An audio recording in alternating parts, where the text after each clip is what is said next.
Morning, good afternoon, good evening, everyone. Welcome. How was everyone this weekend? I'm a few seconds late, yeah. No real reason. I just kind of got caught up in a couple of last second things. Hey, PF Dennis. Hey, Lars. Hey, Tuxedo. Hey, Maker Viking. You're here early. Hey, Alvaro and Reth. Chris. Oh no, Coho and Jaeger. Hey, Jose. Hey, Alex and Simon. Colin. Hey, Garrett. Hey, Bill. How are folks? B. McNichol. GJ. So we have James and Nuno. And Ryu's nephew. And Honored Twig. And Derek. And Josh. How's your build going, Josh? I know I'm very dark here. I didn't get a chance to figure it out. I've been busy. So I think it's only this view that's bad though. So Nerderotic. I have no idea what that is. Hey Doom, Void, Jesper, Pathetic Puma. Hey Scott. Hey Samo. Night Row and Crow and Dickel and Ken. Tohos. 22 months. Thanks for being a member. Hey, Apollo. Okay. Let's get off of this view. Let's go straight to talking about what the build is and what I've made progress on and such. Hey, Jeff and Little Brat. Backlight compensation. I have not changed any settings is the thing that puzzles me. I've not changed any settings and it's just the last couple of streams that it's been dark.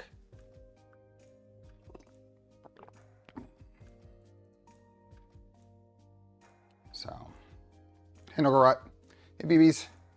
I probably need to get some better, if I'm gonna continue to stream in here for any length of time, those blinds are 20 years old now. It's time for them to be changed.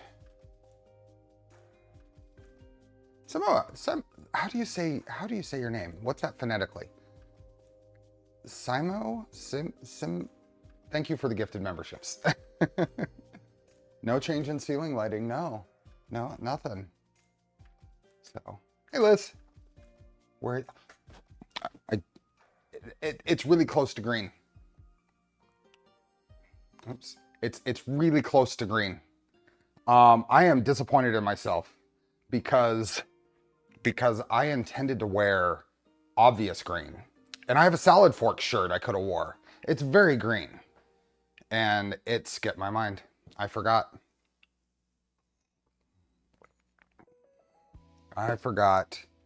So.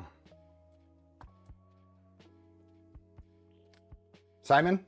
But closer to the French pronunciation. Simon? There we go. Well, thank you. Shed work updates. I got my shelves. And that's about it. I actually emptied out one of the shelves in here into there. So, Derek, thanks for the gifted memberships. Go get the shirt. We will wait.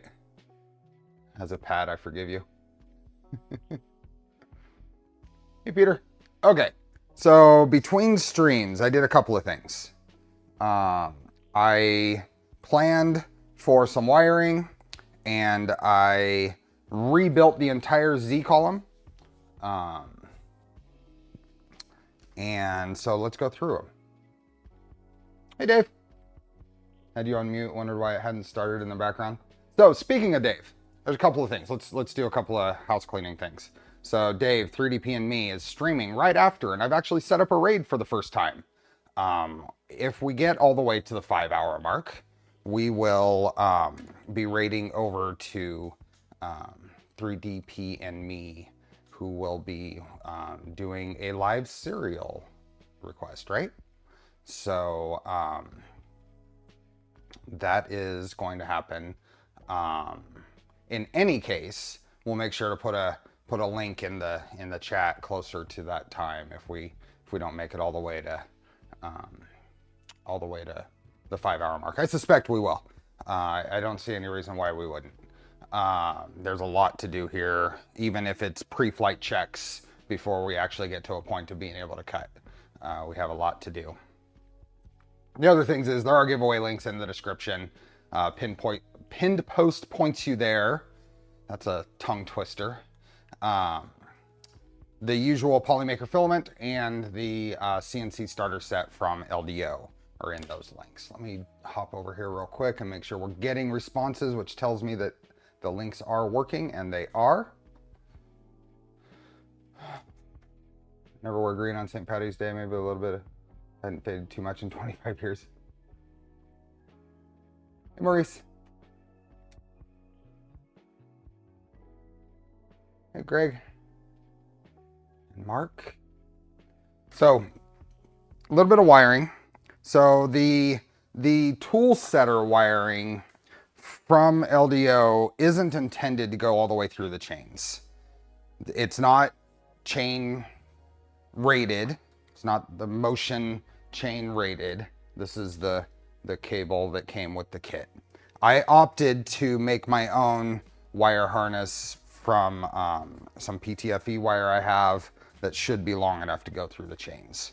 So I have run that through the Y chain here and secured. This is where we got to last stream, is we had secured the zip tie here. I just secured it along the cable bridge there. So, and then we'll have to figure out the exact length on this. And I'm not sure what kind of covering I want to do on this closer to the tool setter, but I wanted to leave it bare wires going through the chains. And I didn't want to twist them either. So every several inches, I put a little tiny piece of heat shrink on there just so they didn't become a tangled mess while working with it. I didn't want to twist them because that gives opportunities for chips and stuff to get caught in there. I figure straight wires are going to be better for chips falling through rather than getting caught. Hi, Simon. Hype for the next stream. Hopefully there will be tire spin. I hope so. The next 240Z Sakura 3D sets build will be hopefully this coming Saturday. And you know, from batch 3, possibly batch 2, the cable will be long enough. Awesome.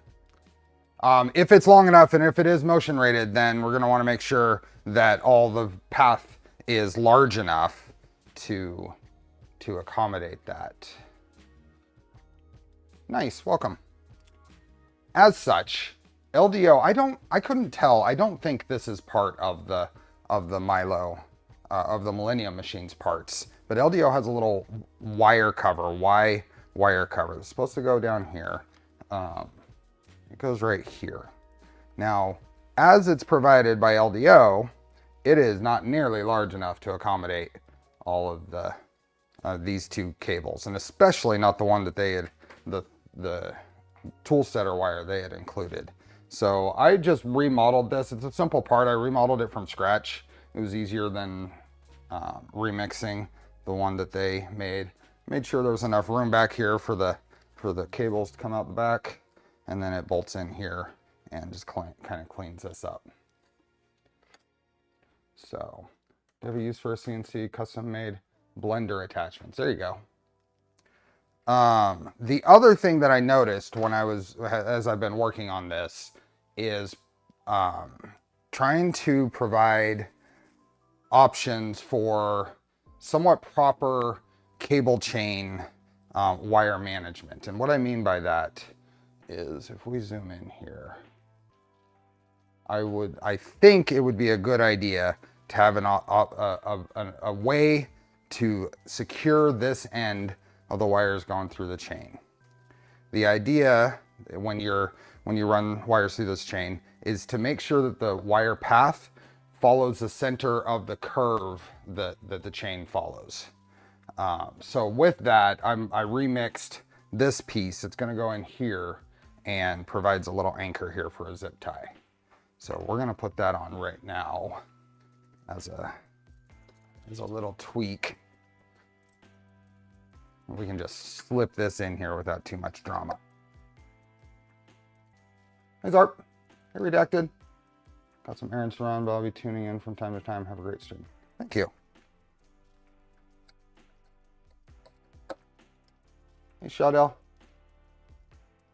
Now on the carriage side, there is a zip tie really close here on the end. It doesn't really have much of an opportunity to move from there. I'm hoping that's enough because I didn't want to have to replace that thing.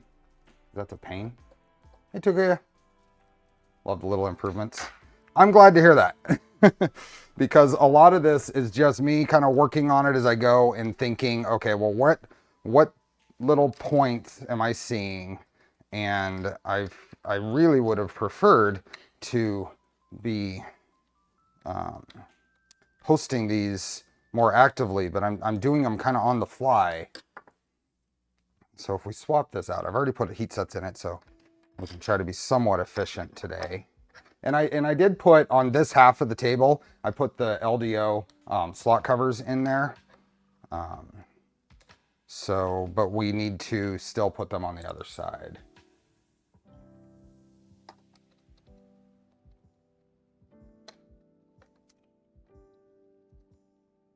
I'm surprised you didn't model those two parts as one part that went around the angle bracket. Don't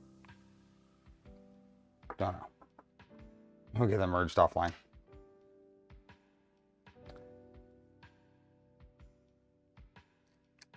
My goal here, and anytime I'm working on another project and stuff, is I like to make tweaks as I see required. But I think one of the things that I'm fairly good at is staying within a design philosophy of the original parts.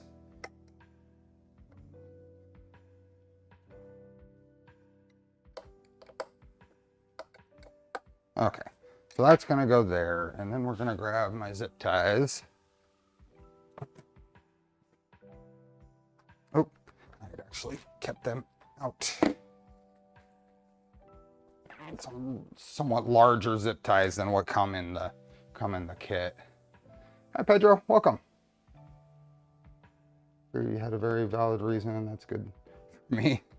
Okay, so the idea is you should be able to pull this tight, and then push it the opposite way, and in between that motion there is going to be where you want to secure this.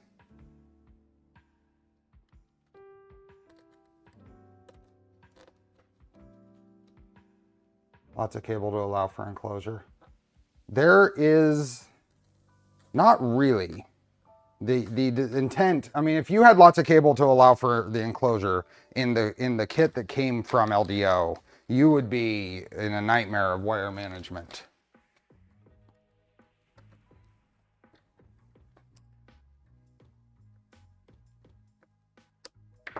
Okay, so that feels a little more proper to me. Hi, Frank. LDO would have to provide some sort of harness adapter for CASA. Yeah, exactly.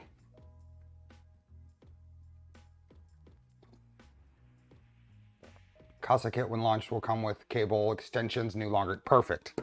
Good idea. Okay, that's going to go in there, and let's see if I can grab my fasteners for this. There we go.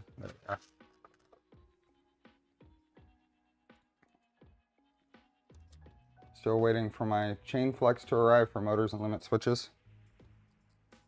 Which series did you buy, Bill?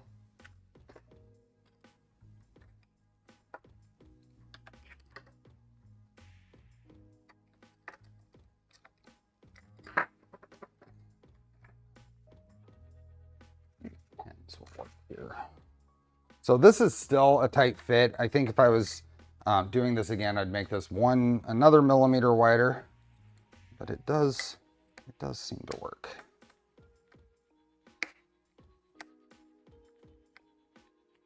Just go right there.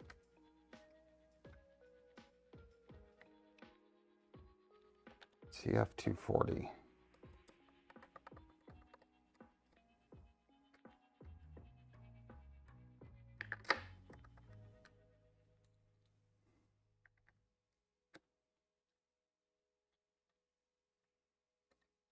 There we go.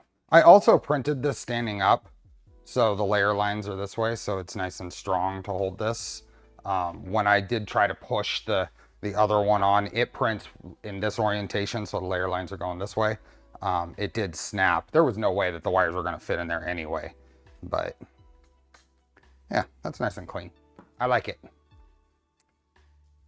Okay, so that is a change.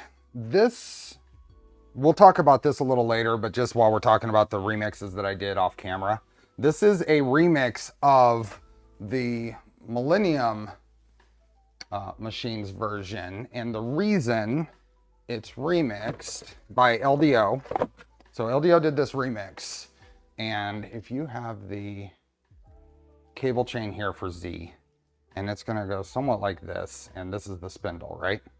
This bolts to the side of the spindle, and this is the floppy end of the cable chain. So this extra piece here helps lock that in place. It makes the floppy end only floppy in one direction. Chamois, I'm assuming that's chamois, but Fabrico, thank you for the gifted memberships. Hey Steve, hey Leon. Unify Protect, great cameras, all local on site. I'm looking at getting their doorbell camera because I have a Unify setup here. Anyway, this goes on here and keeps that from flopping over. Now I made an additional change, and I talked about this briefly on stream last week. But if you notice, these cable chains, where the mounting holes are is actually recessed from the side here. So if you mount this to a surface like that, a flat surface, and you tighten down those mounting screws, it bends the cable chain in, if you've ever seen that. I modeled in a recess for that, so that that's actually this side, straddles that, and when you tighten it down, it stays straight, right? Then I was looking at pictures and realized that the way LDO's example pictures show have the spindle wire going up through the middle here. So I put a slot in it so it's not captured. And then I put a slot there that's intended for me to sneak a zip tie in for the same zip tie management I've been talking about. And I think that describes the remixes I did in between. This piece that's here, the new version, has a little extra there. I did not redo it on the X stepper mount or this piece because they're not going to be fun to do. I put little washers underneath the cable chain end. That was a pain, but anyway, so that is that. And I think we're ready to look at where we're at in the assembly next. I think what we can do is get those wires managed. These go up to the Z columns, so these are just gonna have to hang. Hey, Iconic Fab.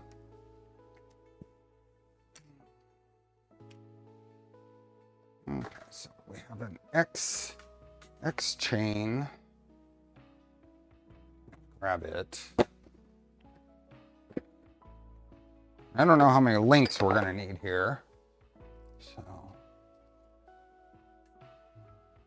all the remixing you do is awesome. One of these days I need to learn how to use Fusion 360 for more than looking at designs.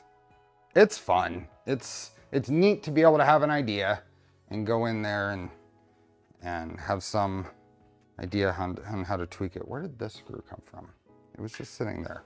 Where did I take that out of?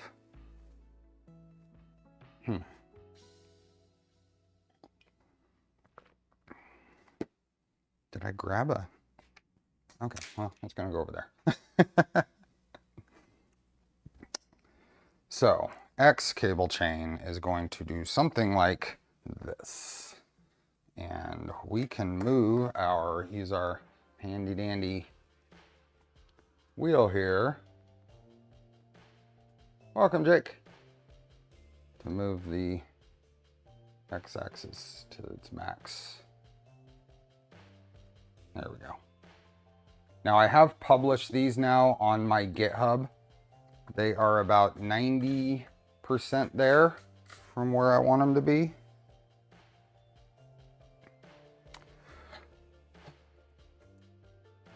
what I was talking about with the floppy end of the cable chains, LDOs.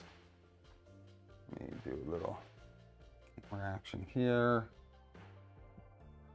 LDO's X motor mount has that same feature I was talking about that forces the floppy end to be floppy in only one direction.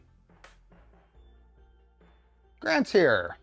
Welcome, folks from Making Awesome. Thanks for showing up. Appreciate it. Okay. This might be the better view. Yeah, that works. So I want to know, oh, I need to add some links to this one. Okay. Hope all is well. It's a timeline. Justin is teasing me by reminding me how little time there is until Rocky Mountain Rep Festival starts. Hey, Grant. I can't stand people who install floppy drag chains. PF Dennis, thanks for the gifted memberships. So huge thanks to Grant for coming in. He's mentioned on his stream, he streams right before me, and he's adjusted his stream times most recently to where he's finishing right after I start, which is perfect because that allows him to do a raid into the stream. If you notice, there is a link to his channel at the beginning or in the description of my of the setup for this stream. I'm adding links here and seeing how many I need to add. I can probably get away with taking one off, but I probably don't want to take, maybe I can take two off. That's not gonna change. I'm gonna take 2 links off of this now. Anyway, thanks Grant for raiding in. Appreciate it. Anyone else dump over the 5-drawer toolbox today? Oh no. Oh no. Okay, so I'm gonna take 2 off of here. These in general, you can kind of flex out of the way and they'll pop off. It was especially philosophical this morning. Talking about community, which is so important and a perfect example of the really awesome community in general, and then among the various content creators. It is really a good environment to be in. 90% of the time. Okay, so I'm just going to pop all these off.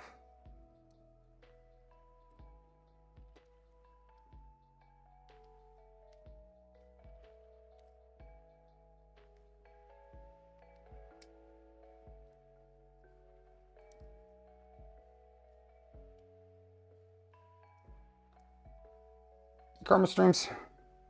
What else do we have? Nick.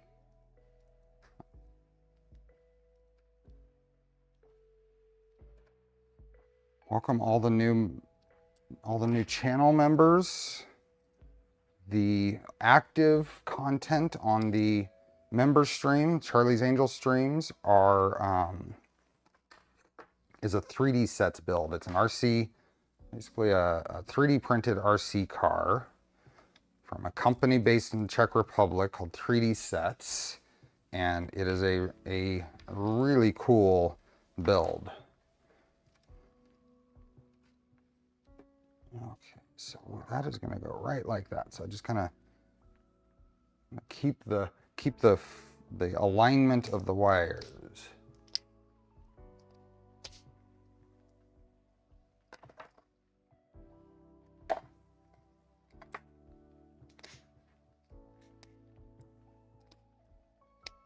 Grant, I didn't know you were a twin.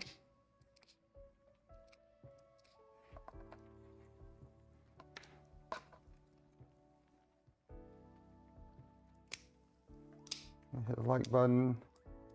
Yeah, so for anybody that's new, there are some giveaways. We give away a roll of Polymaker filament every stream.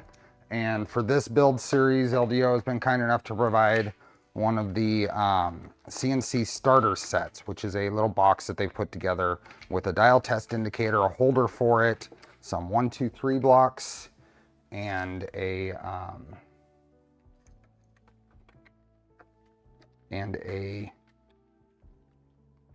oops. So this is what you got to be careful of, and gentle with, is catching the wires in the cable end. Anyway, some end mills and a, what else? Collets, various things that are really handy if you are getting into or are already into these CNC machining. Okay. So I don't really trust this to be an adequate retention for this cable. So I'm actually just going to run a zip tie around this last link here.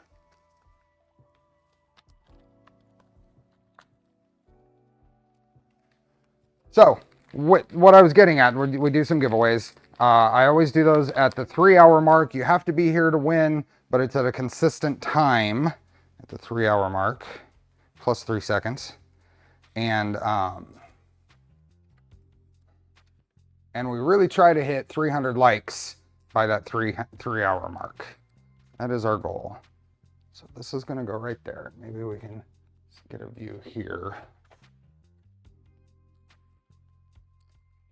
This doesn't have to be too tight. Just tight enough to hold that cable in place and keep it from sliding in the chain.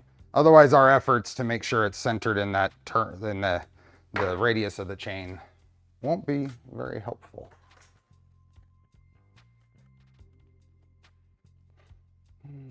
Doppel twin sounds like a good Florida man gets out of jail free card. Andrew, are we lucky enough to have someone from Ireland here today? Do we have anybody from Ireland? Plus 3 Steve seconds, which in real world works out to something around 312 seconds. Have you done the math? Is that about right? It might be. Did I miss the OC Maker Faire? Really wanted to attend. OC Maker Faire, I believe, is in October. It might be mid-September. If Ethan or Dom are in chat, they can confirm. Okay, this goes here. Now, really, if I was,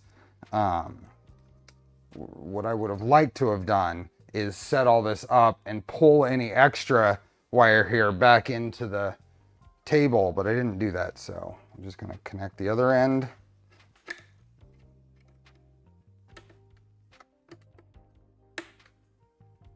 Like that. And this flips around.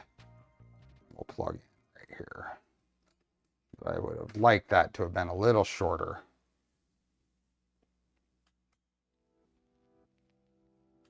I'm in Northern Ireland. Welcome. Okay. Looking forward to Rocky Mountain. We can share a morning coffee. Absolutely. September 14th to 15th. Thank you. Thank you, Dom. It's now a 2-day event. Oh, I didn't know that. I was actually told that. It didn't click that was a... I was told the dates, but it didn't click that it was a 2-day event. And then we've got lots of wire here for the tool setter, which I'm just going to pretty much fix to this end of the table, I think, and leave there. So...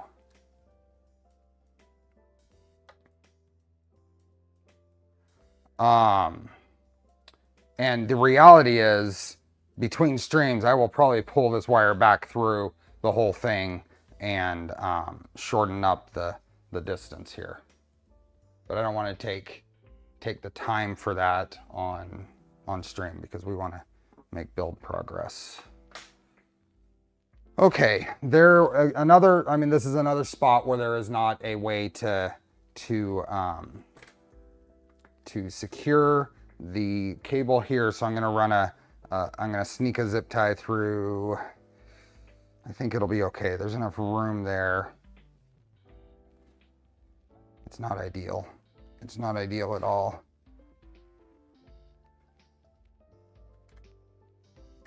I'm gonna grab one of the thinner zip ties that it came with. That'll do, but it's not ideal. There's enough room on this motor plate here that I would probably put a little loop inside right there for a zip tie. I wasn't gonna reprint that though. Oh, here they are.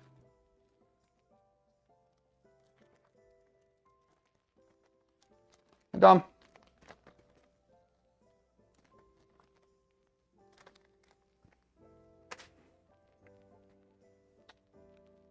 Okay. Let's see if I can sneak something up through here.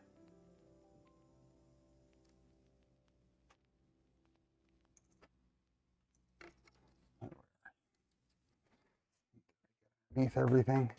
No, I did not. These up. There we go.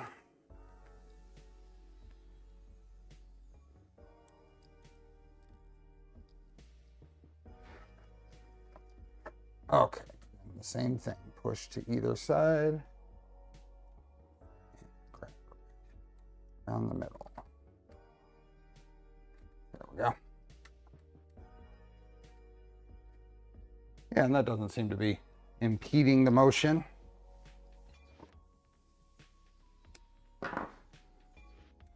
So it was a matter of things that I could easily remix versus stuff that I just kind of made do. Hey, Shlonky Kong. What is the printed parts printed in? The black is Polymaker Jet Black ASA, and the red is Fusion Filaments Red Dwarf ABS v1.5. They have a v1.5 and a v2.0, and I don't know what the technical differences are, but the descriptions are basically the 1.5 is a little more matte than the 2.0.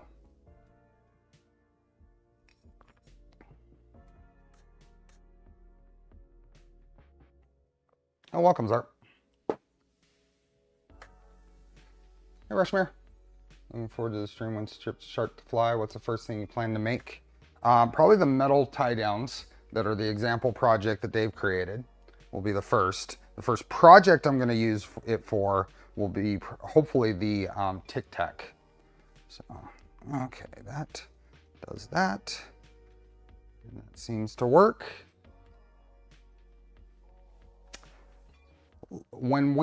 On last stream, when we attached the Y Endstop, I ran into a little problem because the kit comes with 2.5 millimeter heat set inserts for the end stops and 2.5 and 2.5 screws. The genuine micro switches, from the chatter I'm hearing in the dev group, the genuine micro switches are probably holding to a closer tolerance of the spec hole size, which is 2.35 millimeters. And these screws actually measure out to about 2.4 something. So it made it so that was a very tight fit on the Y Endstop. We made it work. However, I'm going to take a 2.5 millimeter drill bit and just ream those out.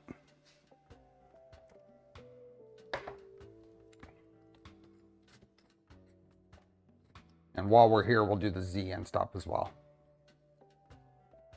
Hi, Kobe. And Ordentech. Okay. So, given YouTube aliases and nicknames and stuff, are you an actual niece or nephew of mine, Kobe?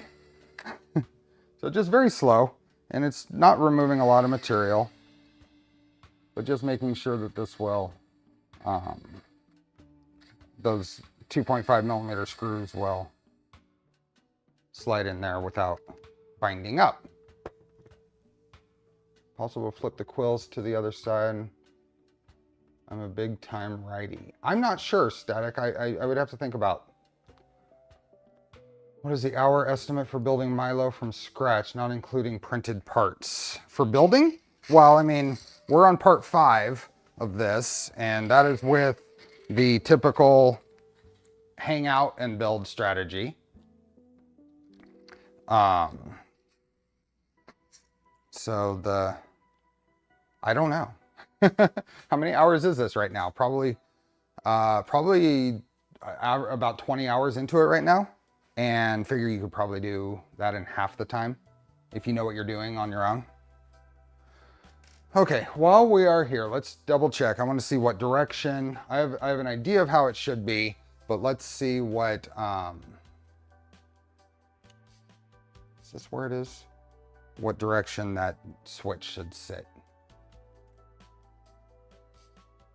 So I'm at the Milo assembly instructions. Let me paste a link here.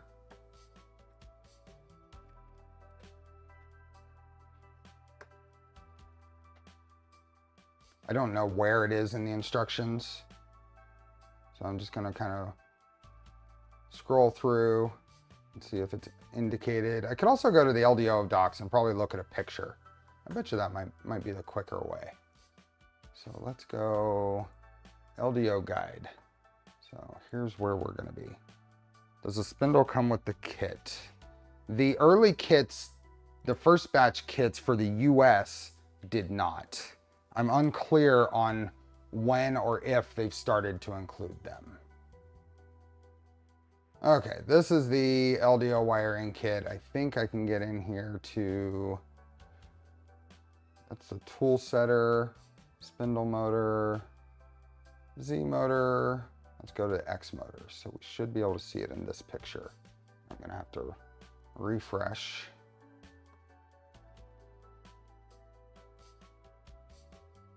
X motor and bring this picture up. Okay, so that's what I would have figured is point the lever down. EU, yes, for all batches. Batch 2 should start to have spindles in the US. And batch 2 in the US will start to include 120 volt spindles, is that correct? Okay, that makes sense. Okay, then we're gonna sneak in here and mount this. Mount this pointing down.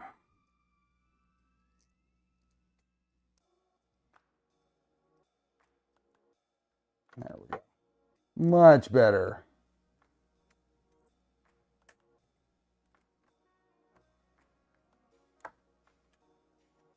Yeah, there you are.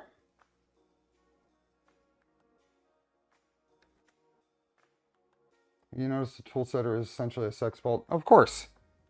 Of course, they mention in the docs that it's inspired by Hart K's setup. Yep. Okay, that was way less drama than last time. Now, I will be shortening that. And then this is gonna go up here. Now, Dave, since you're here, is there any reason I would want to keep this longer?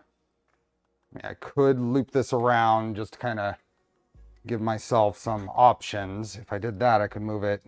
I guess I could set it up to where I could move it all the way to the other end. I have enough wire here. I could put it along put a little cable, one of those slot covers in here and just take it all the way to the side here. That might not even be a bad idea to begin with. Just put it on this side. Then it gives me all the options. What do you think? Is there any other considerations I should have with that? Phelps, where's my Loctite? I didn't put Loctite on those. I didn't put Loctite on the other ones either. I have Loctite. I have lots of Loctite. I have Loctite, and now I have Loctite. I'd cut it to length once you can run machine and position spindle as far over as it goes. Okay, so for the purposes of stream, And so I don't have a bunch of extra wire. It looks like I can fit it right over here. So I'm gonna run a cable, and it keeps it clean. I'm gonna run a cable channel or a slot cover and run the cable right inside this slot here and put it over here. And then I have flexibility. And I'll figure out what I want to cover the wires into. So let's go ahead and just crimp on an end here and put that in the underneath the cover and call it good. Are there any spindle add-ons like a gearbox that could increase the torque? No. Not that I know of. Yeah, I think you would be looking at just basically using a different style of spindle if you could make whatever spindle has that capability fit.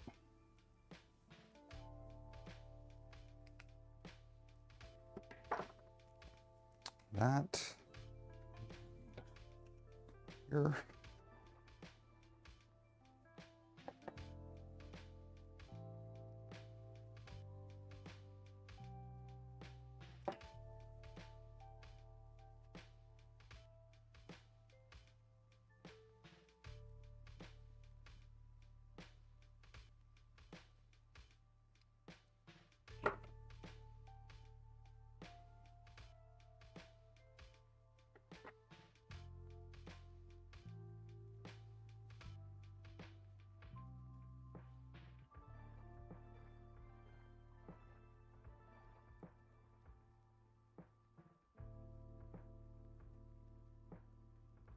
Now this is a 3-wire tool setter.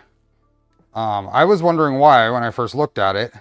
Then I quickly realized that it's an optical micro switch on the Long John tool setter. I'll use this as my guide to make sure I put this in wired correctly. So power, ground, and signal. There we go.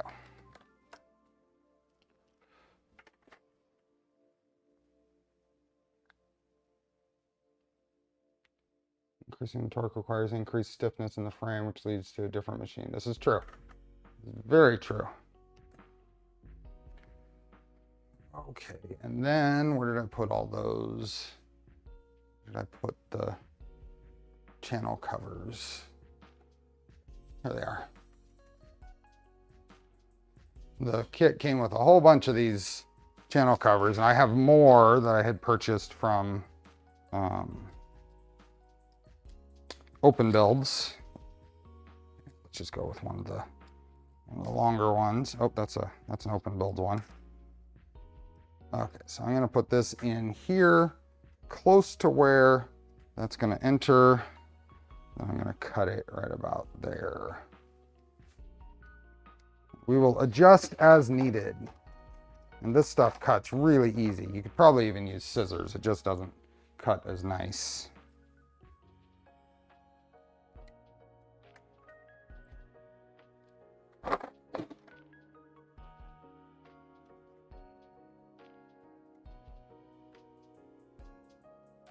Using your caliper from extrusion to rail for setting rails.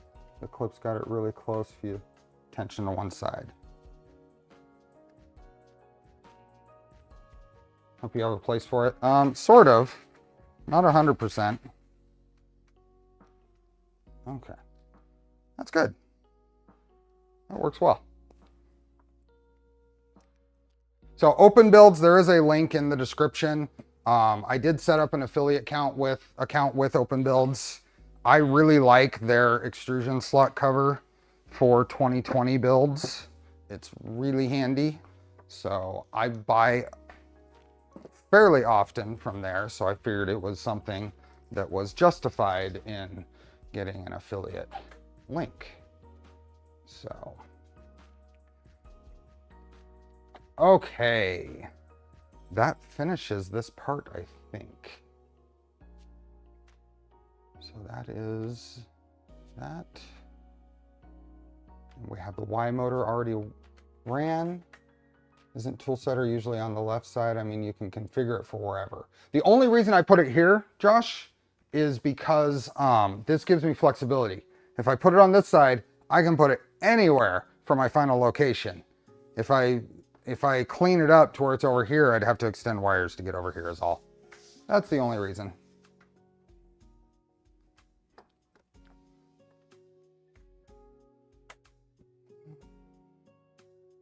Okay. Y motor, Z motor, and then main board to expansion board. We did that. And then we did route the spindle. The thing that we did not run, so last stream, a lot of it was getting the base all prepared before we bolt the Z column to it. It's a little out of order of the instructions, but I figured it'd be a whole lot easier for me to move around here. So we do have the Z cables coming out the back. The one that we don't have coming out the back is power for the VFD, for the spindle.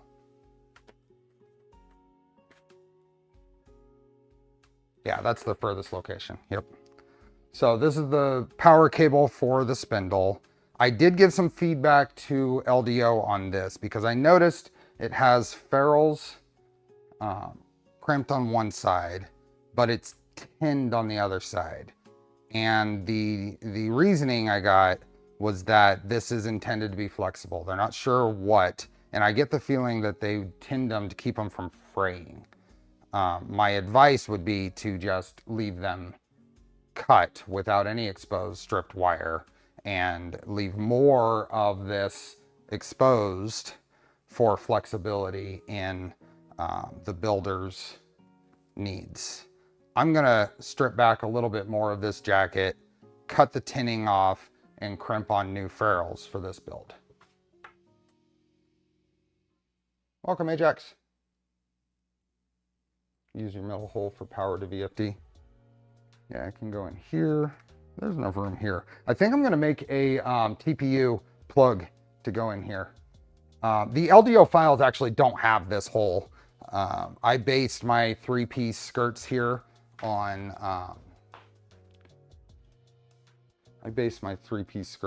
the Millennium Machines. There's a black centerpiece here that kind of holds this together to keep it from sagging. Connector had a single wire to ground and no 24-volt wire on. Oh, the tinned ends are meant to be soldered. They're not. The kit does come with a, if you wanted to power this separately, if you wanted to plug in the VFD, it comes with a do-it-yourself plug end. So, okay. Let's just go right about there, and we're going to do this. I've got a couple of ways that we can do this. One of the, using tools that not everybody's going to have, or using a knife. So I think this is a PVC based jacket or something similar. You can run a knife, an X-Acto knife, very gently around here. Just score it. You're not cutting it. And then as you bend it, and I'll probably show that. As you bend it, it can, the kit does have ferrules, yep. But I recommended, because of the improper use of tinning the ends, I recommend they just not tin them. Leave it bare, leave it cut just like this, but with a little more exposed wiring here would be the better option. Which brand of ferrule crimper do you have, and are you happy with it? I use the iWis, or iCrimp now. So what I've done here is I just kind of roll this along in one spot and kind of feeling for making sure you don't cut too deep. And then if you bend it, you will see where that is. And as you get deep enough, it will split. So go slowly because you don't want to nick the wires.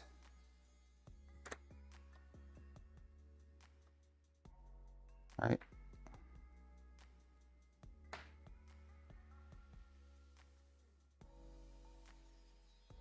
Now the other thing I've done is as you have it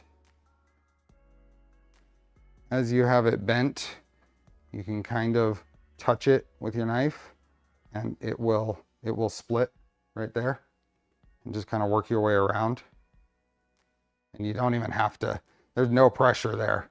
See, now it's starting to break loose.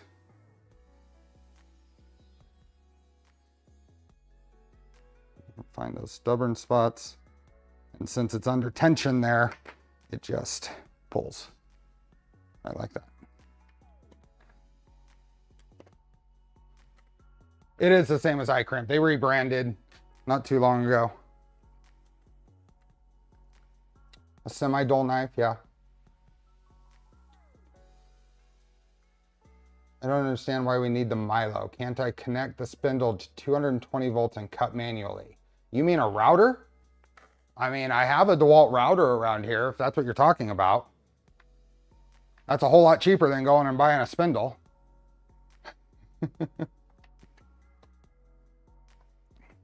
Okay. The kit did come with some ferrules. Let's use those. There they are. Kit did come with some ferrules. I figured you were kidding.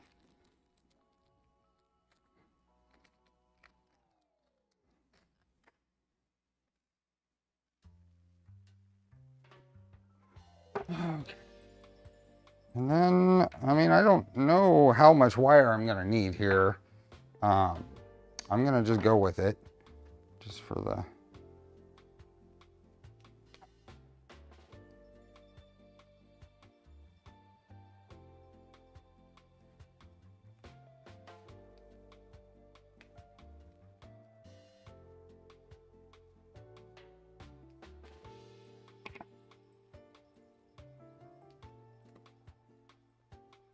Where did I click? I just dropped my tool on the mouse.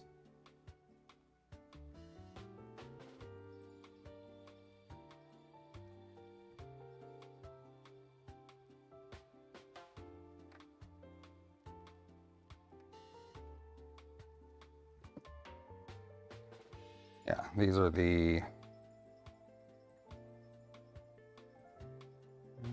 there we are. iOS. And I have both versions, the 6-jaw and the 4-jaw.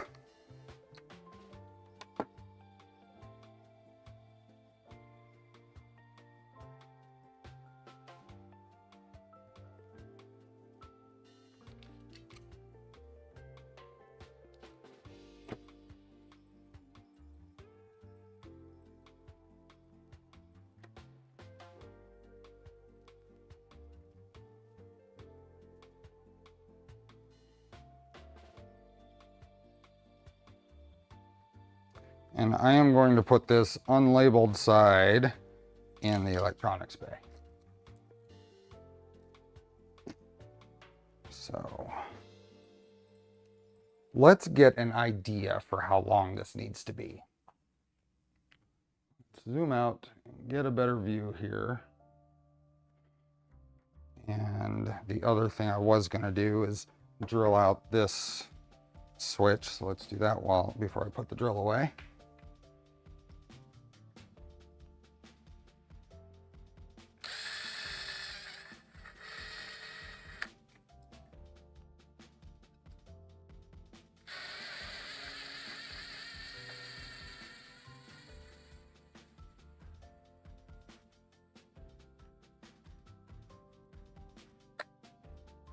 No? The project's in Dad's garage. Kobe is in Israel. That means you are not a niece or nephew. Okay.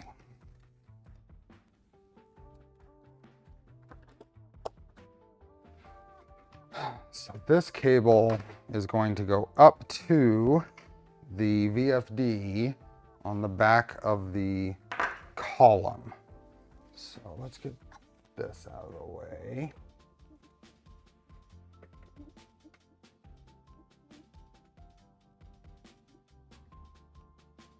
Let's get all this kind of in the center of motion. I got to be careful of that cable chain now, moving it around.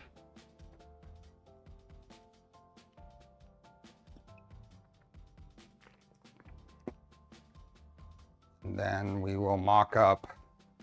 I'm really just trying to be economical in my wire lengths. So if we take this guy,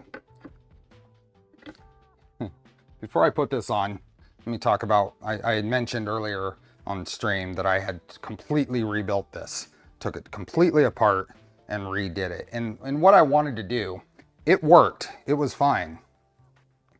But I wanted to see if I could learn and do it a little better. So I had the brilliant idea, I don't know if it's brilliant or not, but I thought it was at the time.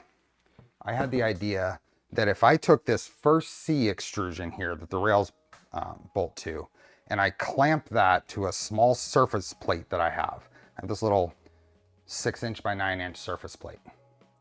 If I clamp that to the surface plate and then build the column around it, I will end up with two surfaces here that are exactly in line and parallel with each other.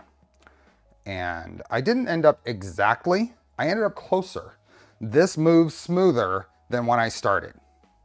Whether that's going to impact the way it works or not is a good question, but it moves smoother than when I started. So, and it only took a couple hours of working on it the other night. Anyway.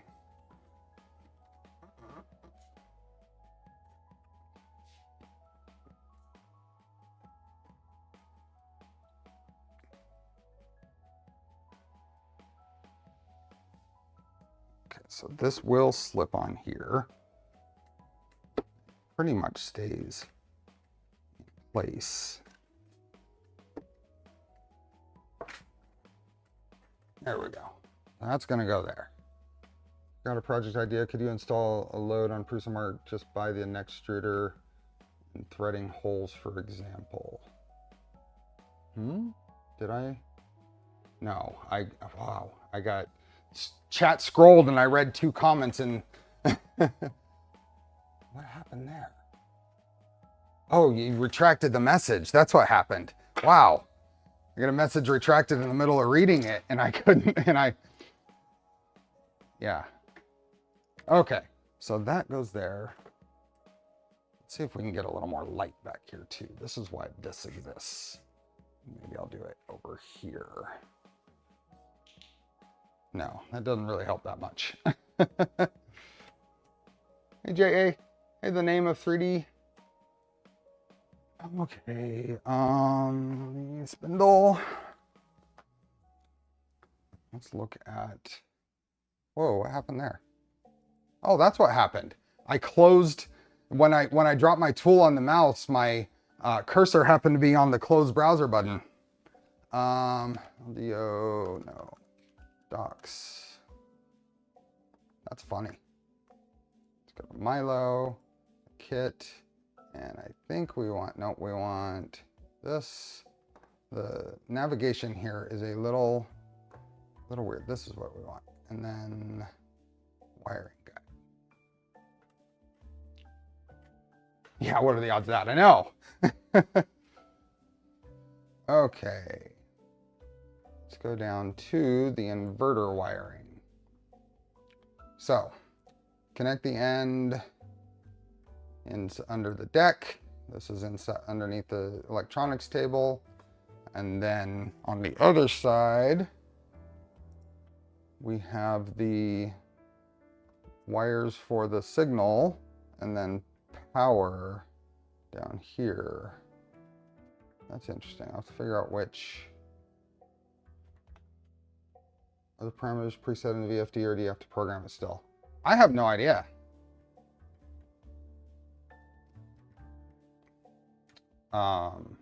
iWis rebranded to iCrimp, yes. Zoom in too. I was rebranded iCrimp. Okay, we will figure out how this actually gets wired.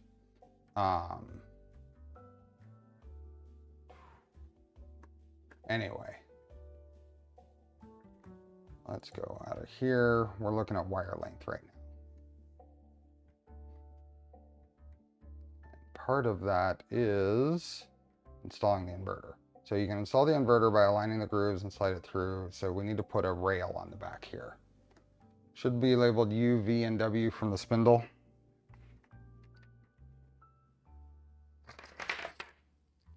Not for power. We have enable, speed, and ground.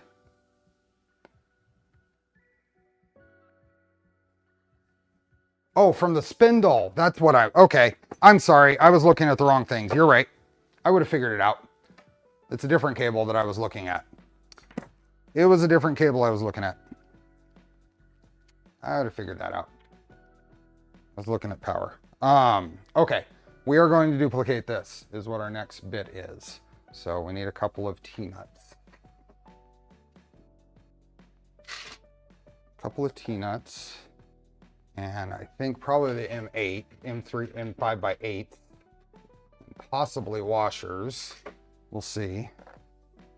And the rail. I have a rail here that's going to go on. And I think I can just put them in the ends there. It looks like that'll be acceptable. Okay, and then I might trim that off a little bit, depending on how it works out. Power will be live, neutral, and earth, assuming 200 volt wiring. No idea about US standards. Yeah, and I am running 240 volts. And I have actually hooked it up and the electronics work on the 240 volts. Okay, we're gonna put a thing here and a thing here.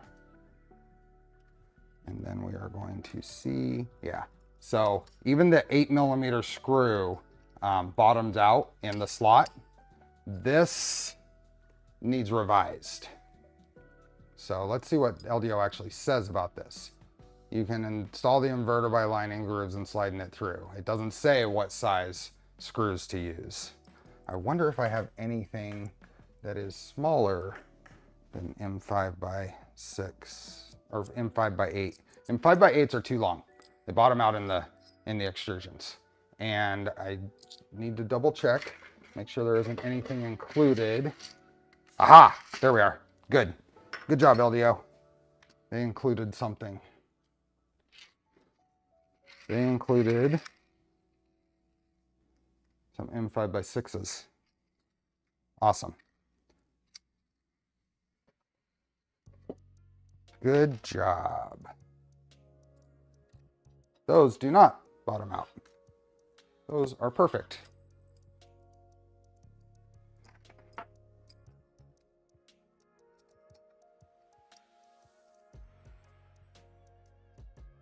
I have no idea where on this it needs to be. I'll figure that out in a second.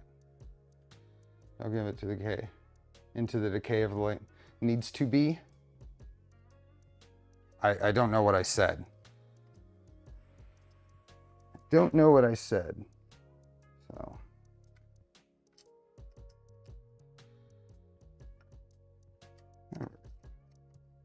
Still centers up reasonably.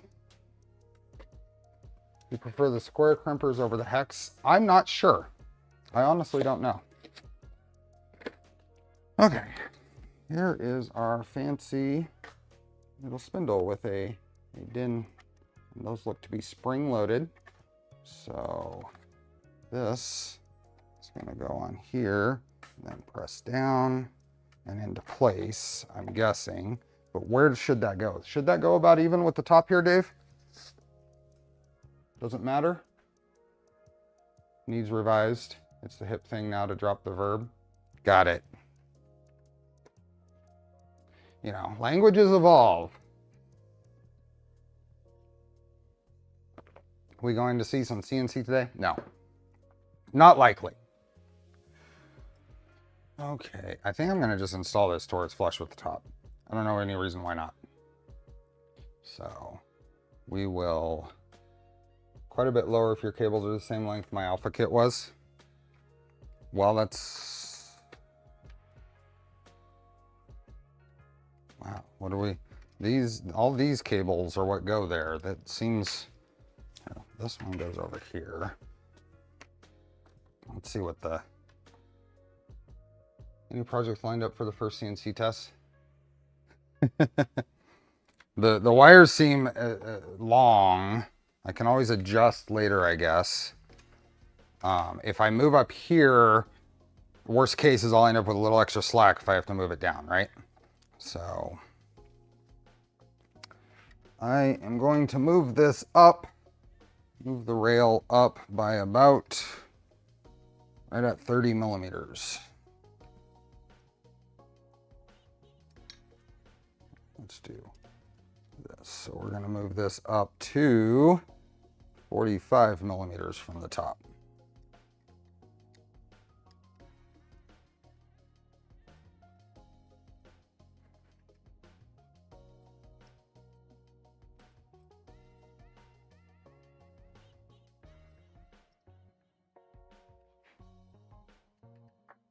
And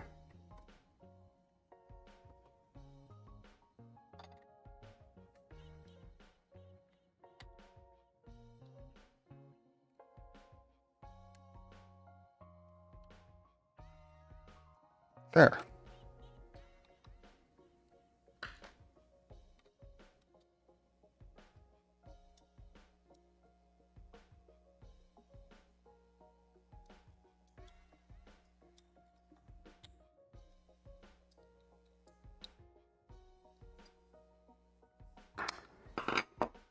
That should be good. Make sure this is nice and tight so it doesn't shift as I'm trying to attach this. Oh, look at that. Perfect.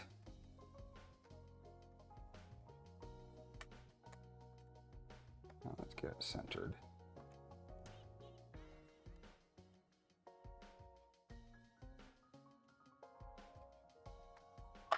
There we go. Go for a steepled logo wood coaster for the first CNC project. We will be cutting pink foam for the first project.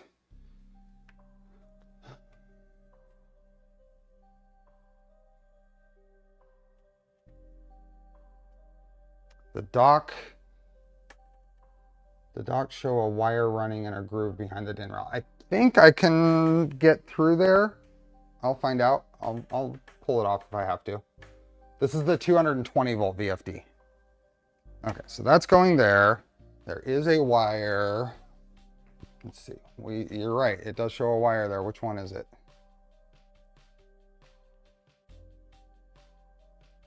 Which wire is this? Oh, okay, so that is the, wow. Let's look at this picture. All kinds of extra wire. Is there a round tip end mill in the LDO starter set? I'd have to look, I don't know. But enough housing for the electronics from the beginning and add a housing around the machine. 200 my fusion project for my own printer design. Oh, that happens. Mm-hmm. Okay, which wire is that goes up and around? Let me figure out which cable is the one that goes behind the, maybe we can see here. Wire management, reference to pictures for managing the wires with zip ties. Priority of the slot covers goes within the C-beams, then the top of the table. The rest goes wherever you feel like.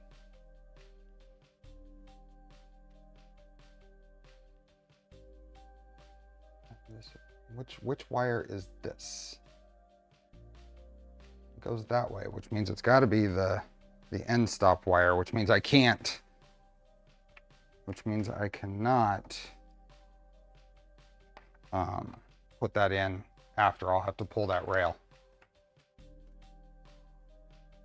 I am planning on attending Rushmere. Okay, I think that's the the Z end stop and stepper wire there. I think this comes up through here, around here, up through here. And it's got plenty of wire to do that. So I think that's the one that goes up through this channel. It's a motor end stop. Yeah, that's what I'm thinking too. So we do have to pull this off again. And this is still easy to reposition.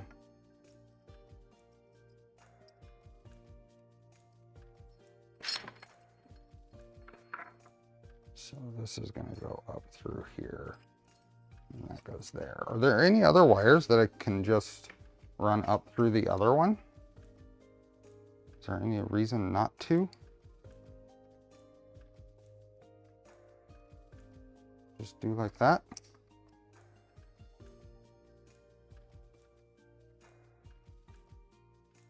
Something like that. I'm going to try that, because this one goes to the VFD anyway, and I can pull this back down through and tuck it underneath the table out of sight. Yours didn't fit through. The wire was too thick, or oh, let's get back into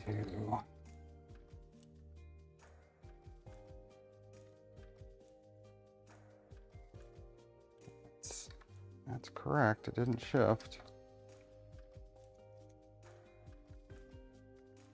Hey, Ricky. Don't the rest of the wires attach at the bottom?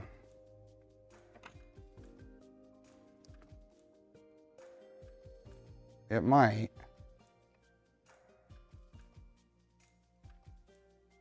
Which one attaches at the top? Oh, power. I can run power through there. Okay. This is our, oops. I mean, power attaches at the top.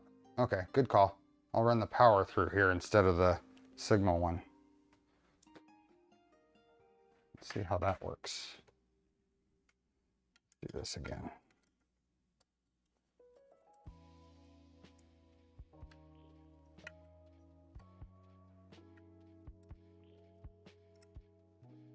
So this one out, but this one, the label's here.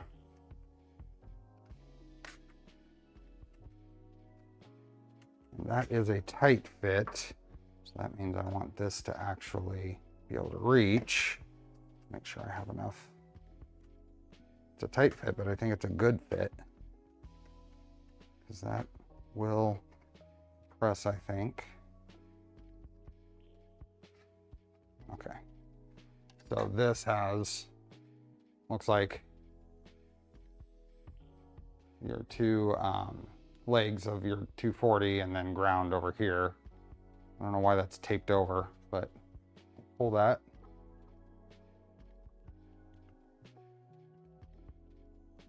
Have you fixed the... I have not fixed the column to the base. I'm getting wire lengths here, which I am locking them in. That's absolutely true. I am locking them in. That's okay. This is a mock-up. That is fine, but it is a good reminder. Let's go.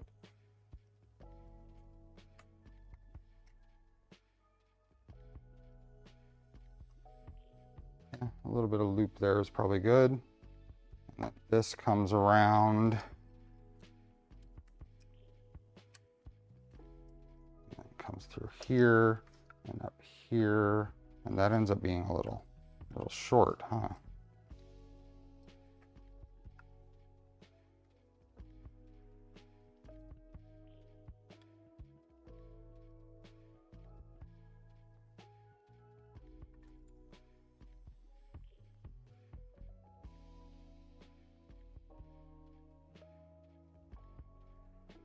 Let's see here. This and this is right there. Okay, that's not too bad. And that's going to zip tie right there. Yeah, that's not bad. If that goes there, and then this comes across here, and then loops around there, that's a little tight. Do I have any length here that I had left? No, that's...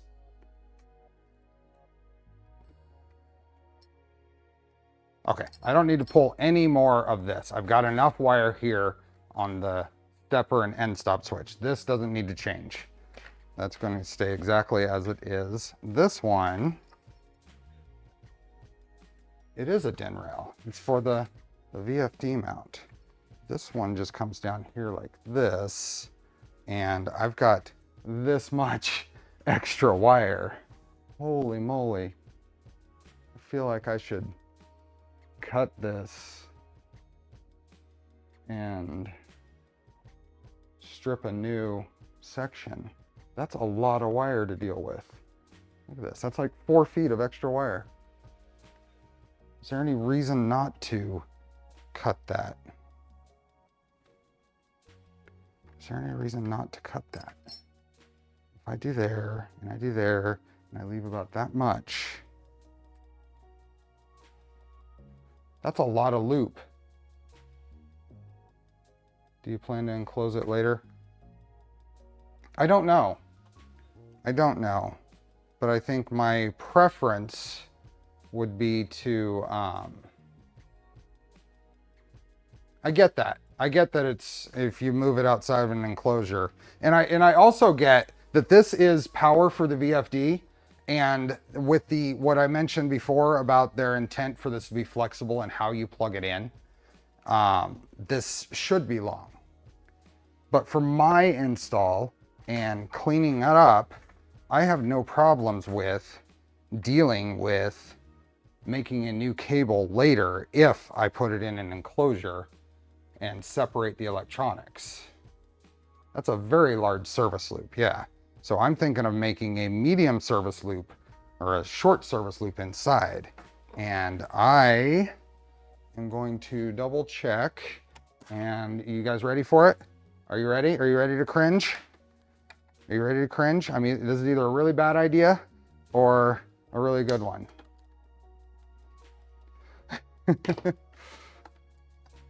Look at this. This is how much I just cut off.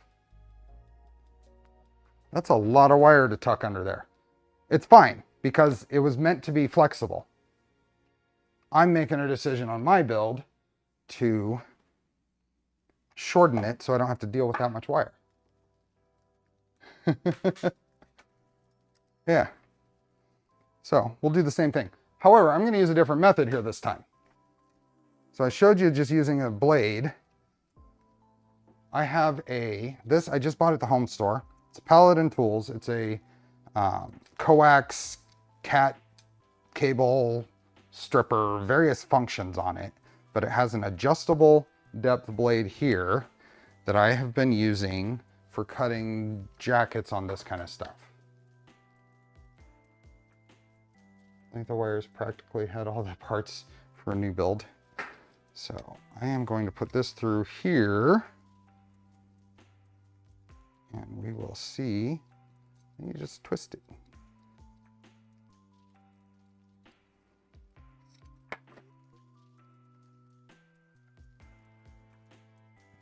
Well, I was really close to the distance there because, let's see, it worked just fine. Oh, I made it into my trash too. I'm on a roll. I'll burn the ends. But yeah, I bought this thing probably when I moved in. So this is 2007-ish. I wouldn't even guess that that's available anymore, but that is the tool. Paladin Tools 1119. Just at a Lowe's or Home Depot is where I bought that. But right there, I did not nick any wires, no chance of it, because you can control the depth and edge up on it. I use one of those every day, yeah.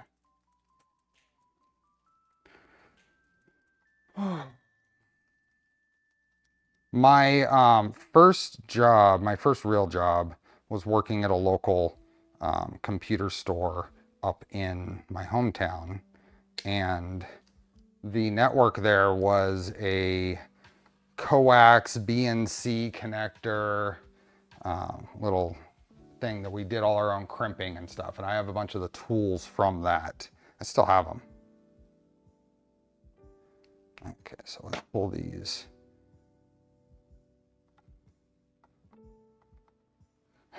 Hey Jake, welcome.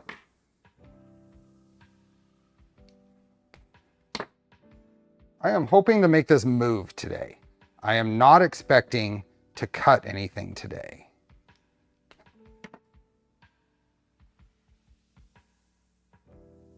But I'm hoping to get into the making sure things move in the right direction, pre-flight check stuff.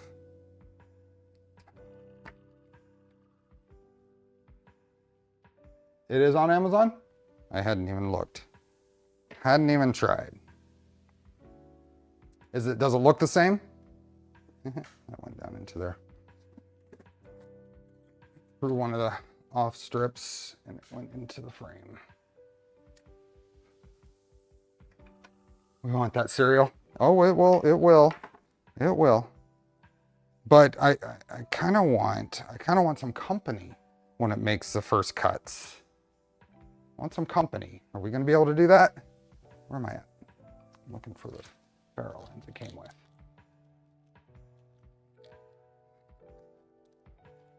See, live, just like Dave's going to do today. Do live serial request, right? I hadn't even thought of that angle. Hadn't even thought of that angle.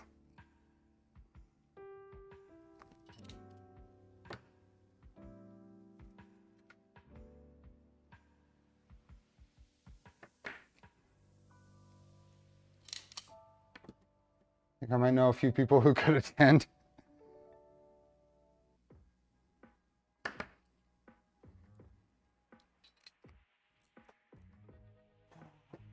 Okay, what else did I want to do? So I have, and oh, how long does this need to be? This is the next thing. So this goes into the bottom. So let's get out of here and look at the overall wiring. This is probably about, so this is going to go right there into the bottom of the VFD, which means it really, oops, that's not what I wanted. I wanted this. Didn't Nero submit one day build video as a serial? I think so. I don't remember. So this is basically this much slack. Now that one I can roll up. I'm not too concerned about rolling that up inside of the deck. This is a lot thinner wire. I can do a little service loop in there. But this comes up, let's make sure for one thing that if I do that,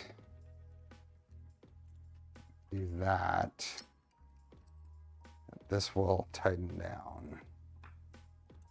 Random question, Hard K is on your team, isn't he? Yes. Yes, he is. I'm not going to bother with leveling that. I just wanted to make sure everything would set in there nice and neat. This will, you can even take it around that side and this one around this side. This is going to go here maybe. Maybe I will use that hole.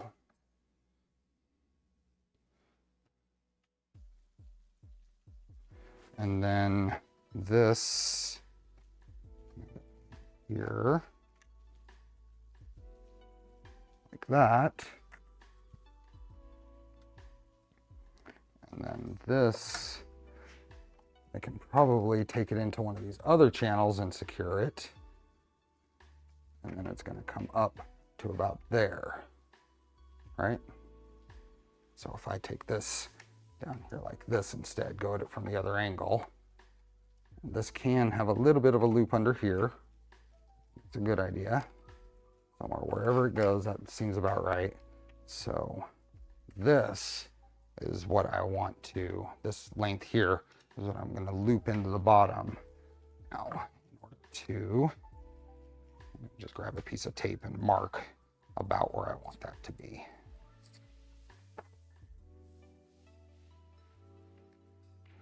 So then this is going to go down inside there, and about where this tape is where I need to exit the bay. Okay. Seems odd to be doing wiring before bolting the axis to the base. I need to get into the underside of this. So either I bolt this on and then deal with this mammoth machine that I can't really set in a good location without leaning on other parts, or I do all this mocking up prior and have it be a whole lot easier in the long run. You'll see. Are there any other wires I need to worry about? The spindle wire, but I don't really have any way to, because that doesn't get hidden underneath this goes here and then up to here. This all stays outside of the inside. So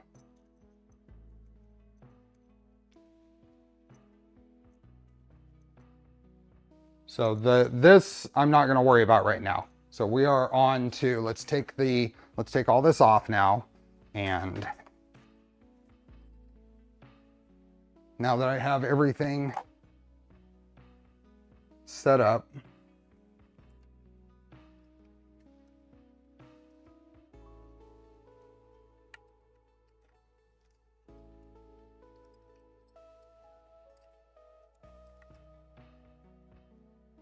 just set that right there. This will come out of here. It's a nice tight fit in that slot, but it does fit.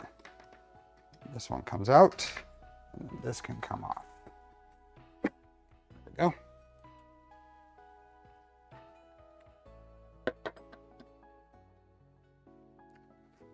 Now I'm going to take my tape again, wherever I set that.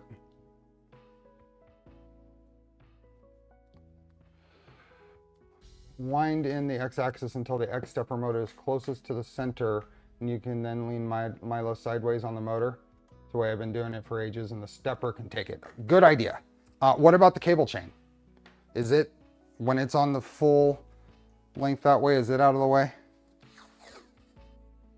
But I will definitely do that once I've got the spindle or the column attached.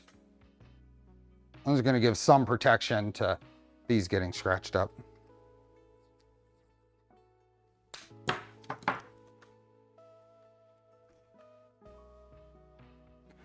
Okay, here, that can, there, whole thing can turn over. Let's make it.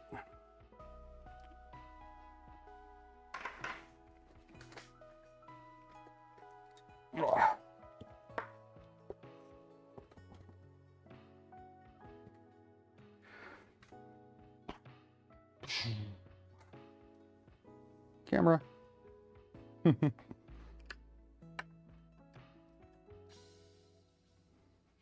the bottom panel off, this ultra glossy bottom panel.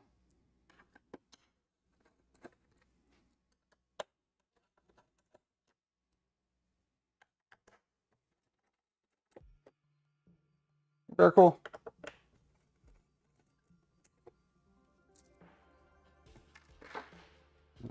Really short wires over here, but I can just set this aside and it seems to do okay.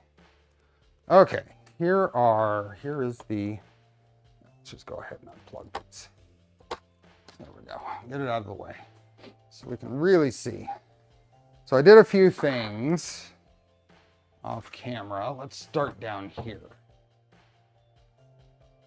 I don't know how handy it is, but I added a USB port to the front skirt, and in order to actually fit, I bought these Adafruit sells them, but I got these off of Amazon.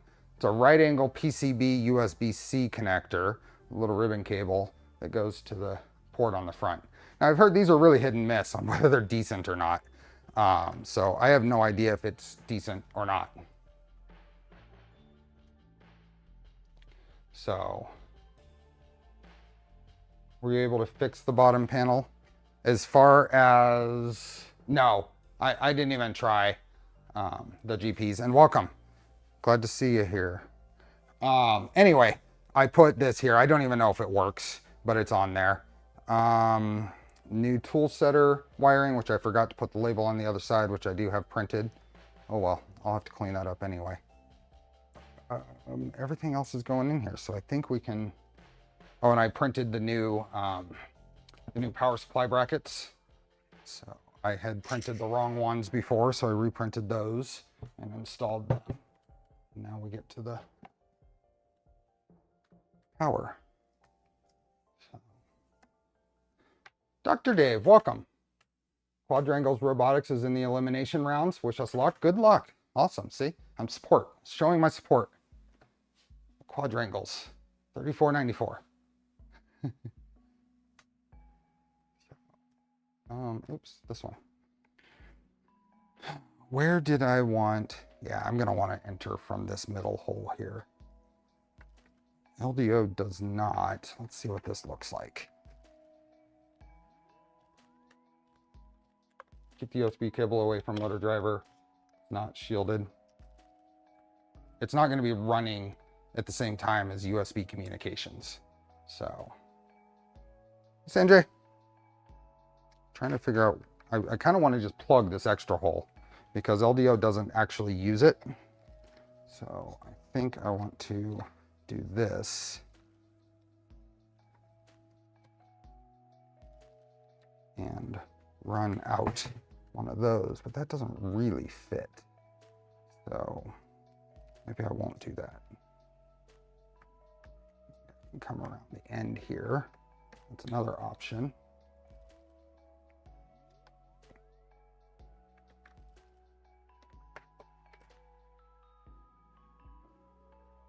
And then we have our 3 empty spots in the Wagos here to plug into. So this is power for the VFD, and since I'm running the whole thing on 240 volts, I can use the same terminal block for powering the VFD. I think that's probably going to be fine. You know what I'm going to do? I'm going to go in here and I'm going to snip off this end thing to give myself room. Where did my snakes go?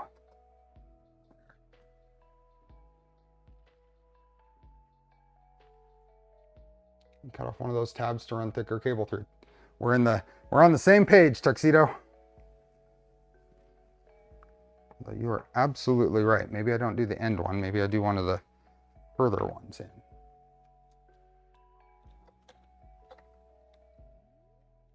Yeah, maybe I'll just do that one. And that'll be a nicer little loop in there. Or I don't know how much room I needed. I didn't actually measure this one. I know I gave myself extra room. If it was wrong, then it's not going to hurt anything. Right there. Hi, Laura. And I presume Sean. Welcome.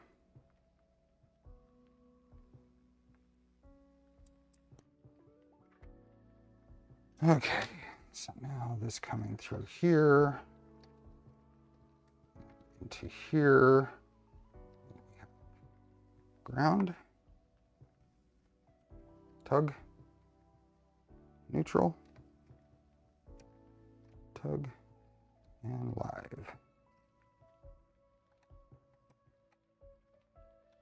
Been lurking, writing my employee's schedule. Fun.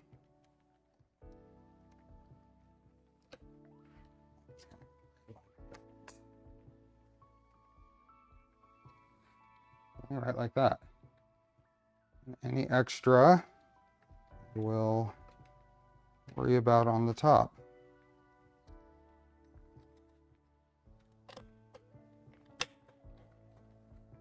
Okay, is that all No, I had this guy. So I have this one to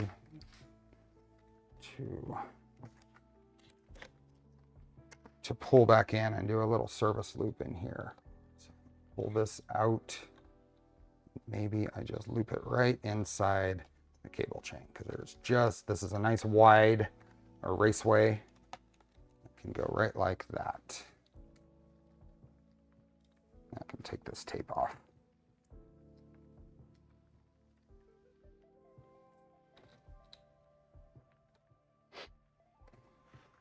Like that.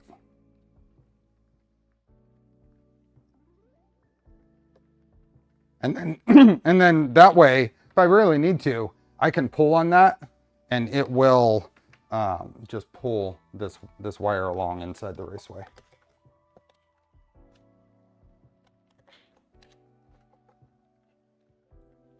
There we go. Oops, sorry about that. Here is our entire electronics base, still nice and clean. Laura, thank you for becoming a member. Nice and clean.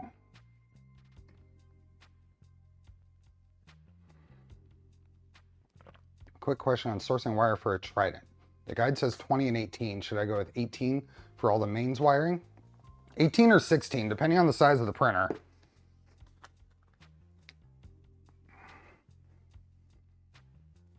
I think 18 is safe. I don't think any of the spec builds are going to have a bed large enough to need more.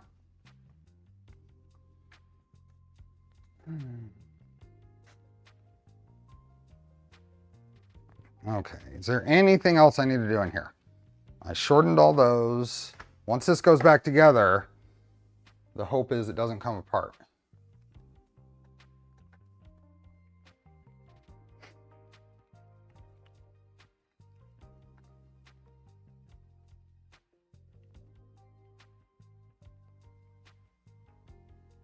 Okay.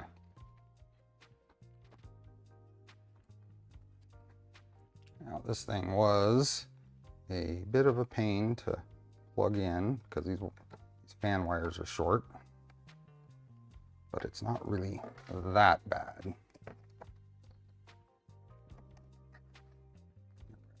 Just got to get the right angle.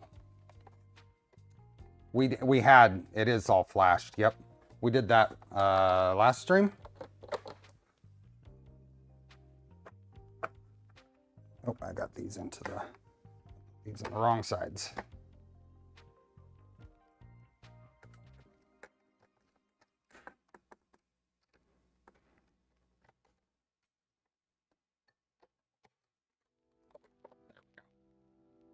Pulling on one of them.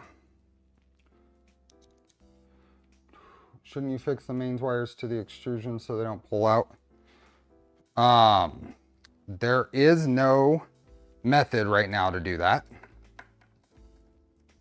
So we will see. The idea is there's no force pulling on them. There's no movement. Plan on doing CAN bus, I'll just need to worry about the one drag chain.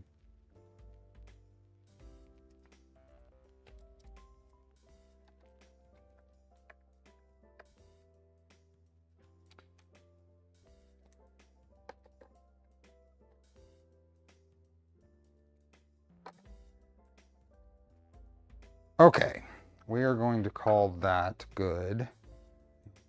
Flip this around. Shoot. I did slip. Put a nice scar in my table. That wasn't fun. It hit on the, oh, this is fine. It hit on the stepper here. That was not good.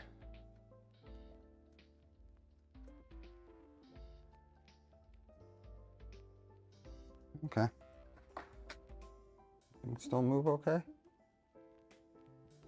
Now it's out of square. I know. Oh, I mean, it might be. That sucks. Everything is bolted tight, so hopefully it's still okay. Whew.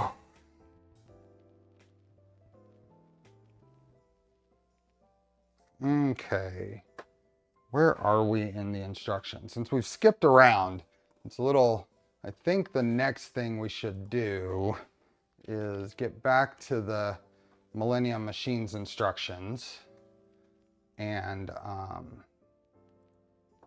that is right here. I too have a few workbench dents courtesy of Milo. Yeah. At least this is a nice, easy to fill and refinish MDF surface. So that is the first time I've dropped it like that, though. It's a little irritating to have done. Whatever. It just slipped. Okay, Z-axis assembly, I think is where we want to go. We had done the FMJ assembly for putting it together, but I think we get back down to the lower parts of the Z-axis assembly here. So we skip all of this because we've already done all of this.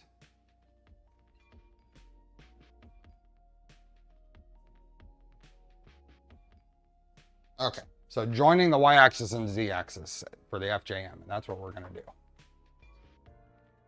Was it just me, or is the green and the blue? I hope not, Collie.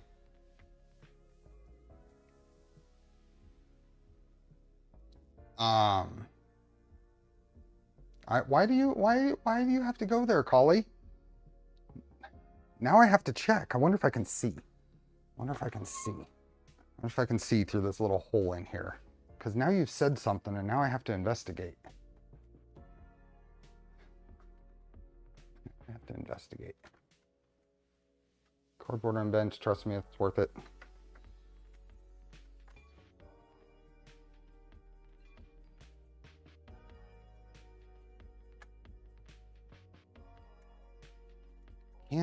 I can see pretty well, actually. Pretty decently. The question is, can I see that detail?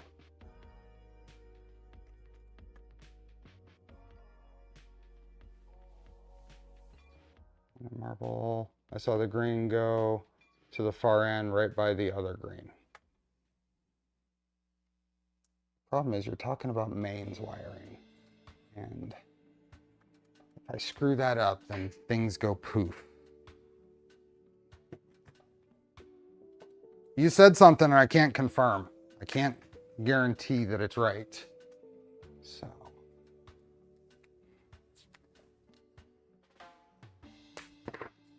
It'll take 1 minute to check. So let's do it. Give me a chance to be able to flip it without putting another ding in my bench. I know myself well enough that I make dumb mistakes. Let's do this in multiple phases instead of one. At least I don't have to undo the fans for this. It's just a real quick.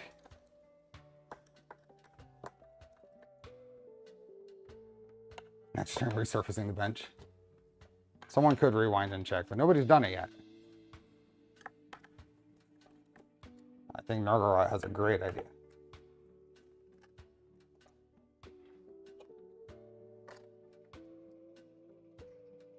Yeah, it's all good.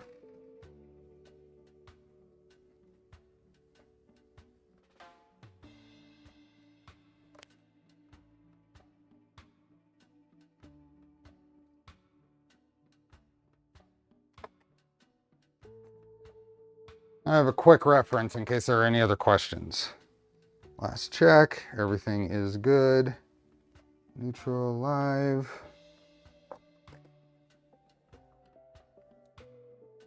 Hey, Peter.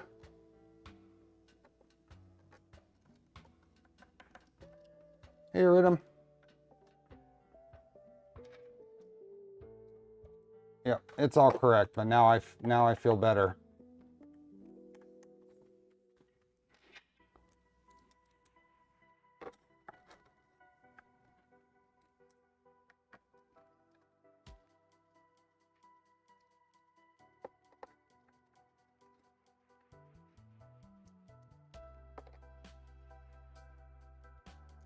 That was probably, okay, do this in multiple more easy steps. There we are.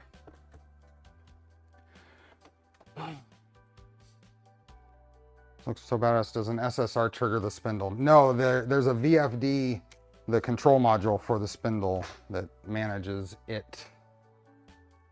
Okay, attach the assembled Y and Z axis to each other using M5x12s through the bottom row of holes in the FMJ. So there are 4 there, and then from the Y motor mount, 2 going into the back of the spindle. Hey, Rod. Never want to build another machine with electronics in the bottom.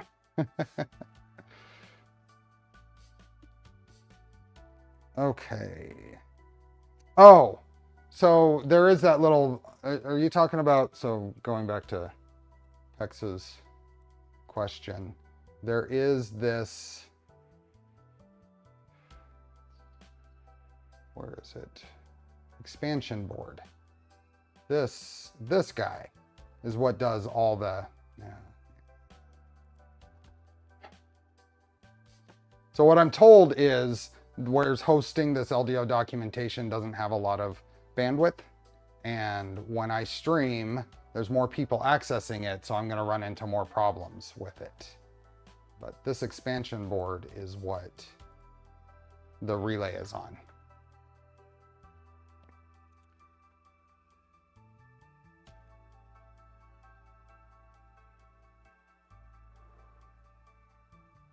Oh, anyway. Stream chat Discord.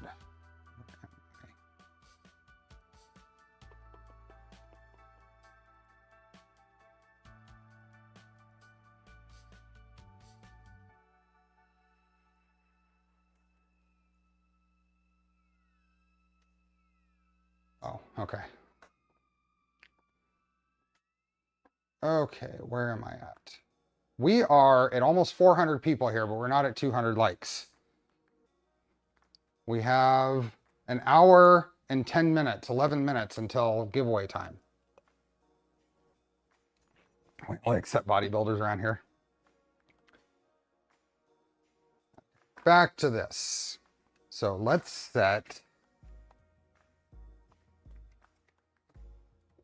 let's do this. We are going to set our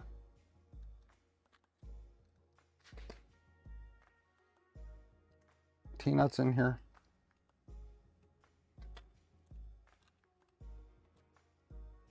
Whoever printed out relay mount needs to tune their extrusion multiplier. I don't know what the spacing is on these yet. I think I'm gonna actually just measure it so I'm not fumbling with them when I put the thing on. We're at 223 likes now. This side.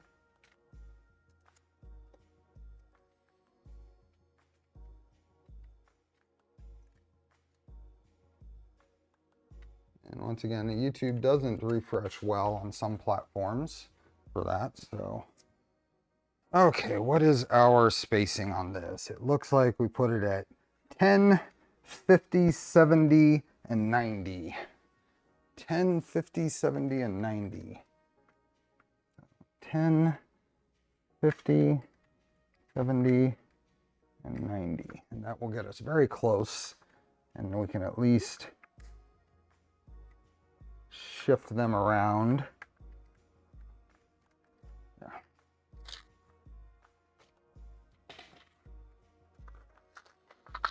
All this tape. And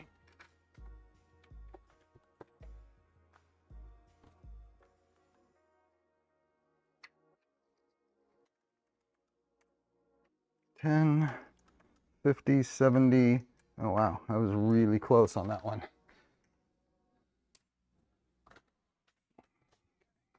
And then we're gonna put 2 into the back of the column here. And I'm just gonna set these in here real quick.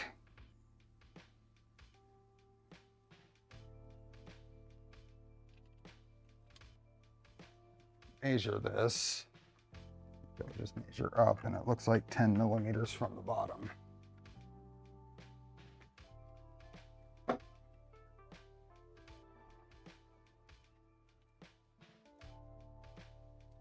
Okay. Ready to put this sucker together.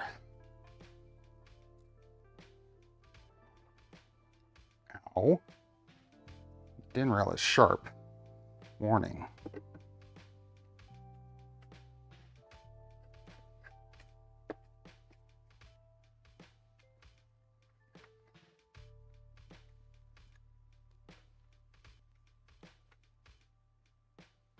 Jake, by the way, and what you're talking about, man, you're youthful, and some would say.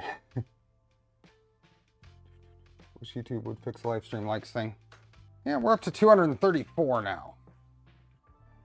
Okay, so that's gonna go there. Let's grab our fasteners. So it's saying in 5x12s in the back here. Don't get in the way.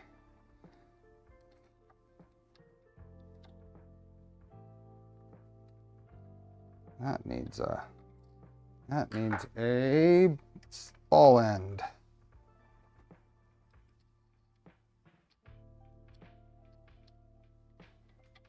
There we are. Is that tightening on that? Yep. Okay, then I'm just tightening it to pull it back to the motor mount. Then I'm going to loosen it so we can get everything lined up. We're just getting fasteners into place right now.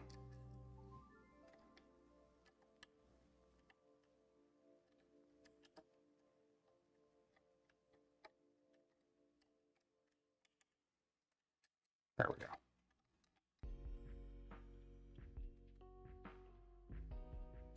That is a lot of M5s. It is.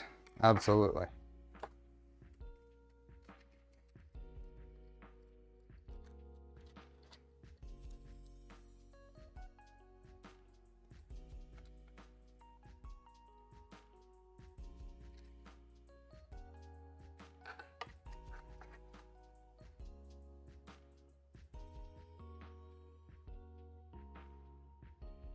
Gonna need room for a square there anyway.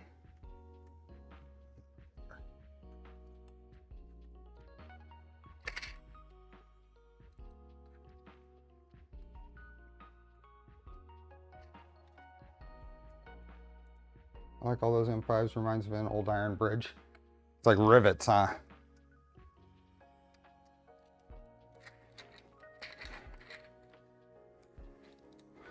I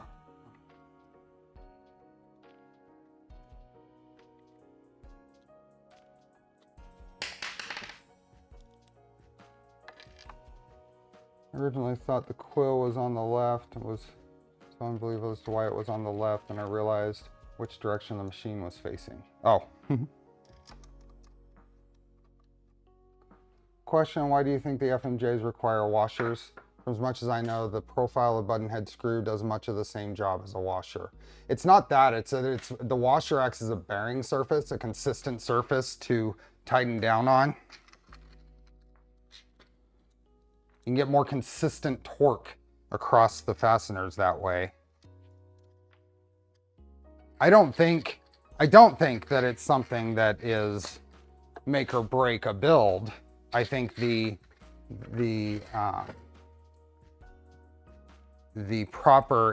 probably proper. It's also, you're not gonna gall into the aluminum and impact how much you can tighten it when you have a washer on there. A steel washer.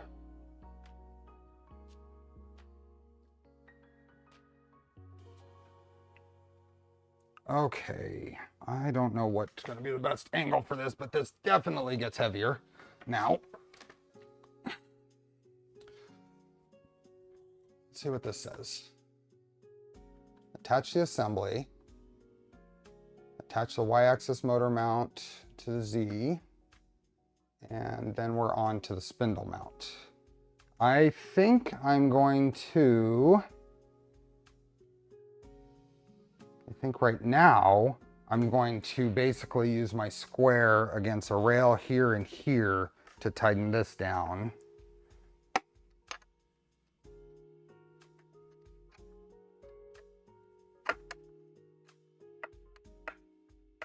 So a rock there. So I'm gonna get that out and make sure that this is it's square in this direction. Square in this direction, we'll have to figure out. But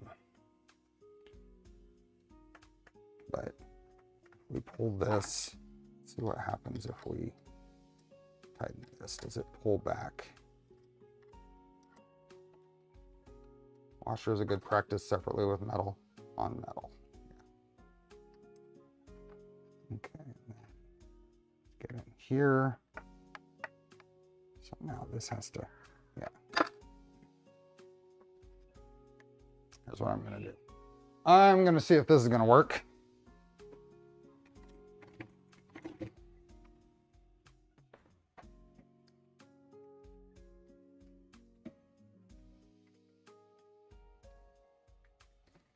The kids out there are having fun. I gotta check this real quick. I'll be right back.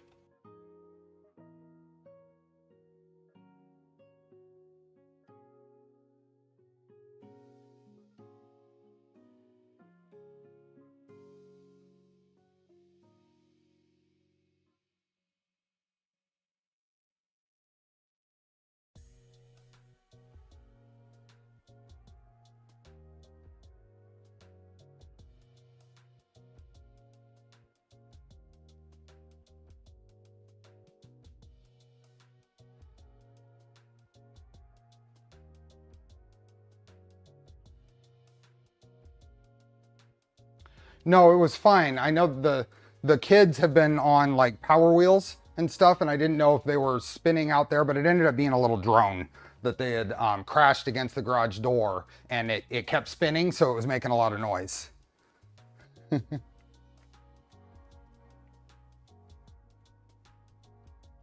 Nah, the kids are good. They have a lot of fun. There's mostly no complaints. Let's see if I can do this with a 1, 2, 3 block, because that's a little beefier here. And I'm hoping I can do this with a clamp. And I think I'll do some pressure here, and I can check it on the other side. That should hold that in place. Check the other side. Yeah, and that's square. No wiggle at all.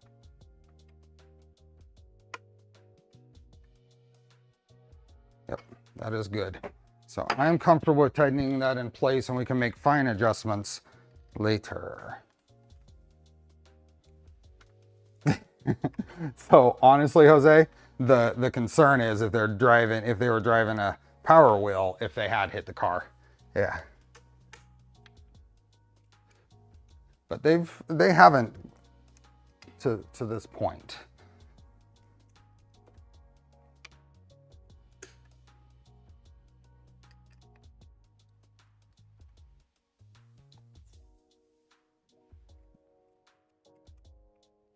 I have printed for some of the neighbor kids.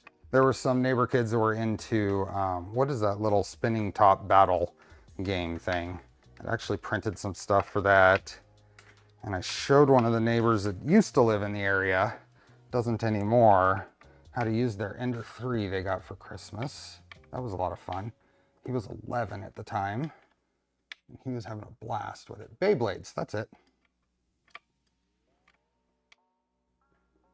I have not, yes, side-to-side squaring is a thing. But I don't need to do anything here. I can adjust that when I tram the whole thing in later and check to see where it's at.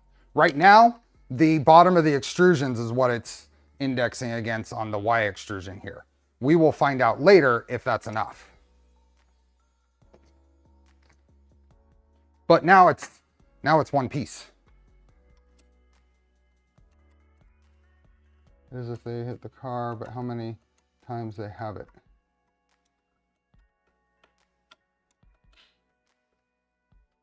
I did forget Loctite. You're right.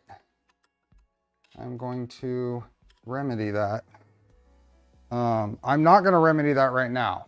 I'm gonna remedy that, assuming I remember, when I actually tram it in, because I don't want to be redoing the Loctite. Right now it's good enough. But that's a post-realization decision.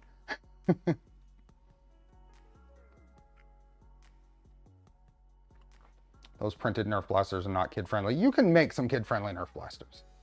That's true. You can.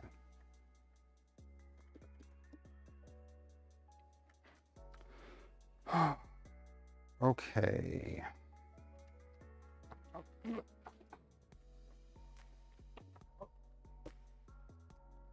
This can go back in here. And these wires that are, okay, so this one comes up here. This one comes up here. It's quite a bit. Oh yeah, I've got a lot more in there. I might pull more in there later, but this is, where'd the spindle go? Oh, or the VFD go? Can cut them out of foam with the CNC now. What's that tiny piece of DIN rail doing there? This is for the VFD mount. But what I want to see here is how much wire I actually want here.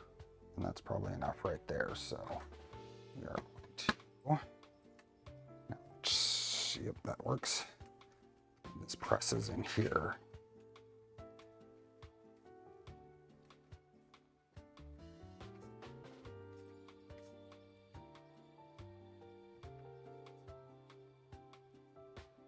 Looks like pillar side to side separate from spindle square could be checked on the left side, but assumes base is flat.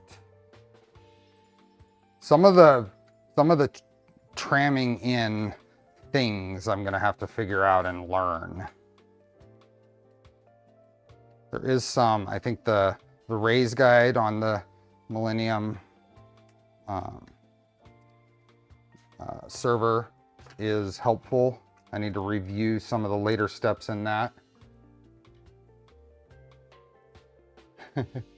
No titanium turbine fins, nope.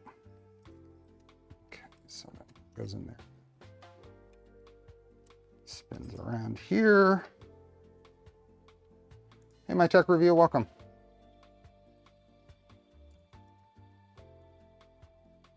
Is there a better position for that cable chain? Could it not run against the bed? I don't know. This is the solution that the team who has been working on this machine for a very long time came up with. So I'm assuming that they've explored other options and I haven't thought about it too much.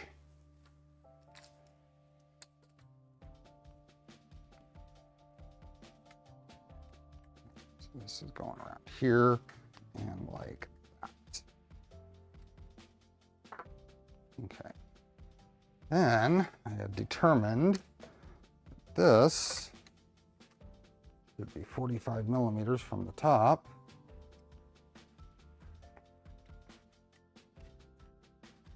Right there.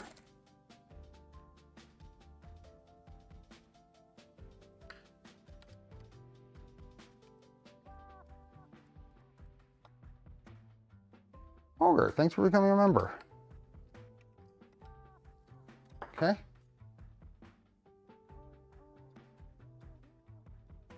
Definitely a nice size mill though. Yeah, it'll be a useful tool. If it runs against the bed, it ends up hitting the column. Okay. There we go.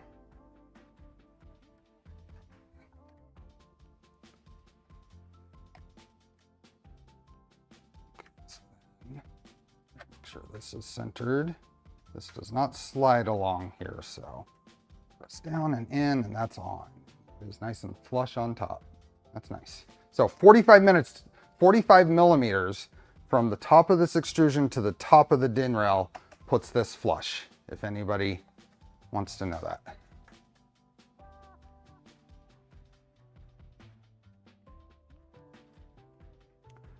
And then this just come off here.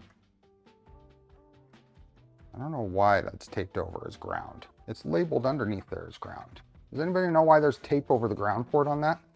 On these? It doesn't look square? It is exactly square. It could not be any more square. It's the angle.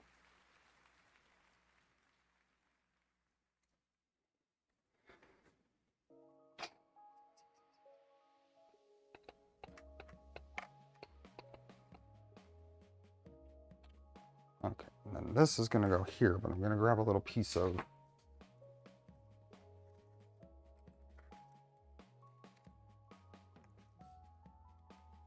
have any other pieces for a smaller. No, okay.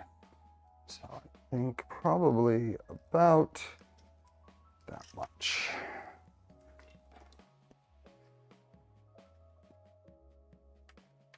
I'm hoping this will hold it in. I'm just experimenting here now. Take this and the, oh yeah, there we go. And then this is gonna go in here. Up into one of those somewhere. That's nice. That works. You guys see if something's not square through a camera.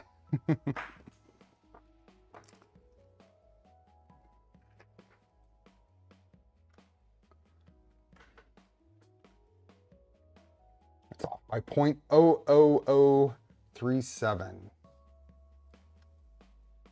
May just be one of the necessary compromise on an inexpensive smaller mill. Yeah, there are definitely expectations for capabilities on these. You not limit your expectations, but be mindful of it. Okay, this wire can go here, and then it zip ties here, and then this bolts in here. So which direction? Let's see if LDO has a Z motor. Let's go wire management. No. Wire management. Here we are. Wanted to look at probably this picture and what direction the Endstop switch is. And it looks like the lever is pointing towards the center. 300 likes, 250 is what I'm showing. We have 400 people here and 250 likes. Okay, so this is gonna go here. Z, and then this is going to bolt right here. Get those.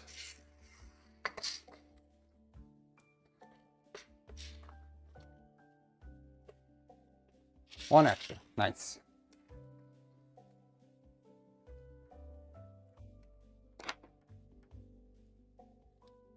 On the back to give you more room at the sides.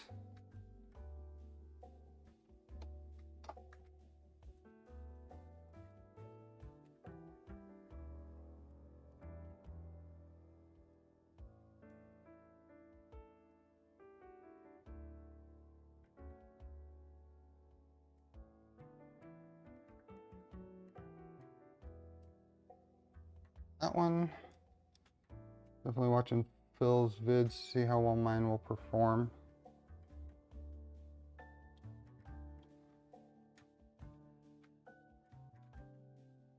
Yeah, even then, even with my drilled out, it's better, but not perfect. I didn't want to drill them out to 3 millimeters. There we go. Okay. Then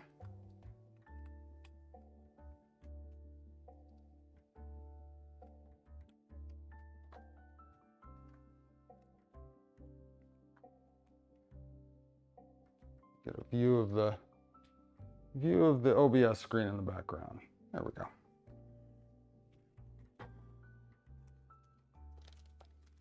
Small zip tie up to here.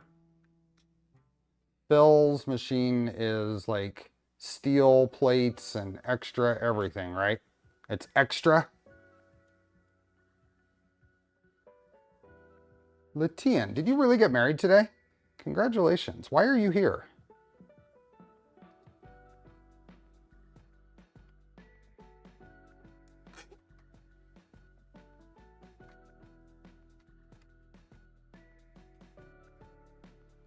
Big congratulations.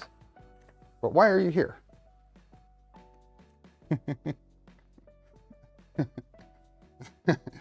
Priorities are straight, but not really. Okay,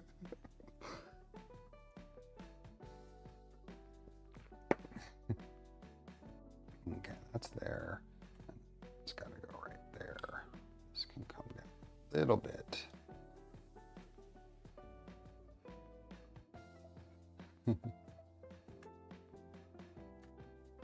Okay.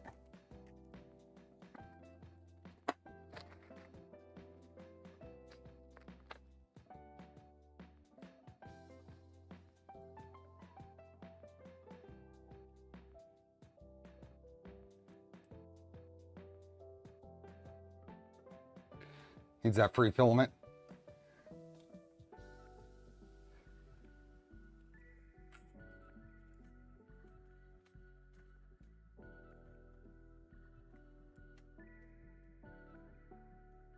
Okay, making sure I don't pull on this Z end stop wire too much. I still got some slack there, some slack there. This goes into the Z stepper there nicely. First thing than watching Steve on your honeymoon. I'm expecting the first chips today. We still have quite a bit.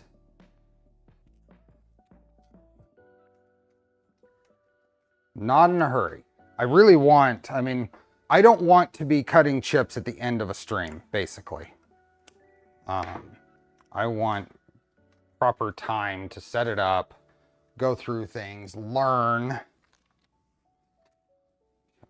then that goes there. And that's nice. I can even give this just a little more room now that I see that. So that can get a little more room there. That goes right there, and that's a nice loop in too.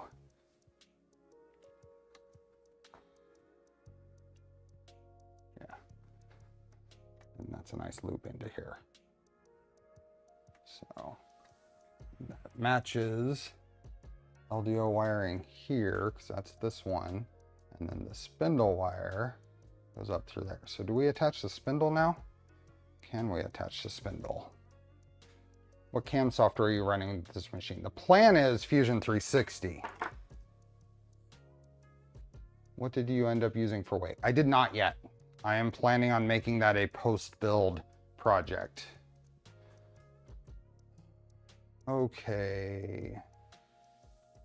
I think we can get the spindle on here because I think that's next in the thing. So spindle mount. Let's do the spindle mount. We'll use this is our work area. So we have 2 pieces of the spindle mount. How much time do you estimate this build without streaming? Let's take a wild, mostly guess. It's 16 hours. Let's say 16 hours. I don't know. That and the spindle. So we already put the heat sets in. It's talking about. We did that on the first stream. Heart of iron. Yeah, that is on the list for sure. So heat sets in, and then pass the M5 1x100 through M5 washers and into the spindle mount part A and B. And then we can install that. Attach some nylock nuts on the back side. And do not tighten. I did not print the logo insert. I'll have to put that on next stream. Oops, let's go here. Okay. So M5 by 100s. And where are, oh, we have some lock nuts here. And those are that. What's in there? Washers. M5 washers. So does this use these washers?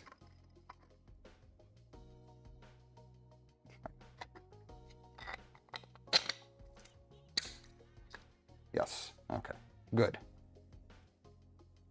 16 hours sounds about right. I preloaded heat inserts, prepped rails, and did a few other things before I started the build proper. Oh, hey, Alan. Welcome.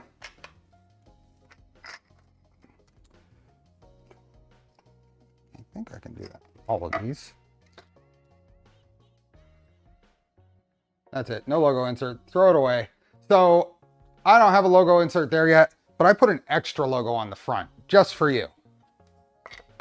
Just for you.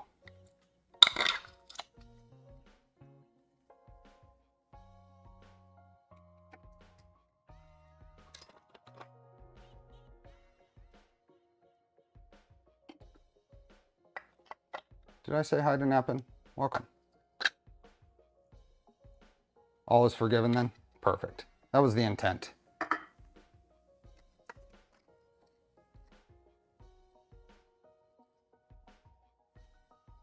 I bitch and moan about washers, so I figured I'd throw you an extra logo.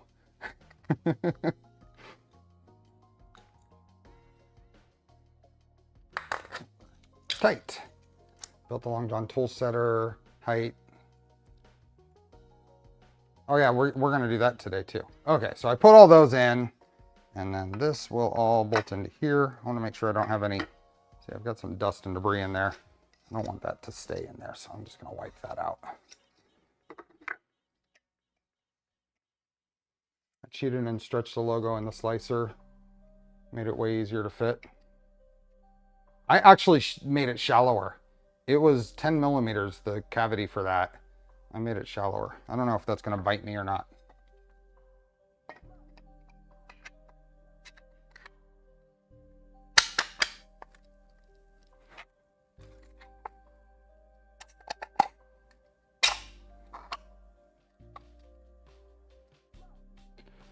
It's all good, man. I'm not a camera trade. I'm just, yep, I get it. And I appreciate it. I do appreciate it, Jake. I like to, I'm having fun. This is a good build. Okay, then that, I'm gonna go on here. That is right on fit. Okay, before we go any further, we need this look. Look at that.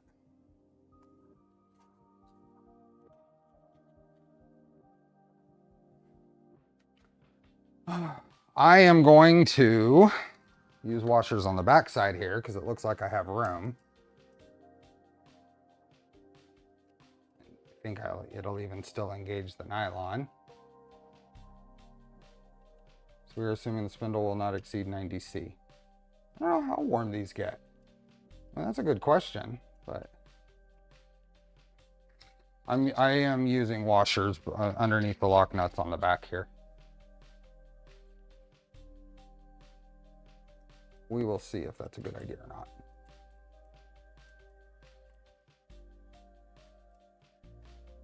Yeah, I'm going to use a black. I'm going to print the logo in black, the insert in black.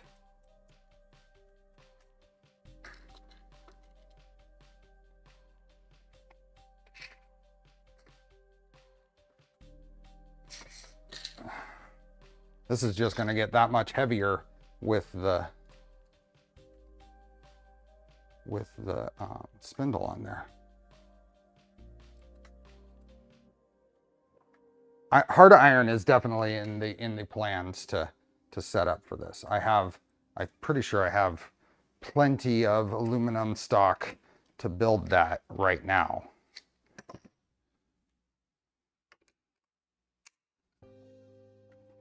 There we go.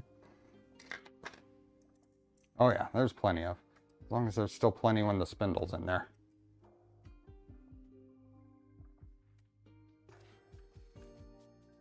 Hottest spindle ever got for me was 75°C, but I was visiting my parents in Kenya at the time and it was ambient 42°C. Did you take one of these with you to Kenya?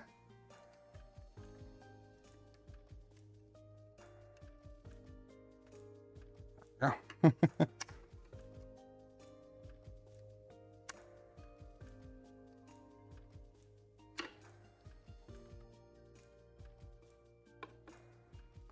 on the angle. I'm having a hard time getting this one started.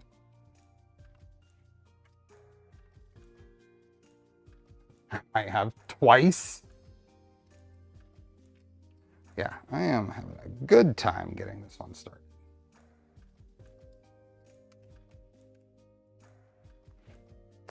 Found it.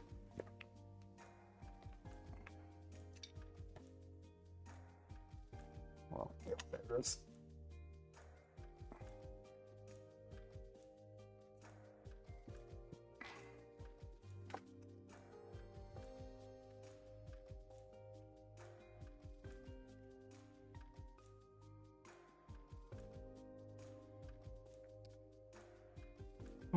I think I've got a little bit of something on the tips of my fingers that are making it slippery now.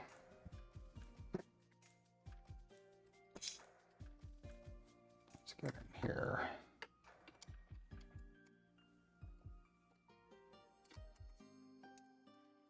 There we go.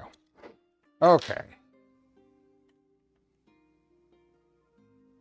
Let's carry on. Don't have to worry about those temps in the UK. We haven't hit, if you hadn't hit 40 last year, yeah. Cutting at half the rated speed at the time. The fan at the top of the air-cooled ones don't do well when the spindle isn't spinning past 16,000. Okay. Okay. At this point, you can glue in your Millennium Machines logo. Cable management continued. We got this guy. Now this is the way that the file that's included in the Millennium stuff is. I modified the LDO one. So that's going to go on there.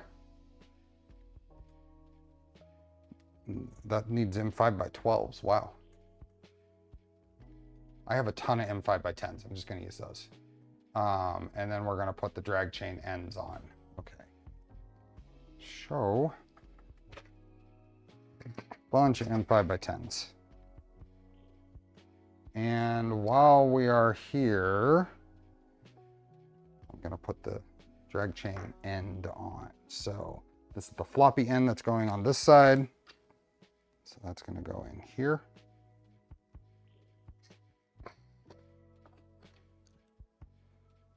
Welcome, Shane.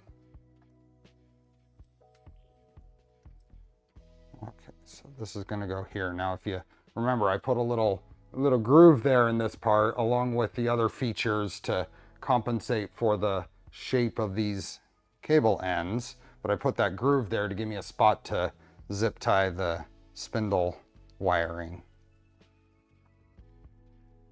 Hi, Julie.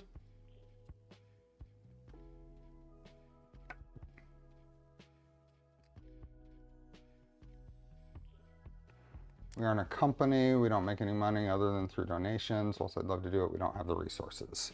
That is very in line with the same way that Voron operates.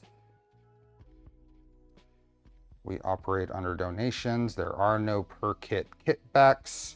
There are no anything like that. Obviously, I stream. This kit was provided to me by LDO. But yeah, and that does not squeeze together with that little extra feature there. Okay, so that's going to go there. I'm going to just temporarily fasten this with just one of the screws, just to, so I don't lose it. But I'm going to pull that off when I run the cables.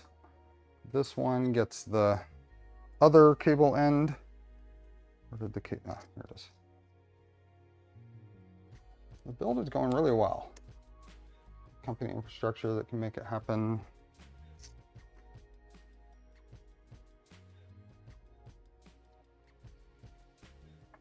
Put this one on.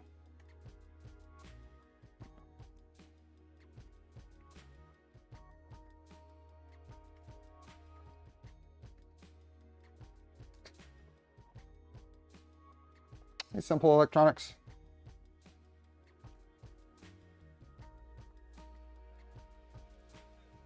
This is a great project. Steve gets his hand on the project. He's also able to improve it every time. Don't get me wrong, it's a good thing.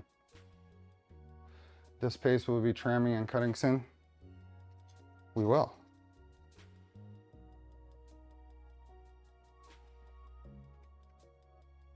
Cutting logistic part, you keep saying it's a no-go. I don't know what the topic is. That's okay.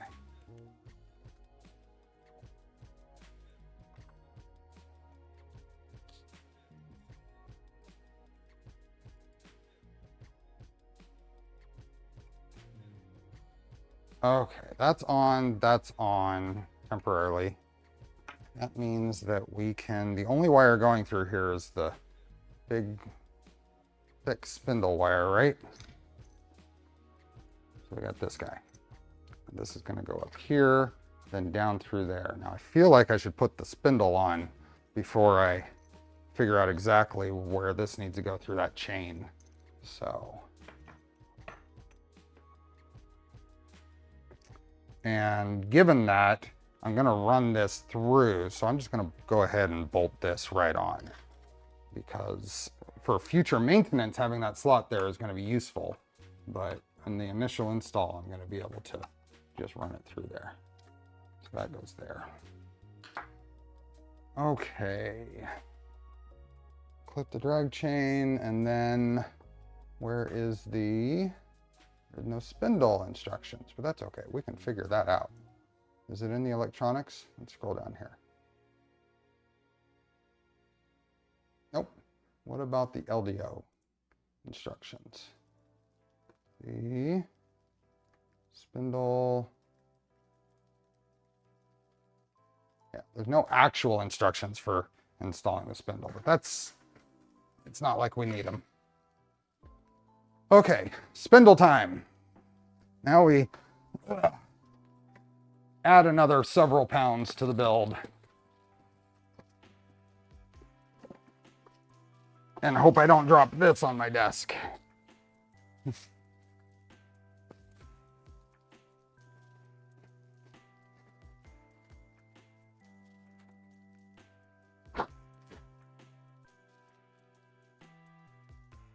Okay.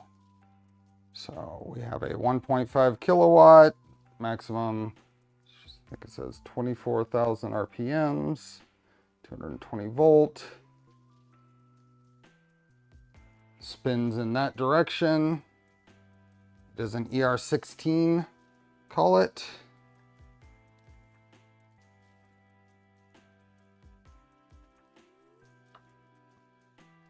It's 220 volt, yep. Pull this away. There we go. These are a little tight, but that's okay. And then I think this will slip right in here.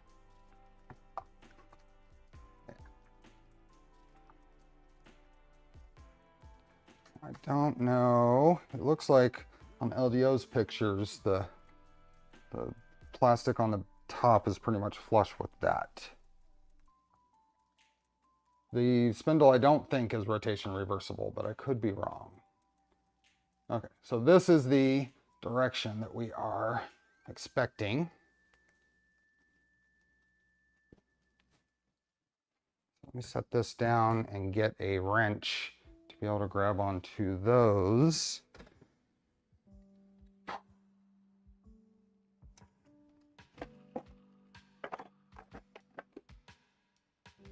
Is that, and where did I put those?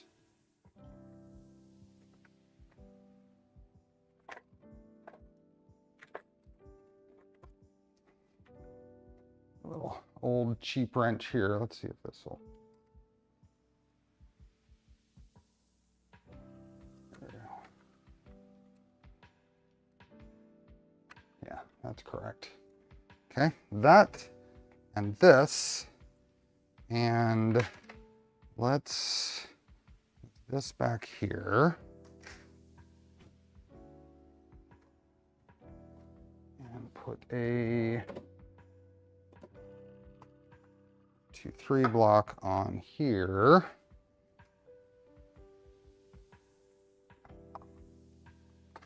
Let's see. where we are. So not quite there. Let's stack them.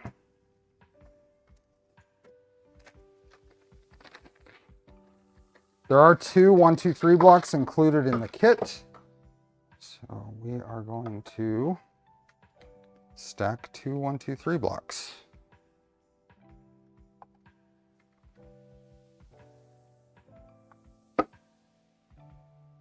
That.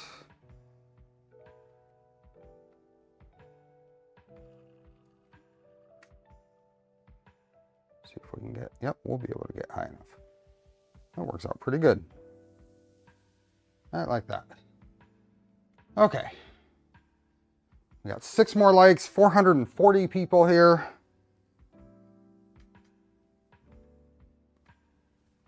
Oh, make sure that's somewhat stable, hopefully.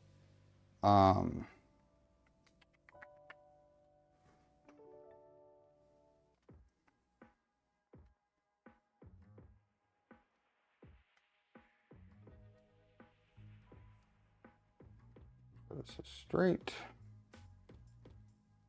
Looks good.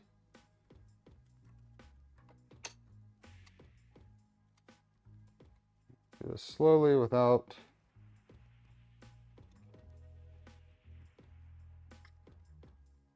trying to keep from jostling stuff too much, because that is a little precarious on the 1, 2, 3 blocks. Oh, we're over 300. So now our new goal is 350.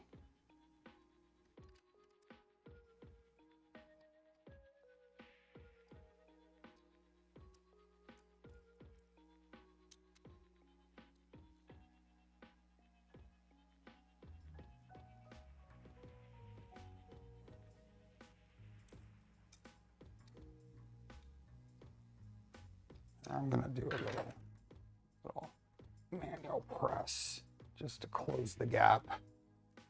See where we're at.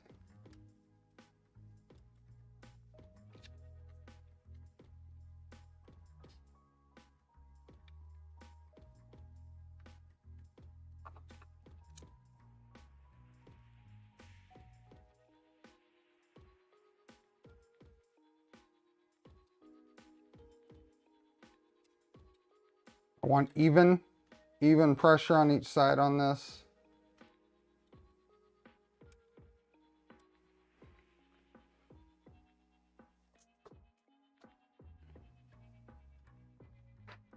I just don't want to get my head in the way of this other camera, so I switched views.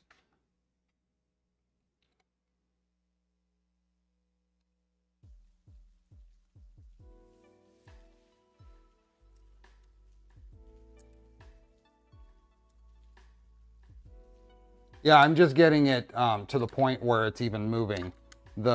All the printed parts and the lineup of things is is tight. So I'm getting things even, and then I will be tightening in a pattern, don't worry.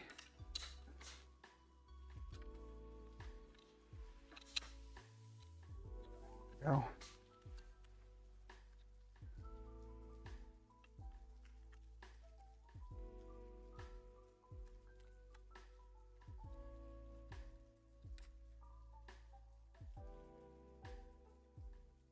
Okay.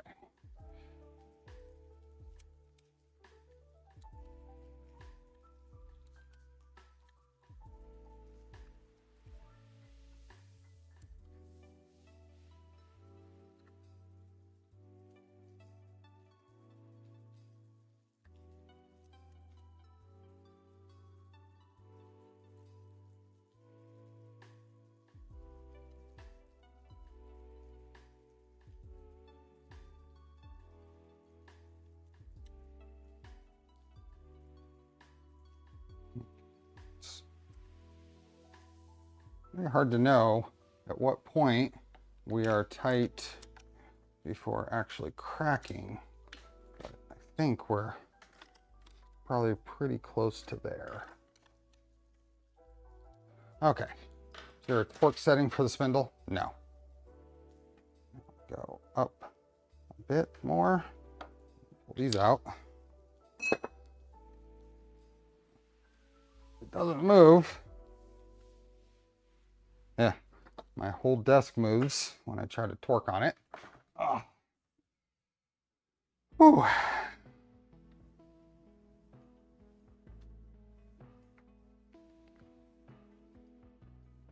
And this whole thing is getting very heavy.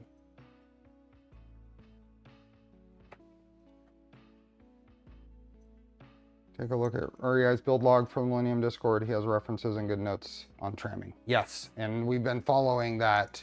We did that on some early methods of building the X and Y assembly as well. So let's put this on here. What is the... Go on there like that. Oh, no, it goes... There are keys in here. Maybe I can see it through here. No, I can't really see it.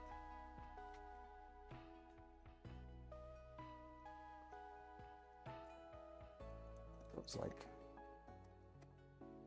there we go.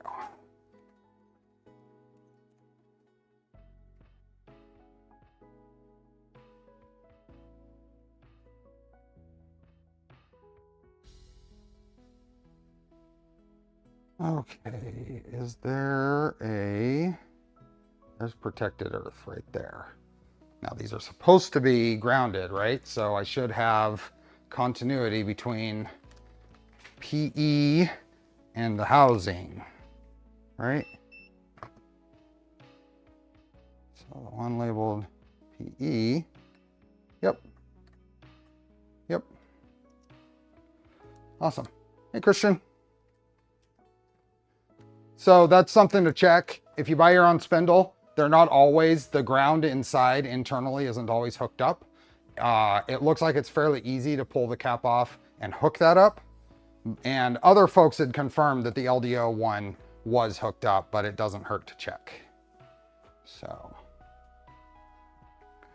okay.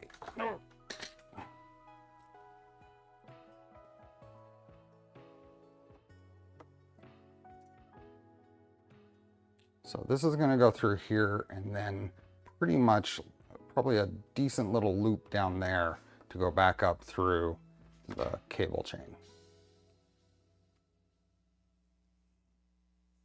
And in all honesty, this could probably have been, I guess it doesn't, you don't always get a quality spindle cable here, so you can't count on it, but a zip tie here and here with this little guide here would have been enough for the amount of travel this has.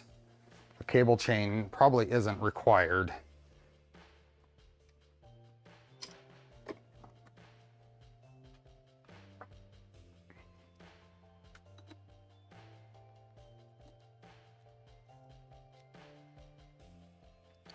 This is a 220. This looks really cool. I love the colors.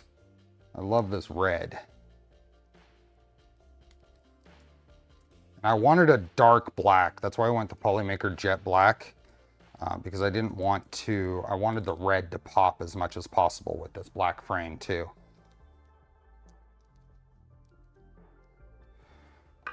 Okay, so this is gonna go there, which means this goes like this. Yep.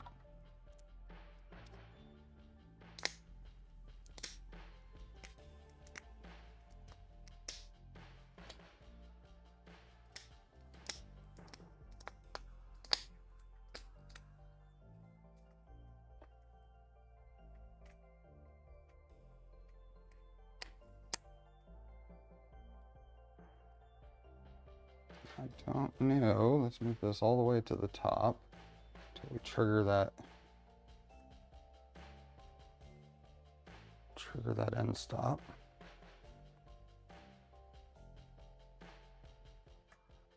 There's the trigger.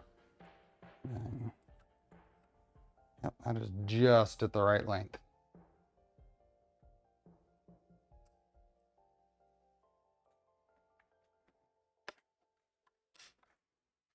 Oh, this little thing, just make sure everything's in line. So, would probably just leave that somewhere like that, probably. I think. Polymaker Jet Black and Pop Green ASA. Nice. Does a cable chain rub on the end stop wires? There is a gap. There's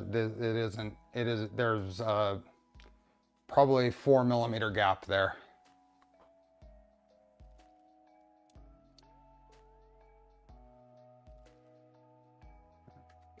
I'm gonna unplug this for now, and then I'll just go ham on moving it.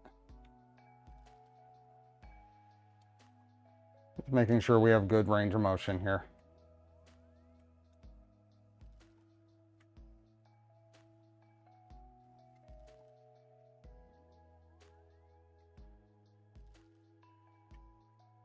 Okay, that is probably something I want to twist this around. I don't want that one that's coming down to catch on, and maybe I'll just bend these back. These are the end stop wires. I didn't want this to catch on that up here. That's end of travel there. It is not water cooled. Nope. Okay. This is going to come back around and plug in here. So there is going to be a bit of, it's not going to be too much of a service loop, really. That'll be a lot tighter than I was fearing. Okay. Now let's see if my plan for zip ties on this worked out. So I put a slot here. So I think, let's go here.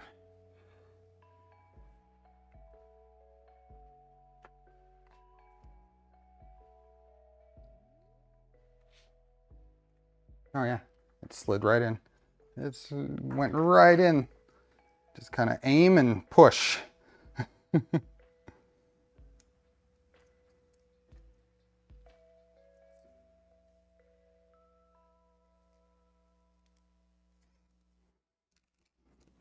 So how much do I want there? Probably like, that's probably fine.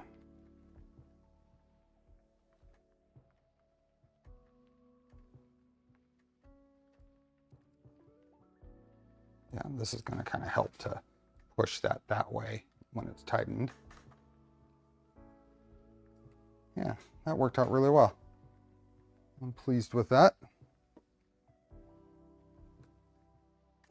There we go.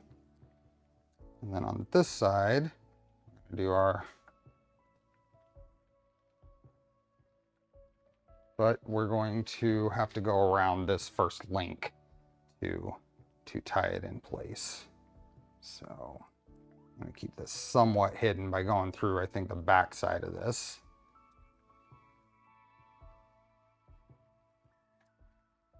There. Okay, up, down, up, so right about there.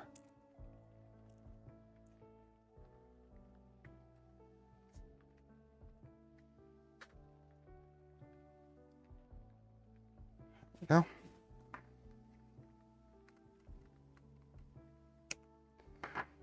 Now this mount here could be extended, put a zip tie here on the bottom. Going around this last link is going to be fine as well. And then these two go right there. So I think I'm going to go right like that. That's the last zip tie in this little setup.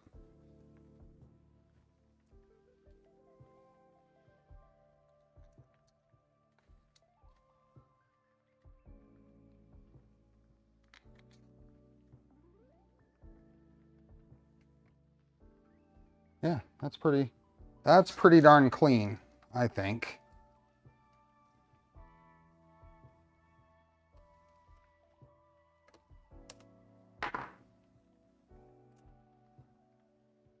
Also unplug the spindle now and twist the wire to get it to stay to the right. No, because it's keyed. It's keyed. So this coming off of here is kind of what's doing that, but I don't think it's going to be in the way anywhere. I think we're okay. And bending these end stop wires back towards the motor there's nowhere for it to catch now. So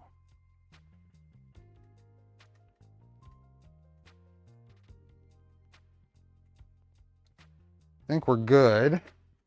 Now we get to do the VFD.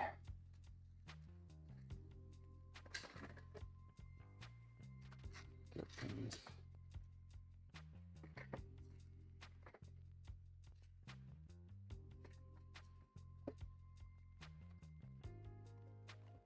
There we go. Okay. Let's see. It is heavy.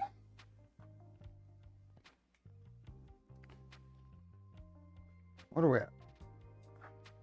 We're at 324. We have 26 more to 350, and we got 12 minutes. I think we can hit 400 in 12 minutes, considering we have 450 people here.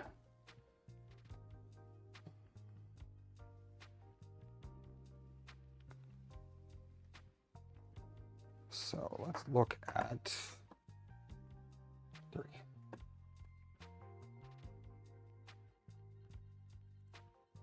There we go.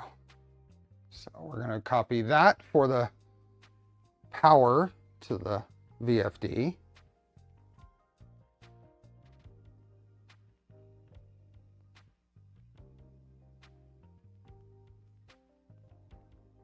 A full 360-degree twist. Oh, that's possible. We can look at it. We can look at it. It very well might work well.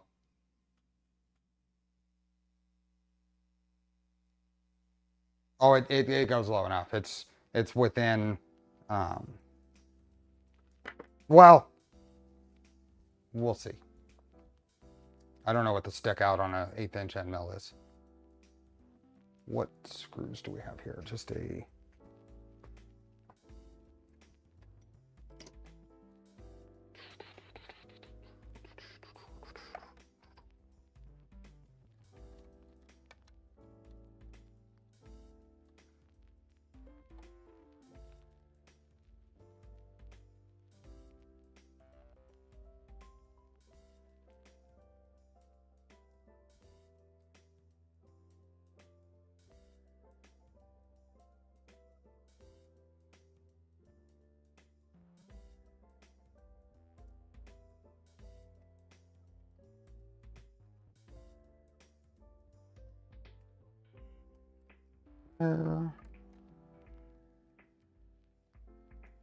There.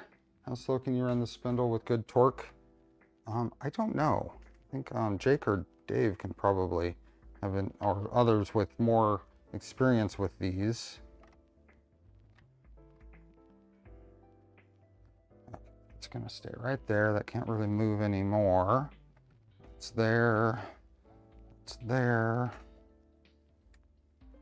And this might not be a bad idea for another one of these type printed parts, to just kind of hold these into the slots here. Just a plate that basically goes across here.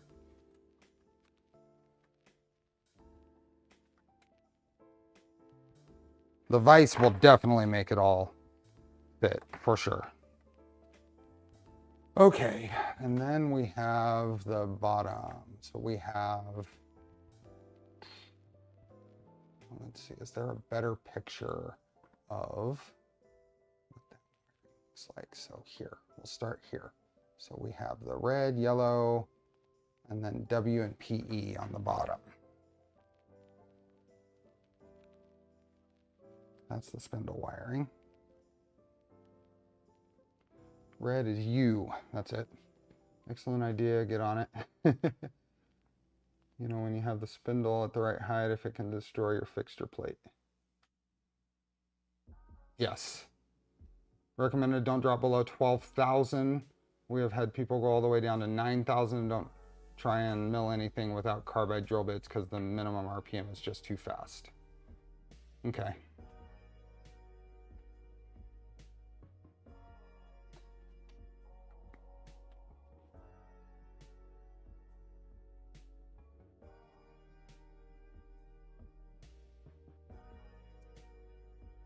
Okay. Come here, fart rate.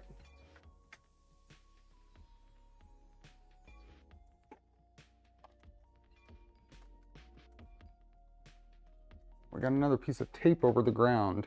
So I don't know if anybody tried to answer before. I didn't see it. Why do they put a piece of tape over the protective earth port?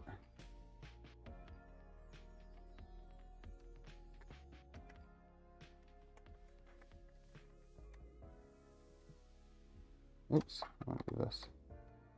Those cables really fit in the channels beautifully. Yeah, I was pretty pleased to see that actually.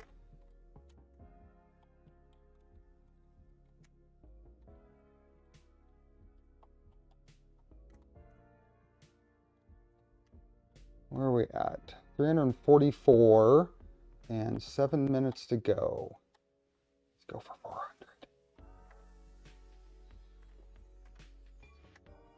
Ooh, I can probably incorporate some zip tie into this little plate back here I was talking about. I can incorporate some zip tie points, and that'll get this to loop right in there and be nice and tight on the back. That'd be perfect.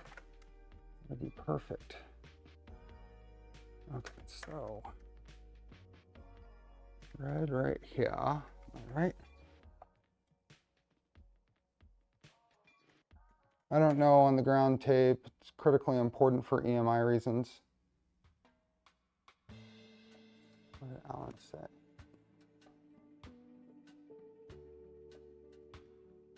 Another excellent idea. Now you really need to get on it. Oh, I will. Oh, I will.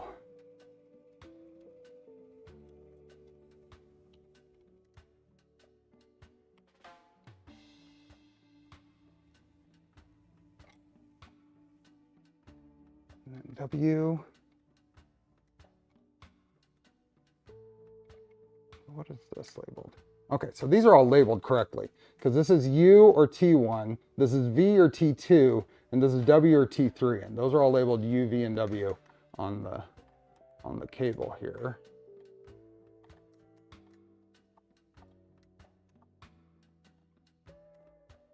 And then PE is labeled on the end here.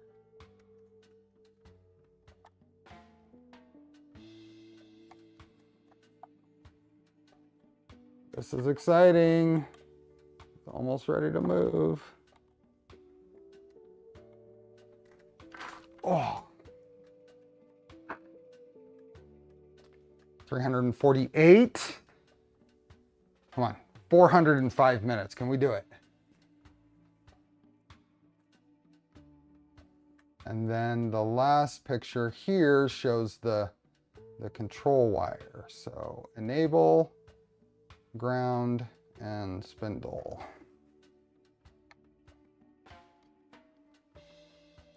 Hey, 3D Protofab, welcome.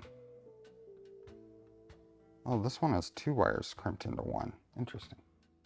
Meaning that the VFD generates a huge amount of EMI and needs PE connected. Oh yeah. I'm just curious. I was just curious why it was taped over.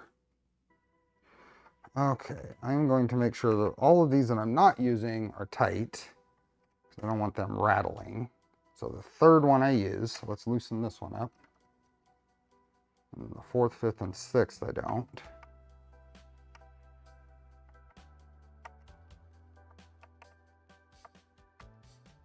And the last one I don't, and these 2 I do.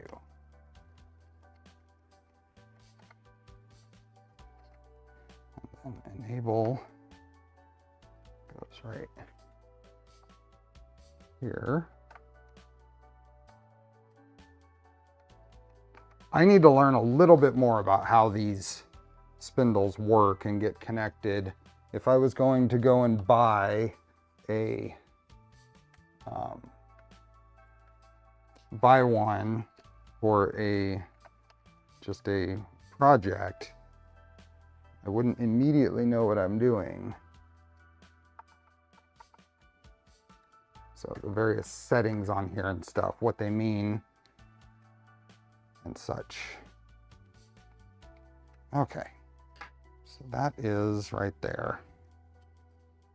When I was a kid, those Craftsman screwdrivers were the... Yeah. And then my plan is to build a printed plate here that's going to bolt in here and just kind of push all of these and keep them in the channel so they don't fall out, because this one can, this one can't. And then we are going to make this, however, whatever way makes sense to loop this around. I might undo it and loop it around, and a couple of zip tie spots to anchor it back here. And then that'll contain all the stuff back here behind the column. Almost dinner time. How long for the giveaway? 2 minutes plus 3 seconds.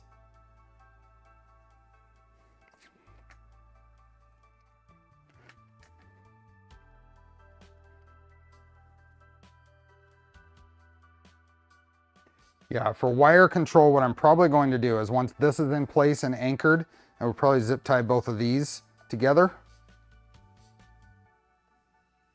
This one up here is fine. It's not moving anywhere. It's anchored into the extrusion slot. It's not going to do anything. This one is okay. Yeah. 359. We have met our goal, but we're going for the stretch goals. Still have a little under 2 minutes. We have time for dinner. I guess this tape can come off. It's never setting. It's never setting on those surfaces again.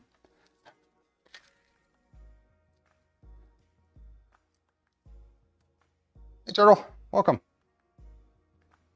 Look at this thing. It is wired. It is in place.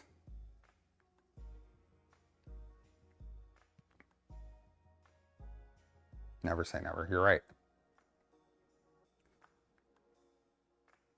Oh, we can put our continental breakfast on. We'll do that here in a bit. We got 1 more minute. Oh, it is not light. That is for sure. There we are. Hey, William. It is not. It really, it's not ready to make chips. We have a long ways yet. I do some deadlifts with Milo. I'll do a shoulder shot. So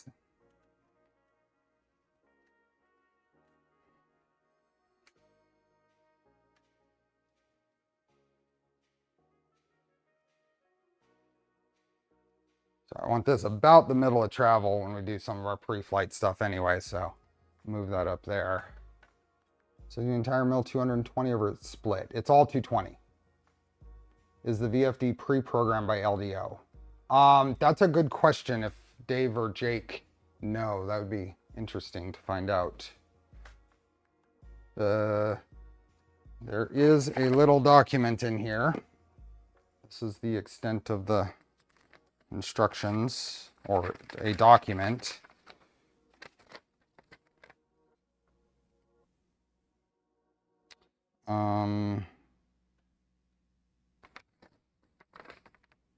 It is not in English at all. There's no English versions of the instructions here. Okay, it is after time for giveaway time. We are going to, this is a good spot in the build. Oh, there we go. Pre-programmed. Hey Cameron, welcome. What do you think? What do you think? Do you believe LDO is setting somewhere on their guides in case it doesn't come programmed? And there's a good English manual online. The Shinlin S3. Awesome.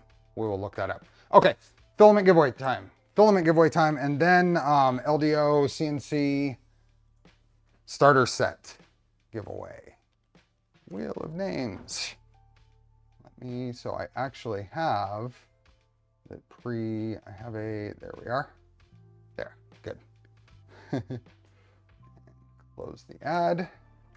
So the way we do this, we're at 366 likes. Let's see if we can get to 400 by the time we're done giving stuff away. So I will close the Polymaker filament giveaway form, which the link is in the description, after 3 seconds of no new entries. After we're done giving away filament, we will give away the LDO CNC starter set. And after another 3 seconds there. Jason, welcome. We got Jason and Cameron here. Awesome.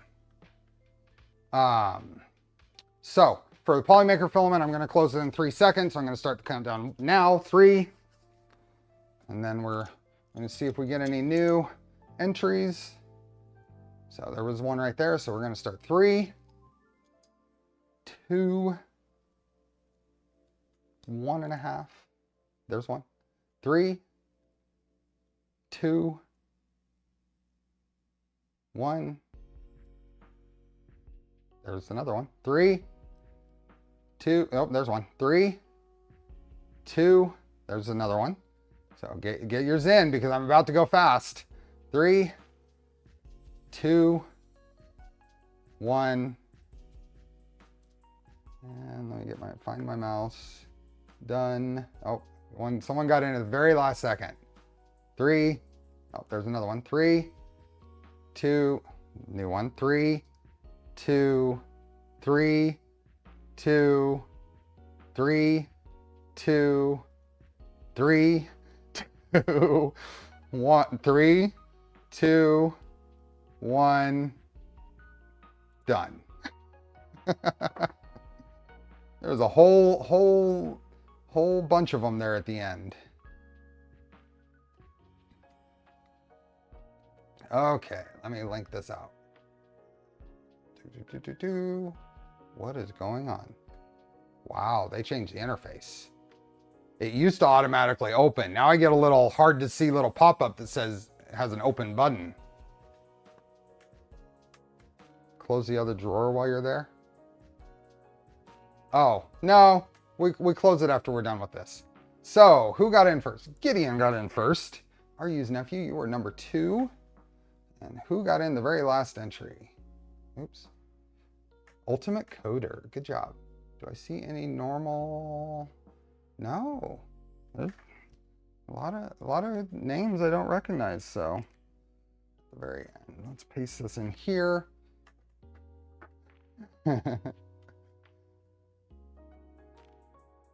It's a game to waste all of our time, but Steve gets a kick out of it and he deserves some fun. Exactly. Exactly. Okay. We are going to do a number between, I don't know, 1 and 10, because I'm boring. 1 and 10. Shuffle between 1 and 10.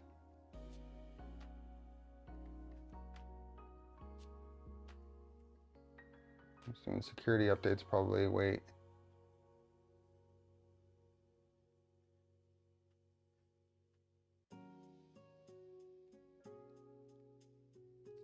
We did 6 and 7s and stuff. Let's go 4.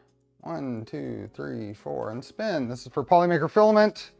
If you are in the US or Canada, you get a coupon to the US or Canada stores. It includes free shipping with the coupons. If you're outside, then there is a form with a list. Bjornar Nygaard. I might have butchered that. I apologize. You have 2 minutes to say something in chat. Congratulations, Bjornar. Bjornar, are you here? There you are. Awesome. How was my, how embarrassed should I be at my pronunciation? Congrats. You will get an email from me. I still owe Tuesday's email, so, but I did send Sunday's email.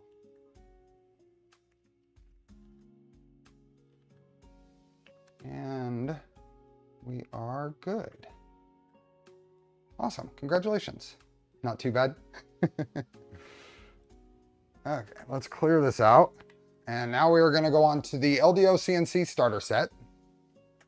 We have 3 seconds before I close this. This includes the 1, 2, 3 blocks. It includes a dial test indicator and little stand. And it includes a selection of collets, end mills, shims, and a couple of 10 millimeter, whatchamacallits, I'm drawing a blank. Just hide your shed for a while and you'll be fine.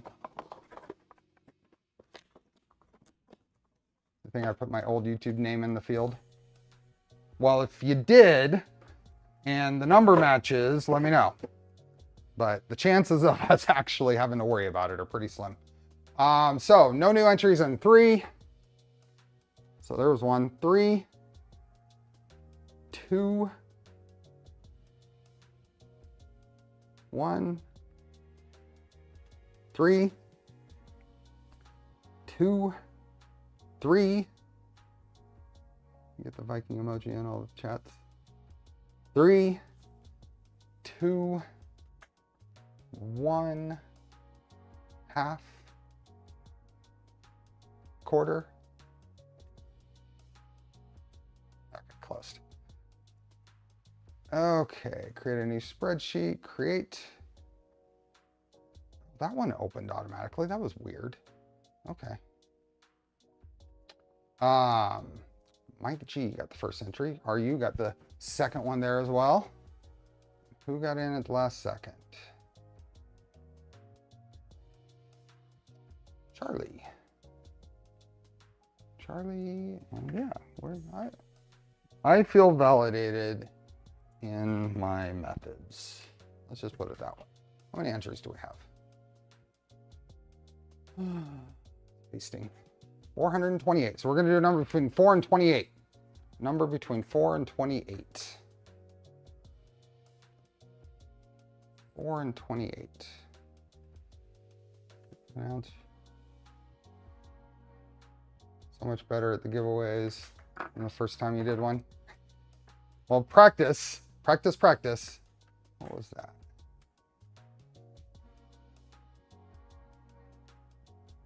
Well, it is the 17th, and it is St. Patrick's Day, so let's go 17. 1, 2, 3, 4, 5, 6, 7, 8, 9, 10, 11, 12, 13, 14, 15, 16, 17, and spin. This is for the LDO CNC starter set. You will get an email from Jason. I pass your email off to them. He will contact you. Liz, congratulations. Are you here? You have 2 minutes to say something. Liz, you get to play with CNC stuff at some point. This is a great catalyst for a new build. Liz, congratulations. Are you here? You still got to be here.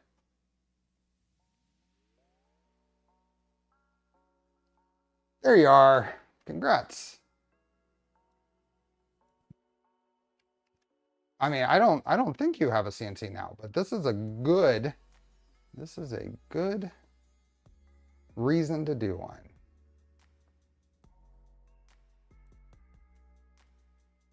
Awesome.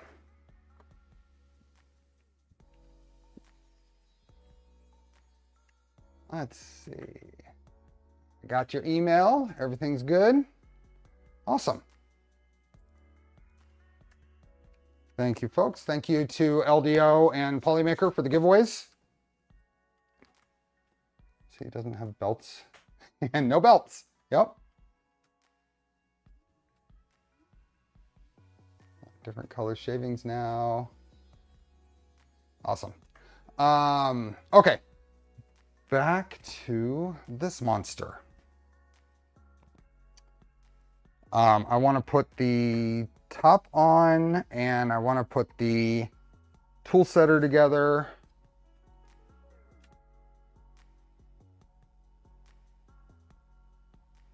Makerspace, St. Patrick's Day, we should all sing a sea shanty. You can do that, Bill. Let us know how it goes. Okay. We have a breakfast plate. Make sure it doesn't have any dust and stuff on it. Oop, stop my timer. appropriate you get the Milo working on St. Patrick's Day. Time to start CNC shenanigans.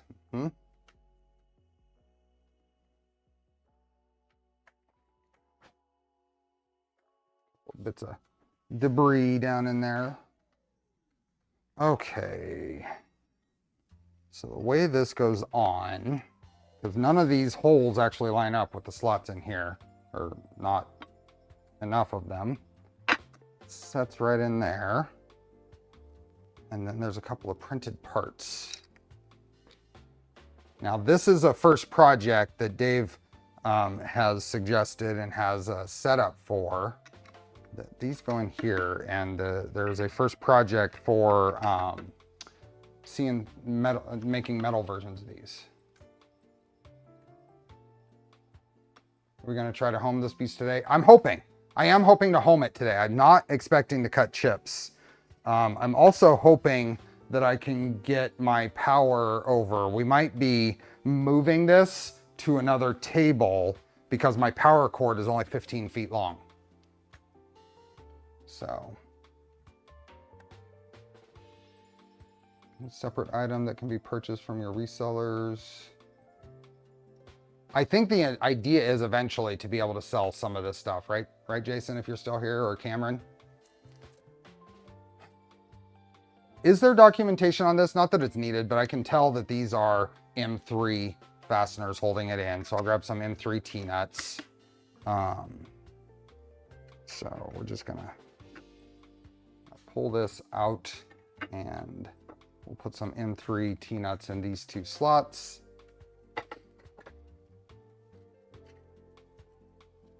Bit late today, but made it. Hey, Ben. Those are hammerhead T-nuts. You could use hammerheads, but probably not. 5s. Yeah, rolling T-nuts on. Oh, I've got some over in my tray here, and I have two over here, and I've got more. I don't know if this came with enough M3s. I did use extras in the rails, so it being short is not an issue on the kit. It's an issue on how I used them. Eventually, these will be available from your resellers. Awesome. Ooh, Bing is pretty much flush on the bottom. Need to unpin. Good call. Thank you. Unpin the message, and let me delete those links since I'm always forgetting them as well.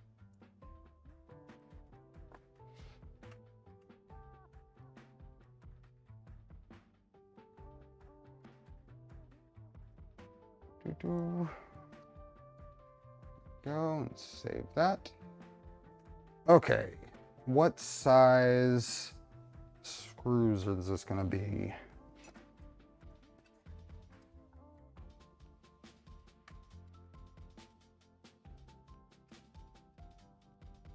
So what is this going to be? 16s probably? 3 by 16?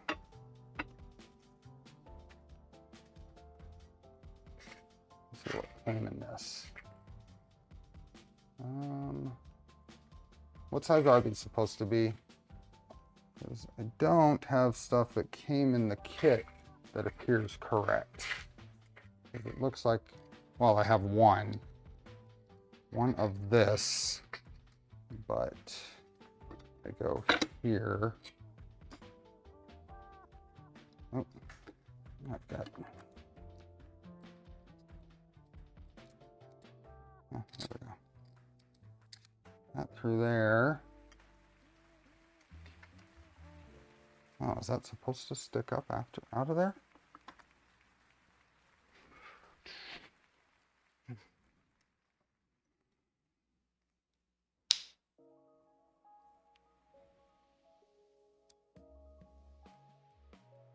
Interesting.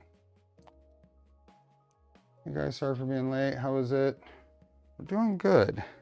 The hole in the printed part, I don't know where, it seems we could use a little more room for the head there. Let's see here. That is going to scrape at whatever size this is. The plate is 10 millimeters thick. You generally need an extra 4 millimeters to fasten into a T-nut, so M3 by 14. The spacing on this, I don't know. M3 by 14 is not a standard size. But what I'm really looking at is the kit should have come with the correct fasteners. It doesn't look like it may have. So let's try a few things here. The plate is 5 millimeters, but yeah, I think.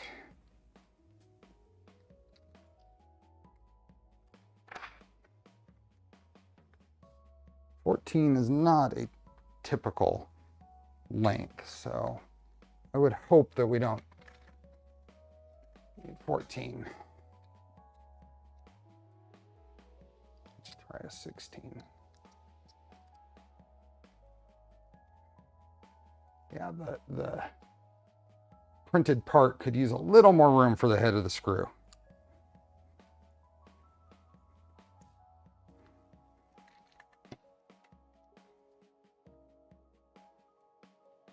I'm not sure that it is actually bottoming out in that pocket there. So let's fix that. I think I have an M6 reamer that would be perfect for that. 6 millimeter reamer. That's 4. It's 6, maybe. That's a 1/4 inch. So 6, there it is.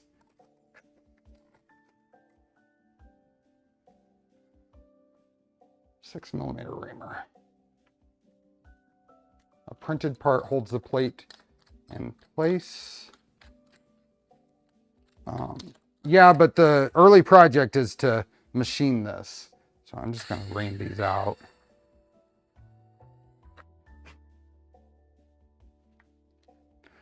Just so I'm not fighting that.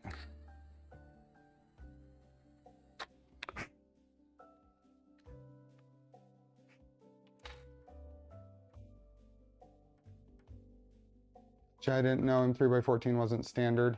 We can get them at my supplier here. So they are, I mean, it's a size, right?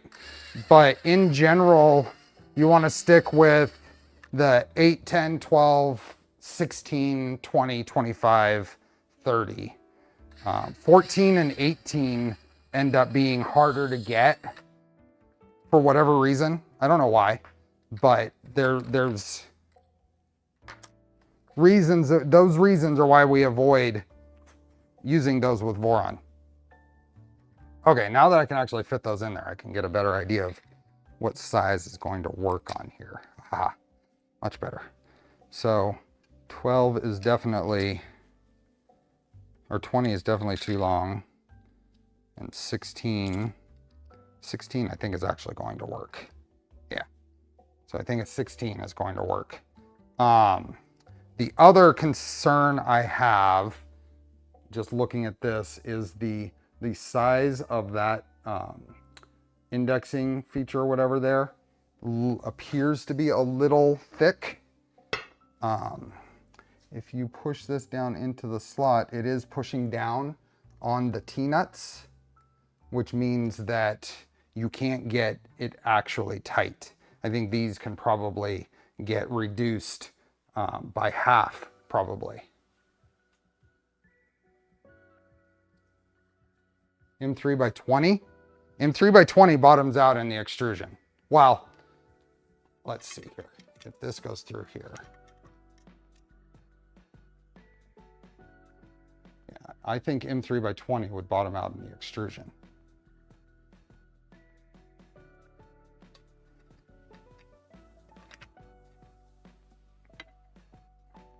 And I think these printed features here are too thick. I am going to reduce them.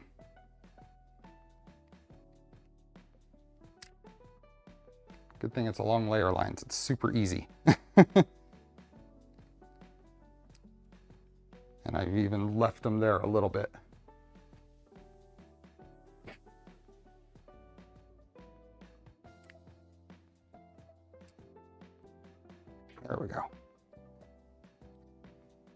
Okay.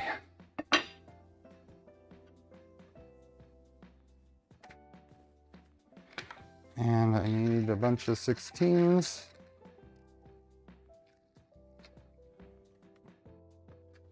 And M3 T-slot nut.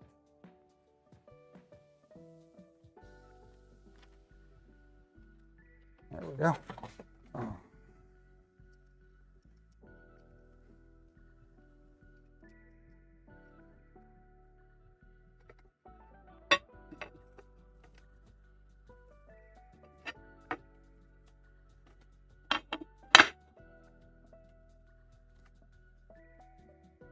Okay.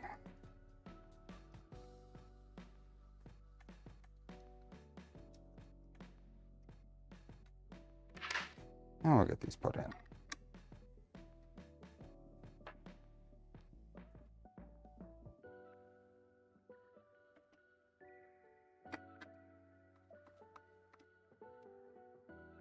There we go. Much better.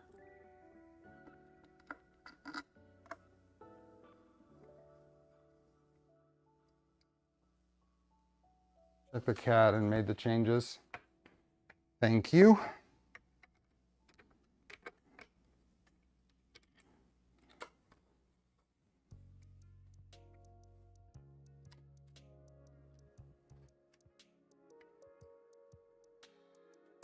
Fastening kits I've ordered from Amazon have had 3x14 and 3x18 for button head and socket head.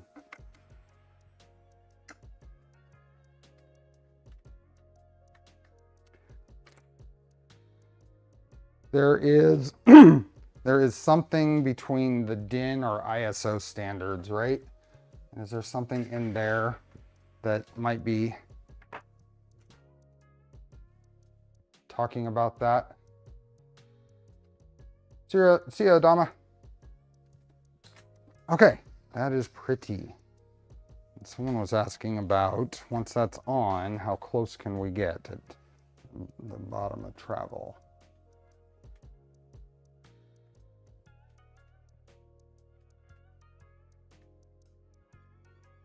So all the way at the bottom, we are within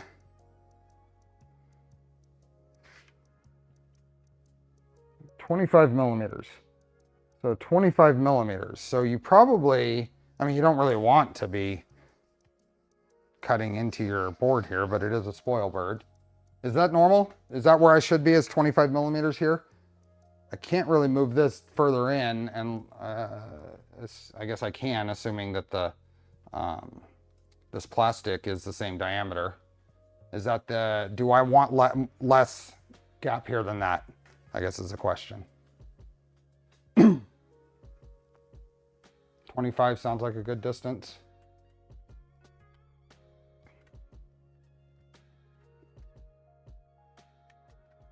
I will mostly be using that little, this guy. Mostly be using this on here, but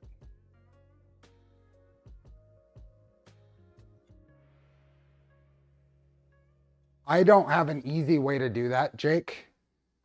I had seen you doing that with other folks, and I actually intended to be prepared for that, but I forgot to be prepared.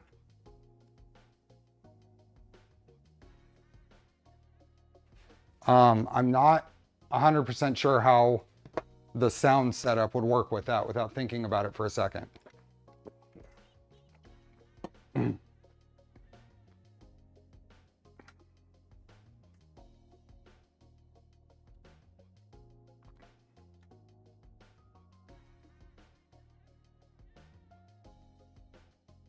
Okay, let's get into the bit or the Long John tool setter, Long John kit, and then let's power it up.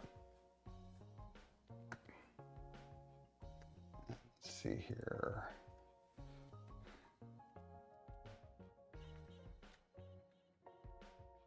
Get this back up into the middle of travel and let's move it out of the way. Okay, tool setter. Is there a manual handle for Z? I don't think so. So here's the printed part for it. I decided to go in my accent color. It has a nice little spot there to grab it with pliers. I have already pulled one of these apart and the supports worked out really well. This little built-in support. So we're just gonna, just see if I can grab it with.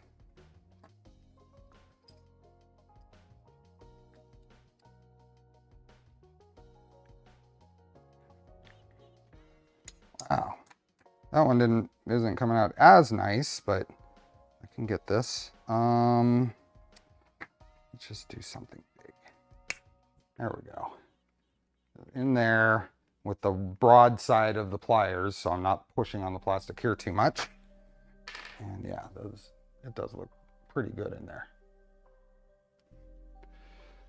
No worries. Basically, the way I do it is I take the flute length of my shortest end mill and then use that length from the table to spindle nose. That makes sense. That makes sense. Since I am going to be using that vise almost exclusively on here and I don't want to scar up this nice pretty breakfast plate, I'm not going to worry about it right now because I'm probably going to want it to be maybe even further up than it is. Quadrangles are in the finals.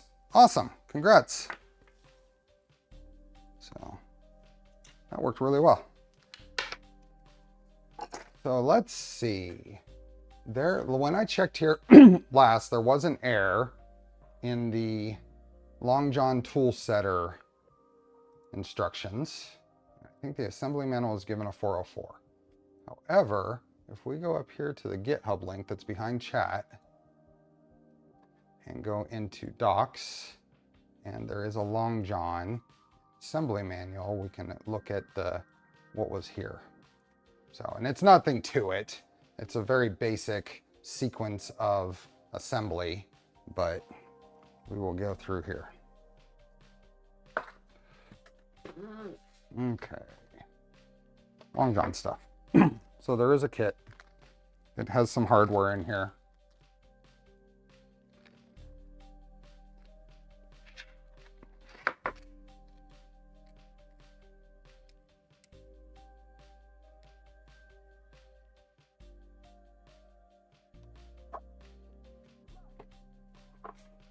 Oh, sorry. Okay. So it looks like the two brass pieces press in from the top. And there is a spring in here and what they call what is referred to as a sex bolt, a binder, a binding bolt. There's a few different names. That threads into that M4, I think it is. And there is probably a spring here just to make sure that it takes a little extra pressure to trigger. So that probably goes like that. And all of this into the top here, right? PEM. Okay, so I'm going to use I'm going to try to use my big Knipex pliers.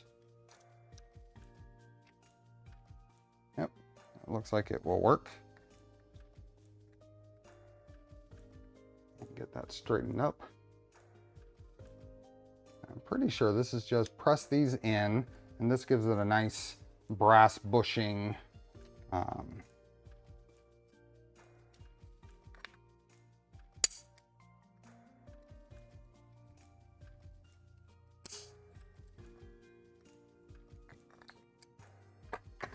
And that didn't actually need. It goes like that. And is that all the way? Yep, it appears so. Hopefully that being just a little loose isn't actually a problem. It's more about it having a good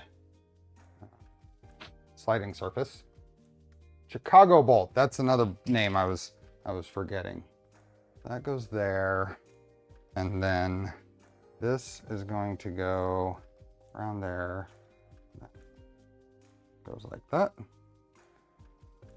And on the underside here, with some Loctite, it's gonna go this bolt here.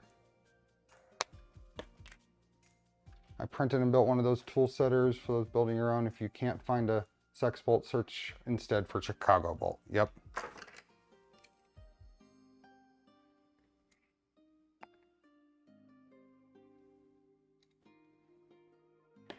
Okay. Now this the trigger point, I think can be adjusted with this bolt here. I don't know if it's going to be needed. We'll find out, but I'm going to somewhat tighten it.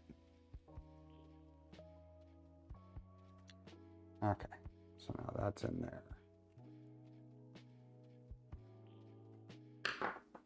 Okay, there is a little circuit board.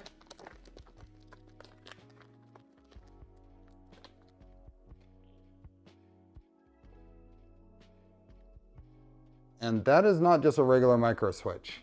That is an optical switch. And that is why we need 5 volts to it. Because it is not just a mechanical switch. Okay, so this has a little spot here. And that makes it nice and neat. And then it looks like some M2x10 self peppers. I did Loctite it, yep. Oops, that's not my felt tapping drawer. This is my self-tapping drawer.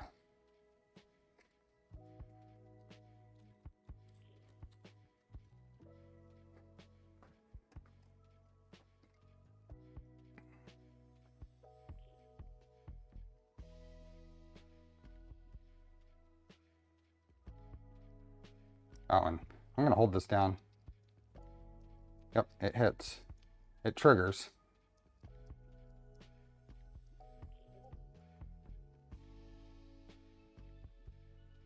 There we go. Now is it? Yeah, it's triggering before it bottoms out. So I think that's all that matters. You're looking for a consistent set point is all. Where it is doesn't matter. It's that it's consistent.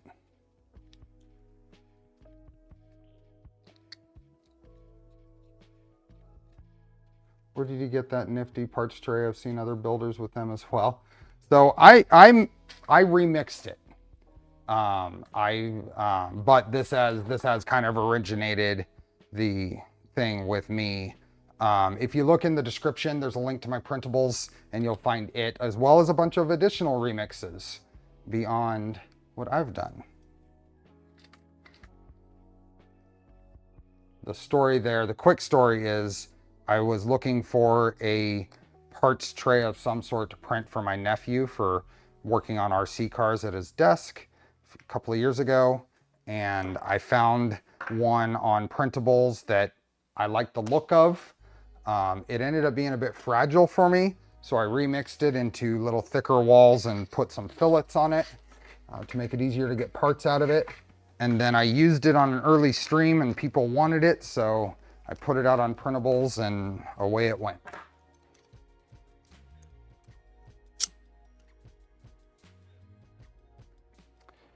Okay. So I mean, that's really all there is to it. There's the thing. I got a couple of fasteners to bolt it into the table. Let's go here. I don't know where I want to put it.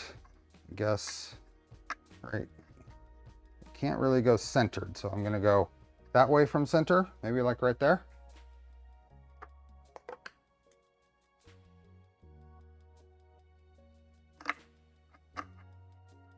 And this threads right into the apparently M5 holes on the breakfast plate. Fastener came about because it was invented by Chicago Fastener Company. Okay.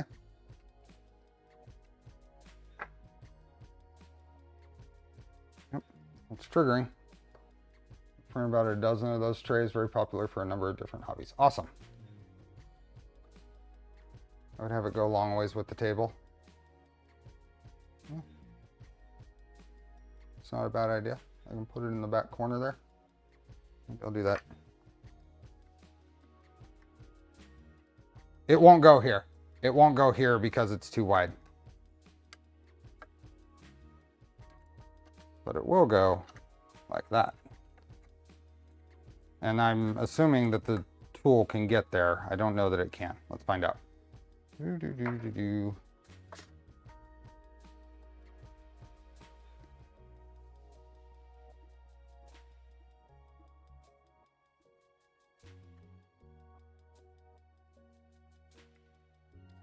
Nope, it won't get there.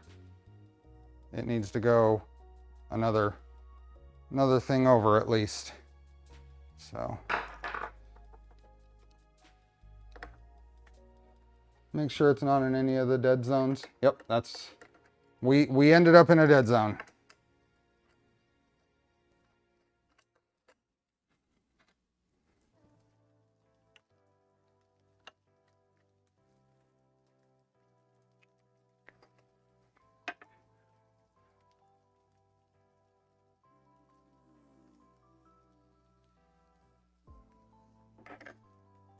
Yeah, that will work right there. One more over, it appears, will work.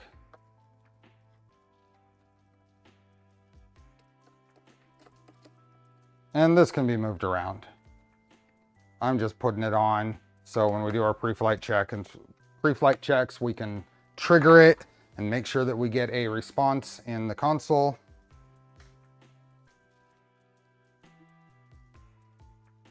Hey Daniel, welcome.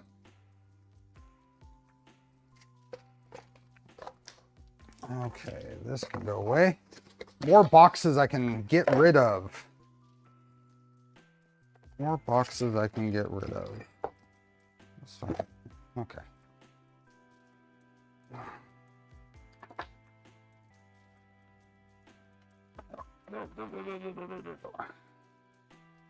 This guy is going, where does that go? Yep, that way.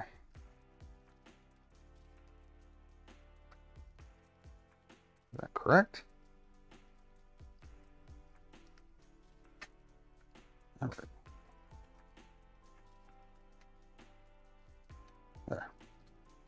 There it is. We are ready to turn this on, aren't we? What are we gonna do? How are we gonna do that? I have a plan. I had a plan.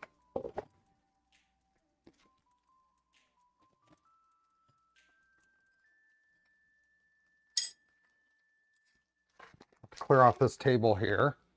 And I'm gonna attempt to not throw out my back as I move this into place. I think we're going to move out of the way.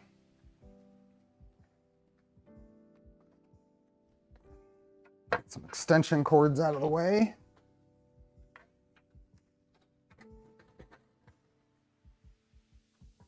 Right like that.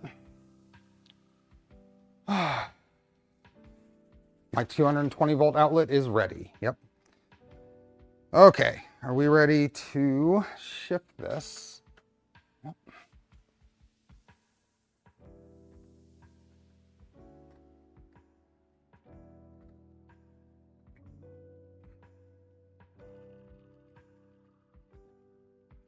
Now, let's go here.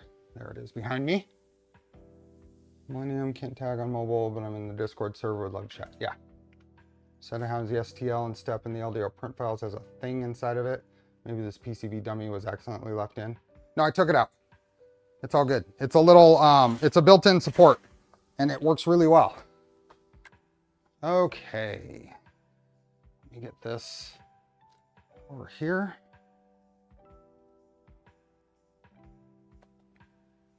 You're just gonna have to deal with the background. I think that's probably good. What do we think? Yeah, that looks good. Got stuff in the background. Where are we at? We're at 1:42. So we have an hour and 18 minutes until 3DP and me, Dave, is streaming, and we're gonna raid his stream. So stick around. They're gonna do a live serial. Let's see. We did hit 400 likes. Awesome. Thank you, everyone. Okay. I have power. This is gonna be fun. This is going to be fun. Let's look at the pre-flight checks. Let's go back to the documents. Pre-flight checks. Axes movements are based on relative spindle movements and not the movement of the work table. Okay, so we're going to do Endstop queries. We're going to get things powered on and see what happens. So we copied all of the config files, so we should be at a basic operating point here, right? We'll find out, but my power setup is very easy. So I'll explain my power here. So I have a 30 amp 220 volt outlet that was put in by the electricians that did my sub panel in here, and that is a 14-30P plug. That's what this is. And this is a little adapter to go to a 6-15P plug. This is used commonly in 220 volt setups for mining, crypto mining, because that's, the seller was like bitminer.com or something. I got a 15-foot cable there. So this goes in here, this goes into the wall. I've already checked to make sure the proper wires are going in the proper place, and I have already tested this for basic operation. I powered on the base plate with this. So, okay. So this comes back here on my wall after I get past everything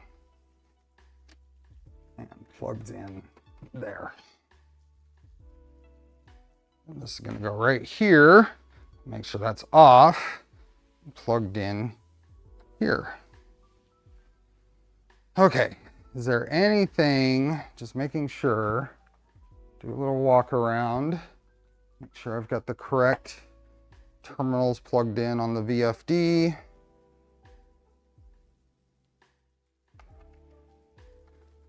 Okay, I think we're good to go.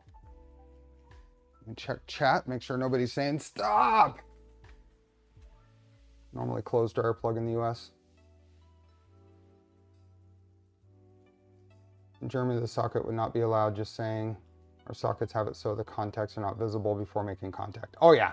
So that's a US thing that we don't care, apparently. Go burr, so it's 30 amp, yeah. For your printed hand welds, to use heat sets in the printable hub. Yes, there's one heat set in the printable hub of that printed hand weld.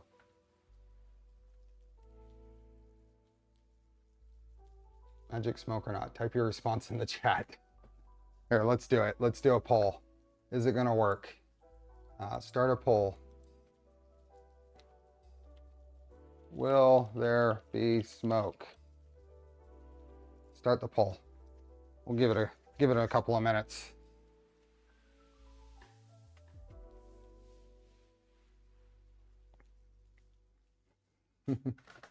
I'm liking the confidence.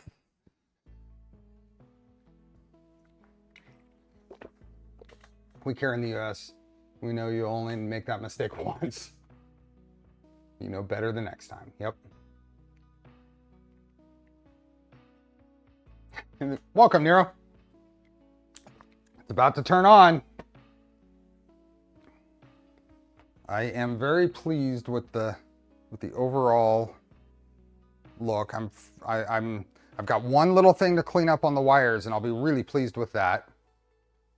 There was the question on if we could twist this spindle wiring around. That's gonna be quite a, I might have to redo that along the whole path because it twists quite a bit to do that. I don't think it's a good idea.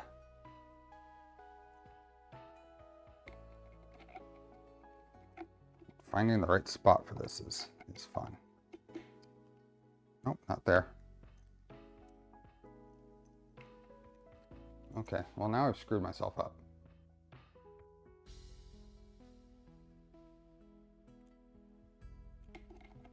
There we go, got it back on.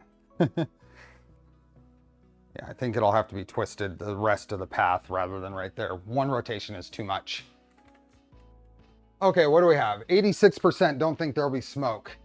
So how many, oh, that's not what I want. How many does that mean will? We have 140 votes. That means there is not an insignificant number of people who don't have any confidence in me.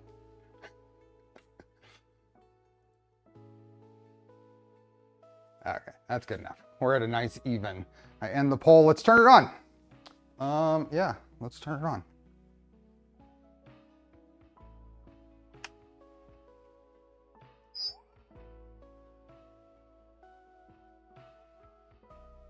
Okay.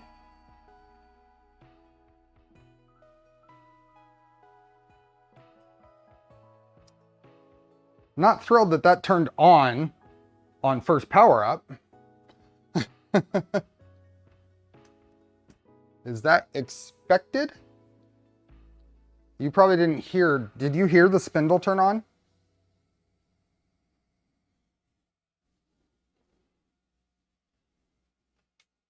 Yeah, the spindle turned on.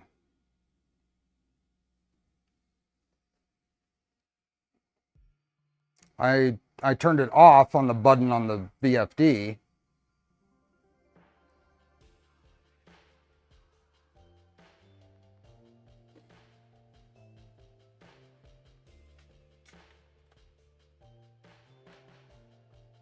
Do you have it connected to the NeoPixel port? If so, that is why. Did you follow the updated wiring from LDO? I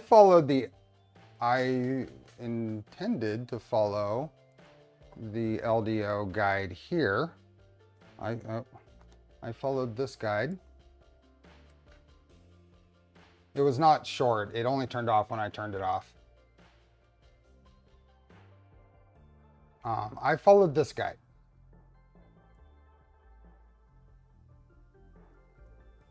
Has there been an update that I should know about that wasn't listed here?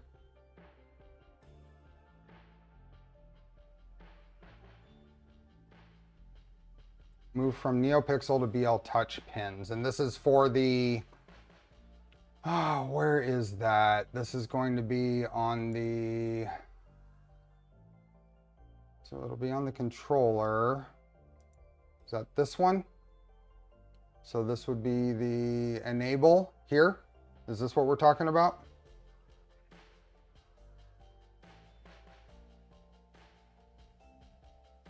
Let me see where I lost who was 3DP and me. There you are, Dave.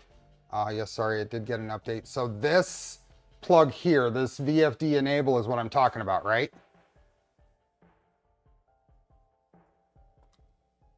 And this needs to go where?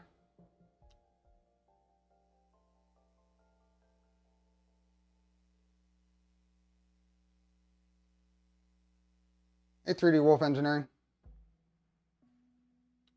Is there a link you can give me or a ping me and a...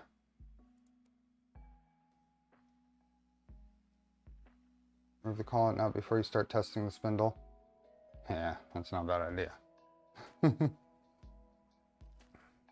That's not a bad idea because that can pull spin right off of there. I'm going to turn this off because we want to test to see if it does it again anyway. The text should say the correct ports now.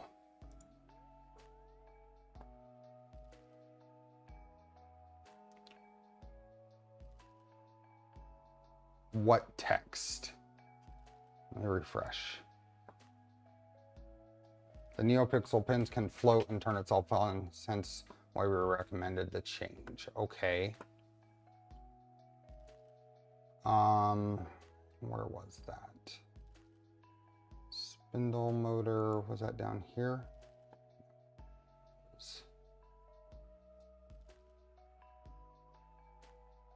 Here. So first let's connect the motherboard to EXP enable cable. Connect the end VFD enable to the laser connector on the main board. I remember we connected to the laser. We connected to laser.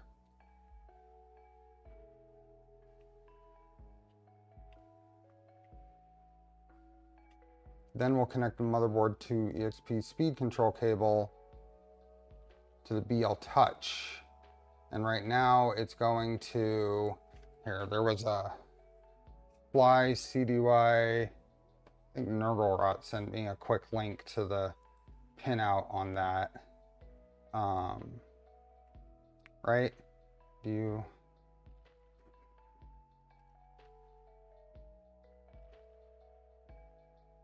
Nurglerot.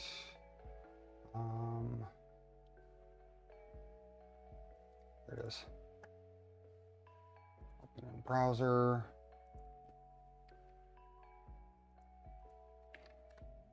Okay, so here, so the intent is, and you just sent me the same thing, I believe. So that's laser, and then where is BL Touch on here? Here's NeoPixel, which is this guy, and then BL Touch is this.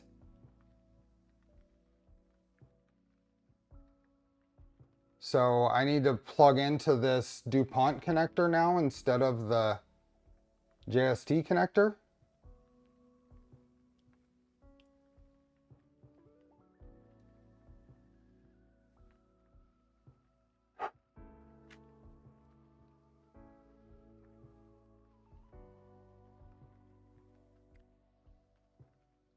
Let's see what pictures I have here. I'm not touching that, dude. LDO are shipping out updated wires. Is the config that I loaded on this the other day set up for the BL Touch connector? Do I need to go in and change that too? Okay. That's fine. What size breaker into the sub panel? It's a 30 amp. You shouldn't actually need to do much other than change positions of the pins. While which, I guess, where's the documentation on this? Because it says, here, am I missing? Let me double check here. It says to the mainboard BL Touch and connect the end to the PWM, but it doesn't say which pins on the BL Touch to connect to. So which ones am I connecting to here? We have two IO pins, a couple of grounds, and a 5 volt.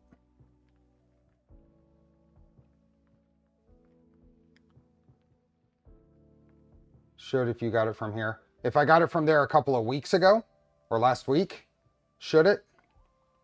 And that's fine. I mean, this is why we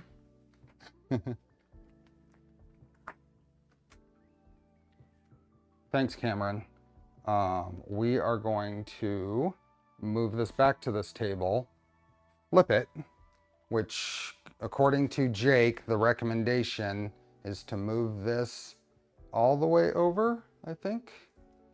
And then we can set it on, that doesn't make any sense to do that.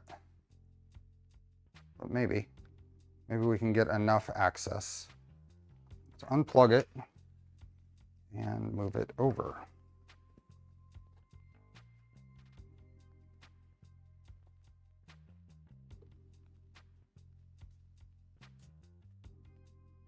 Other way? Then the cable chain is in the way. He said the other way, but then this cable, okay, I'll try.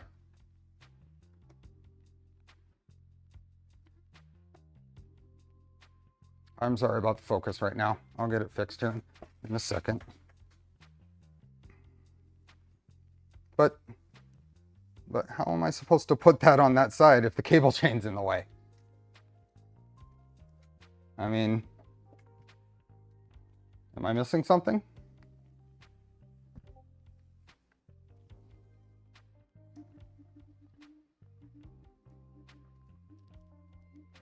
The bail chain has enough flex, don't worry. I'm sorry, Jake, I'm gonna worry. I don't.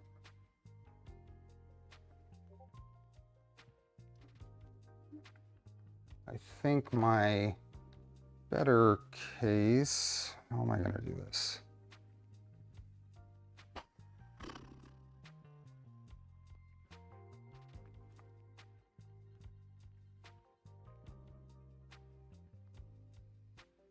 Okay, maybe that will go like that. Okay, I get it now. Let's just try this stuff.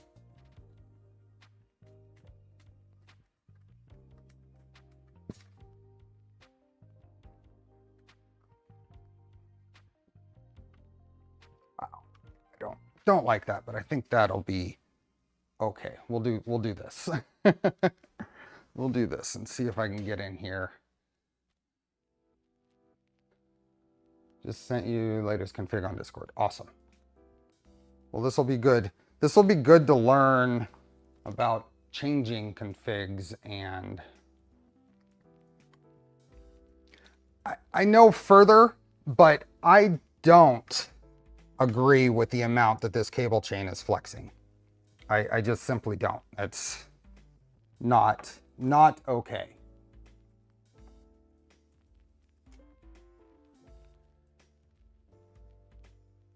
So what I think would be really interesting is, and would be easy to do, is maybe some standoffs on the back and to where it's just past the VFD, and you could set this thing right on its back pretty easily. You could set this right on its back. Don't like this. I don't. So I am going to actually do that, but I am going to temporarily use things that I might have around here.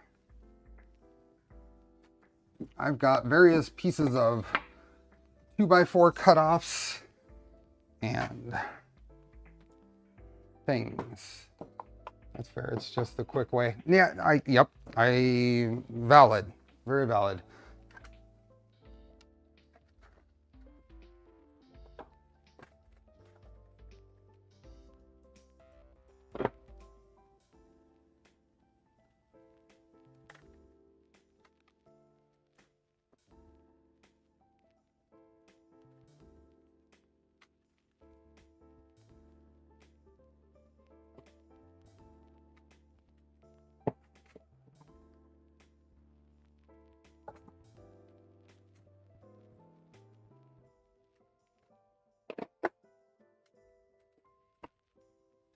There we go.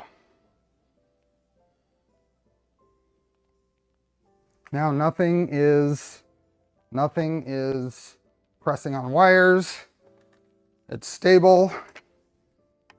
This works.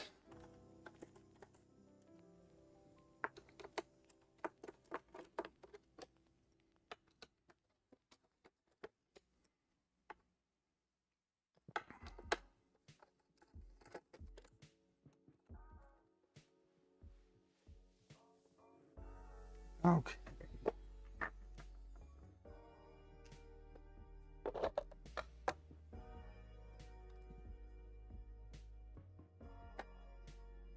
Here we are.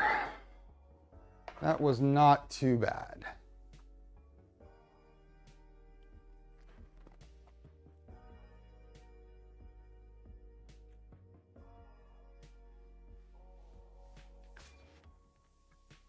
So we are plugged into, I'm gonna need a CNC a jig for when you invert the CNC.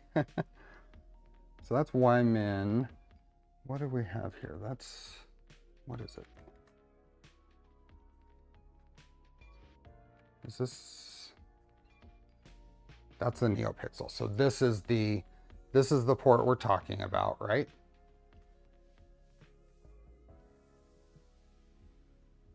I think honestly some rolling back setup would work really well and wouldn't be too bulky. So this plug right here is what we're talking about.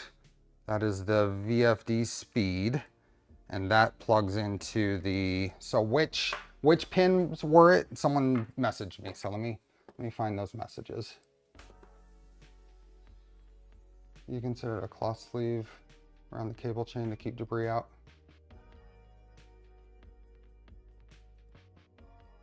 So we are ground and PE6 is what I'm being told. Ground and PE6. Well, that's, at least that's somewhat convenient, and I think I can just plug this in the correct orientation and it'll work. Yep, I see that, Cameron. Thank you very much. And Dave, you sent me some stuff. So there is a, once you move to BL Touch. Okay, so I have an updated config and I have updated instructions for wiring. So I am going to go ahead, because the pitch on these connectors is close enough to work. The end pin here is ground and the third pin is, which way does that go? Signal and ground. Okay, so black is ground, red is signal. And it looks like, according to Cameron, we're doing ground and PE6. So ground is the bottom one here. No, ground is the top one and PE6 is the third one. I had to get my orientation right. So ground is the top one.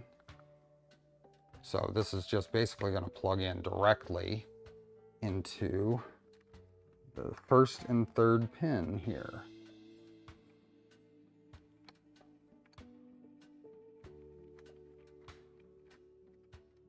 That is in. So that should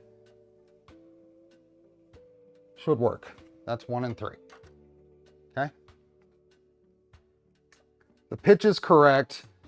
DuPont doesn't have any retaining feature on the plug anyway, so we're not really losing anything by using the JST.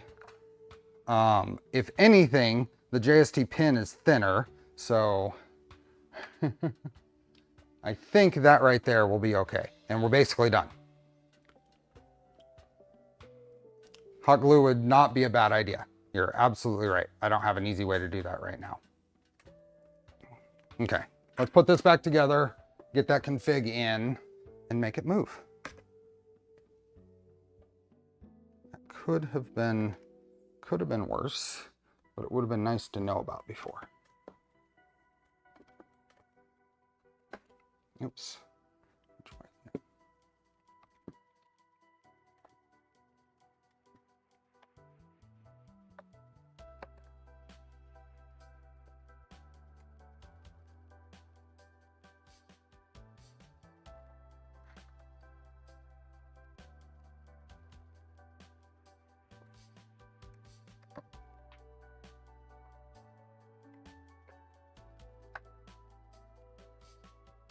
Make sure you're getting into the correct plugs for the fans.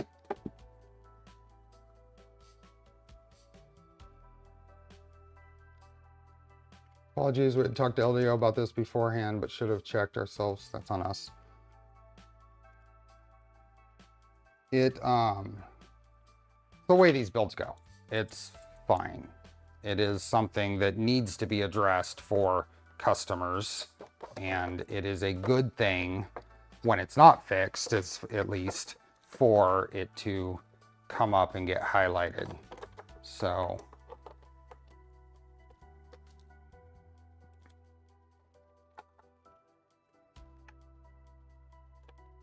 it definitely could have been worse, yes.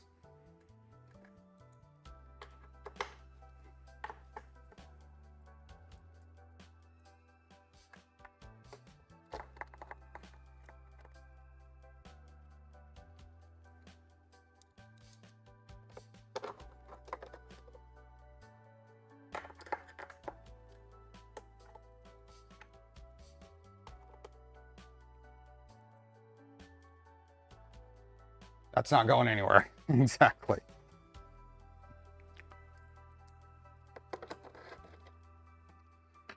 Okay, now I got to get this off of here without accidentally breaking anything. This isn't the 2x4 on the bottom there, isn't the greatest spot.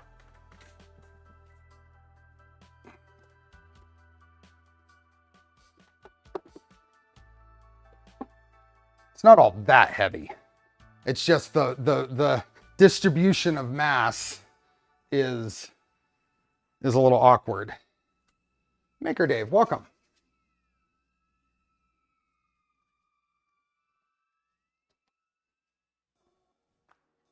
Okay, let's get this back on here. Get it. Let me take that collet nut off because I think that is a good idea from a safety point of view to start it up first time without that on there. And I think they included tools for that.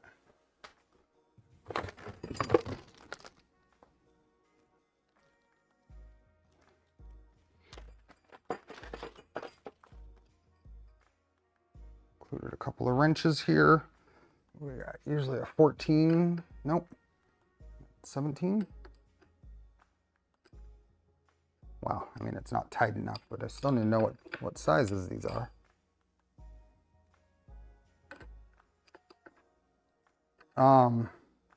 If Cameron, if the intent was to include wrenches for this, they are not correct. Let's see what they are.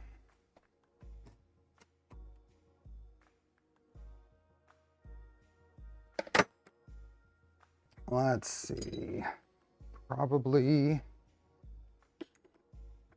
oh, 17. Didn't I have a 17? No, 17 isn't fitting on there. A good 17? Will a good 17 fit on here? Yes, a good 17 fits here. So it is the correct size wrench. The quality of the wrench is garbo.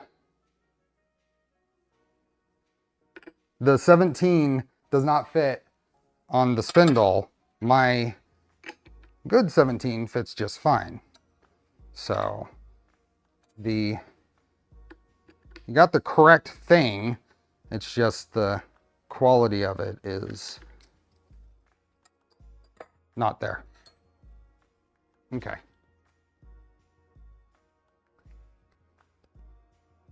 You didn't gain anything by not getting the wrenches, apparently.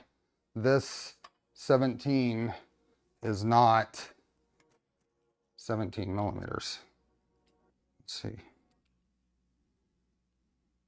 It's 16.75 at best. If I go right on the ends, it's 16.75, which is too small. You could use a file. Yep. But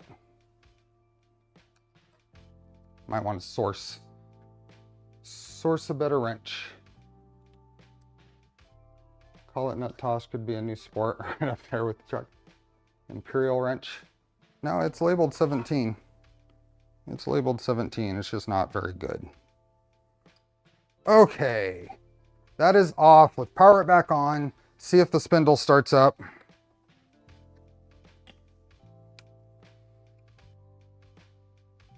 There we go. Okay, now we're going to get to the interface.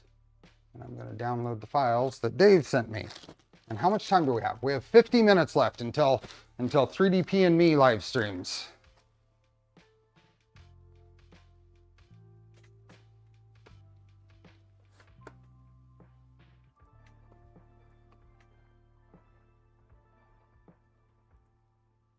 Okay, so I have an updated config package, and here, let me go.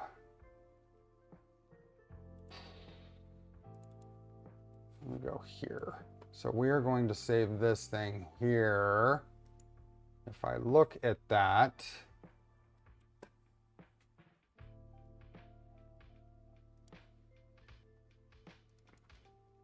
If I look inside here, it's all this. So I should be able to, and do I need to reflash the firmware for that? Or is it just in the config? It should just be in the config. So what was the name of this thing?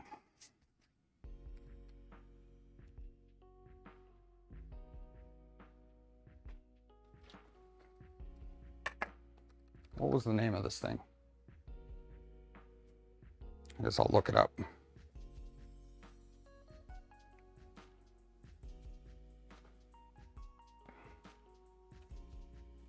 let's do this while I'm looking it up. At least we can look at something.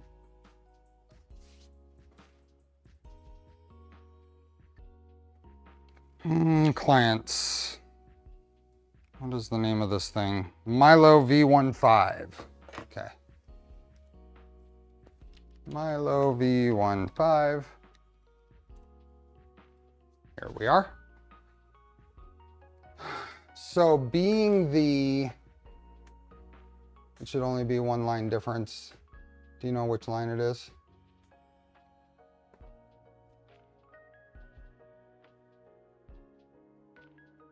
I used to use Chrome exclusively, now I use Edge. But if I go to System here, I should just be able to upload that zip file, right? Should change its name to Fargo. I guess I could just general settings, dark mode. Thank you. General dark theme. There we are. Is that better?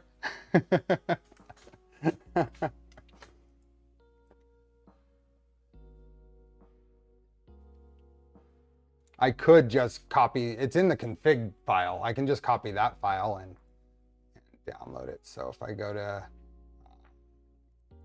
sys and config.g, and just upload the new file. Let's copy that out to here. And then go in here. Oops, I didn't want that. And let's upload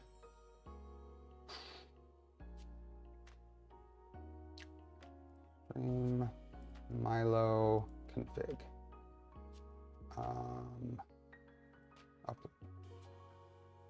And I don't think we need to restart, but I'm going to anyway.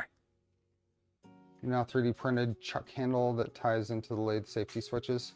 The spindle won't turn until the chuck is in its storage place. It's reconnecting.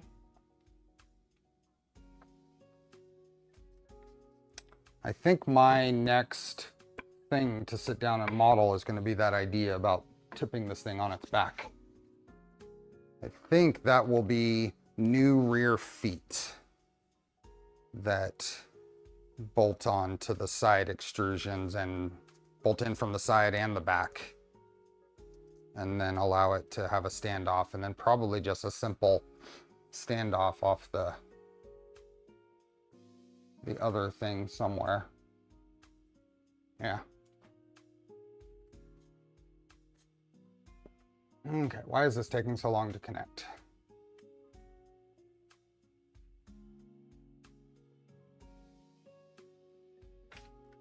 Maker Dave, that's going to depend on the spindle that you buy, and you can get 110 volt spindles. So it will run on 110 volt if you have the proper spindle for it.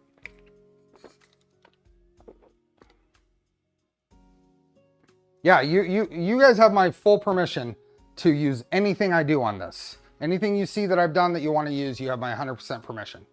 I appreciate you asking though. That's awesome. I do.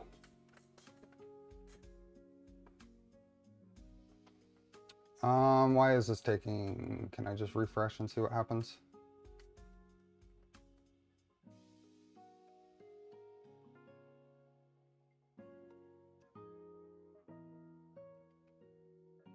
Double check your Wi-Fi networks that are available. It might go into the setup mode. I'm about to demo. Oh,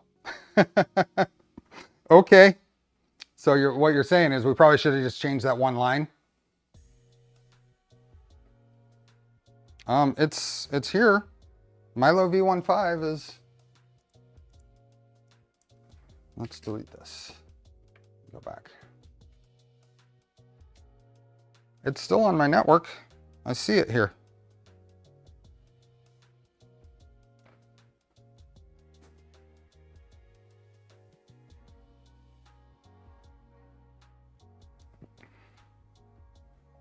I see it on my network. It's just not coming up.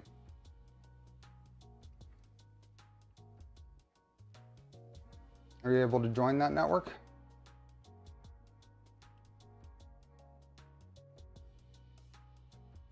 Well, I mean, I see Milo v1.5 on my network still.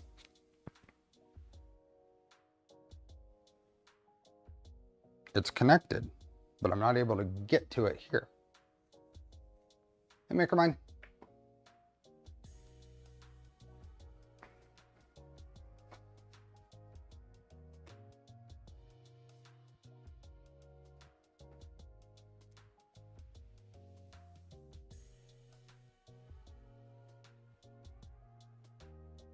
Well, that's interesting. How long does this take to turn off?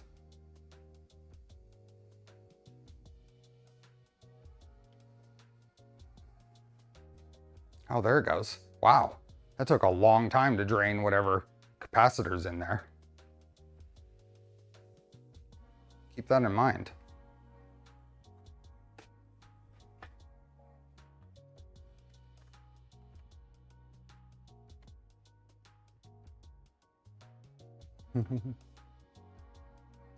There's a big cap. Yeah, apparently. It took a good while. I'm powering it back on to see what happened.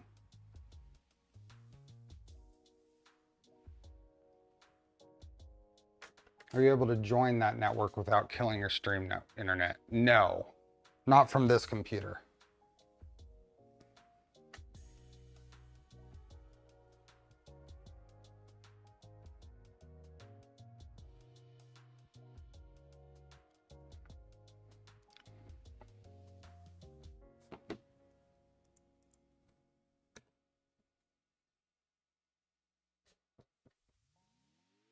What am I at idle? It's really slow to turn off. It's running. You stop. It's instant. Oh, okay. One of those caps will leave you questioning choices if it gets a hold of you. Do it on my phone. What are we trying to do? I need to connect to its Wi-Fi. Is it broadcasting an access point? And actually, it's not showing up anymore. It's not here. It is not showing up on my list. It's disappeared.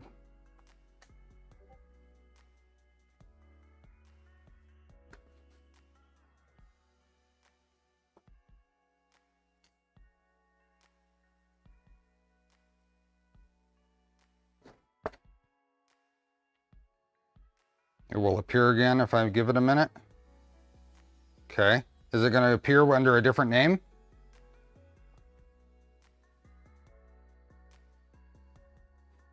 It is back on. It is back on.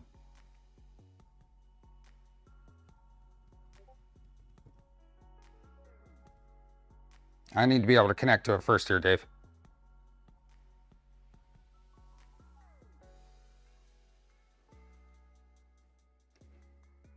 Here, let's give the better view than a blank edge screen. Pretty sure you need to connect via USB now.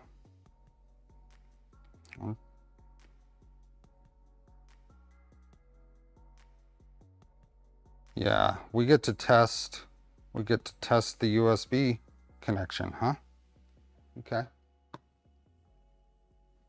I guess we get to test the USB connection. Where are, okay.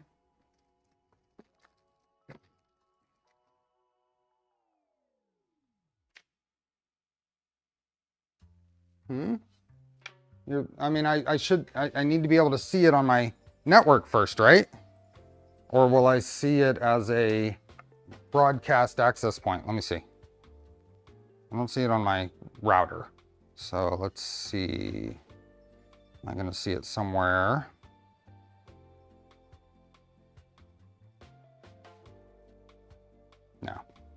I don't see anything. Find Milo on your phone, connect to the app for Milo so you can turn the Wi-Fi on. I do not see anything here. It's not broadcasting an SSID.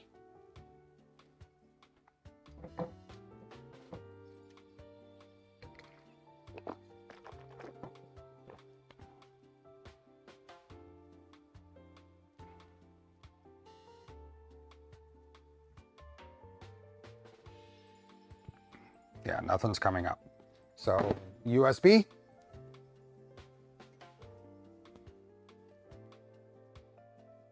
I get to test my USB port there on the front.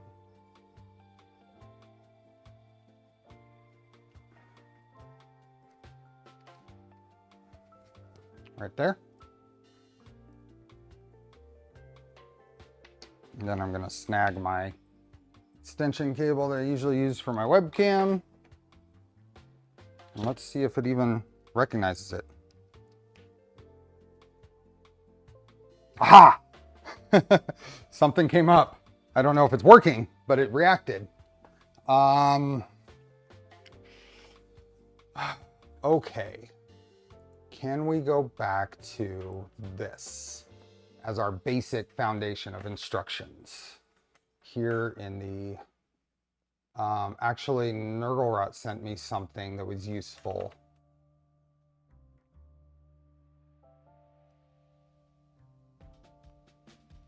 See what you just sent, Dave. I think I need to get into putty, right?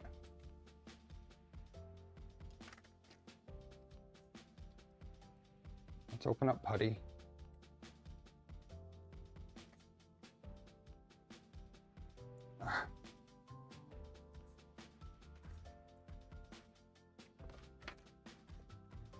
And we'll achieve the same thing.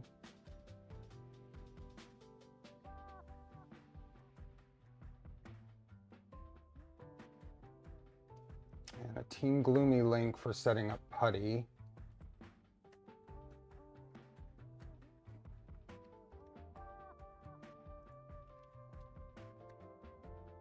This was the instructions we followed last time.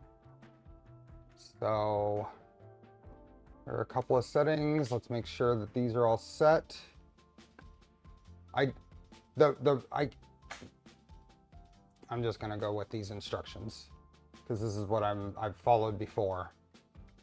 So SSH, implicit. Okay, those are all probably correct then. Those are probably still correct. And then session.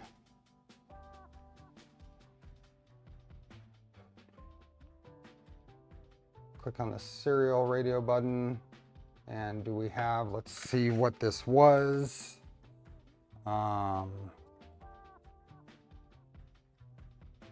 Device manager and ports. I've got an unknown USB device this time. Hey, Karma Streams.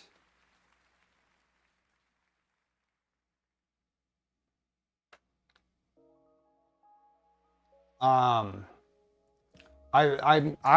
do not trust my USB adapter here. Let's try that. See what happens. I do not trust my USB adapter here.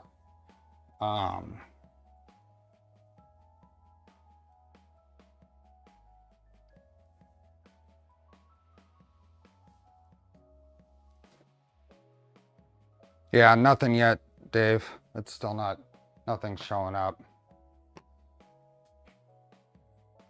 Get the PMP ID from device manager and we can find out the correct driver. This worked before, Karma Streams. So we've done this whole process that I want to go through right now. Okay.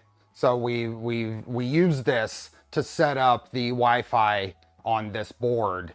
Was it last stream? I think it was just last stream.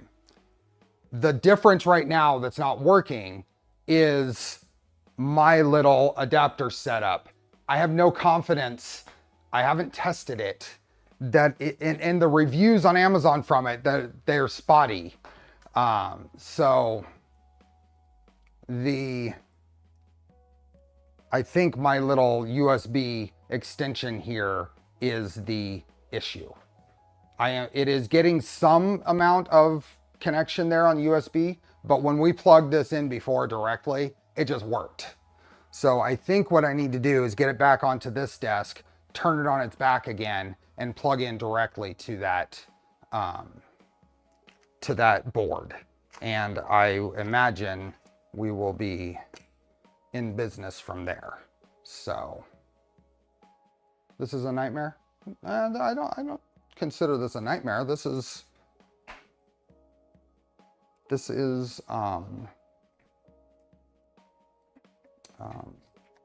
we can get through this. Let's put it that way. We can get through this. I'm going to turn that. I need this still.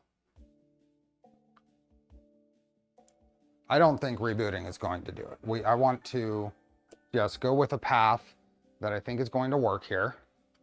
We're going to power this off and let it, actually, does it do? Yeah. The official first demo for the firmware is meant to happen in about 30 minutes. I wonder if it's going to be similar to how this is going. The problem is that I just copied a config over, and I should have just changed the pin, the port that enable was. So that was a bad idea to just do that. So let's take this.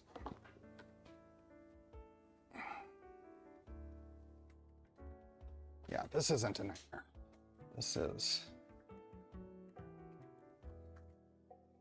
I saw that Nurgle rod. I'll check. Okay, so I think something like that. And if we have this up here, I can have it staged. It's okay, Dave. It's really not bothering me. This is not something that I worry about. This is actually helpful, really, in the long run.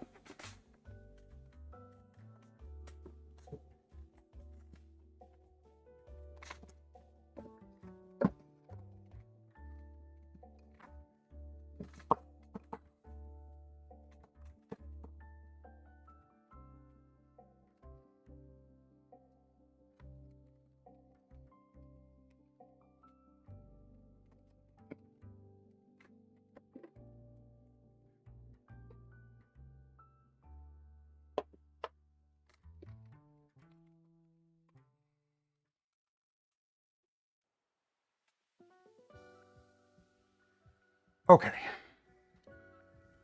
Whew.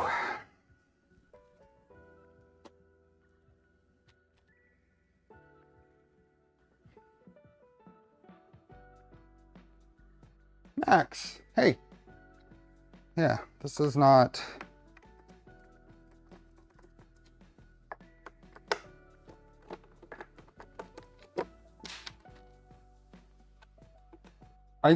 I think the general feedback I've gotten on all my streams is, I mean, it's when getting through the problems is a big draw to what we do. That's why if anybody was here last week when we had all the problems with the fluid and stuff, and we got through them.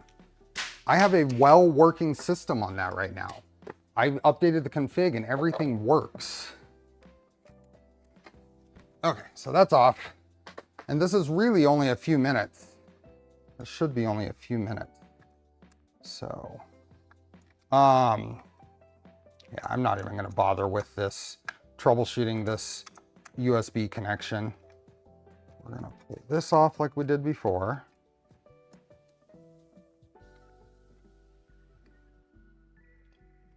Inverted electronics would have been cool.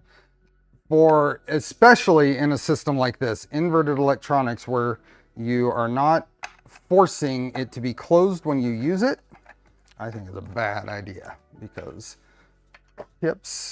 chip ingress into the electronics area is not okay.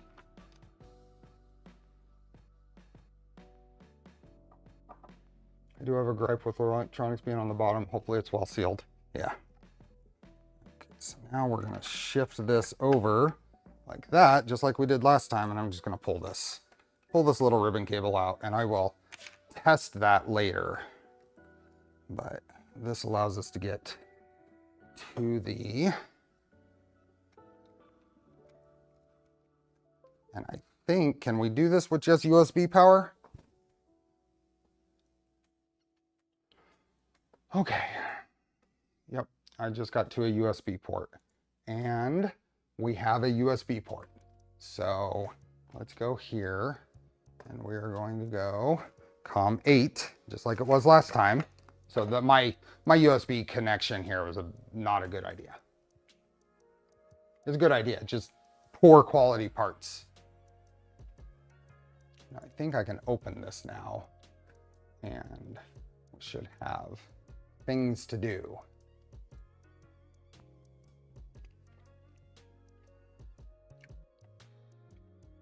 Baud rate, we leave the baud rate, and then we are back to here.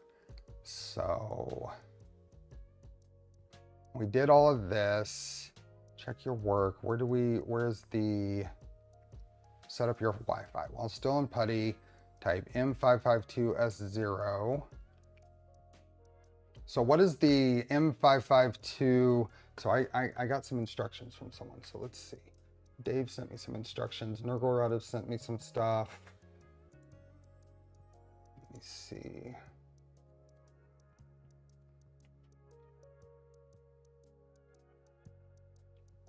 Okay. I'm gonna do some of this off the screen because it's gonna involve typing in my password. So give me a moment and let me type this in. So the suggestion is to run M587S, right? What is the status? What is the,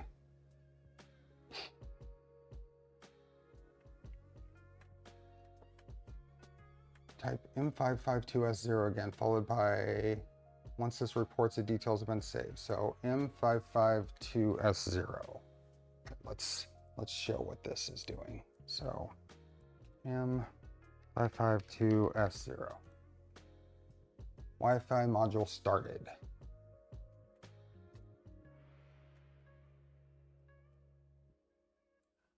And this is the spot where I kept missing instructions. Yeah, this is rep firmware. M587 password. Type this in. Oops. Okay, fine. Your SSID, SBNet. P.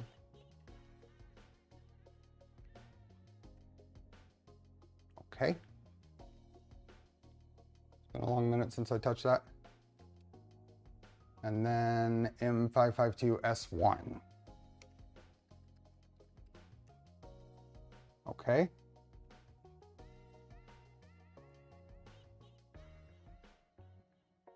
After some time, it should return an IP address. There we are. So I have an IP address now. Is that it? Is that what I have to do? Can I go here?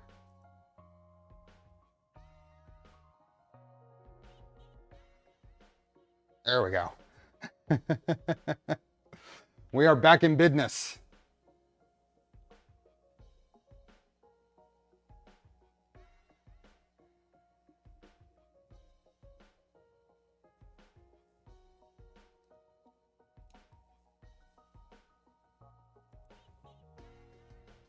We are back in business.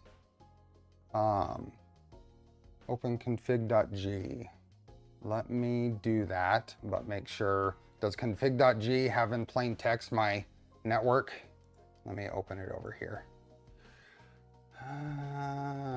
No. Okay. This is config.g.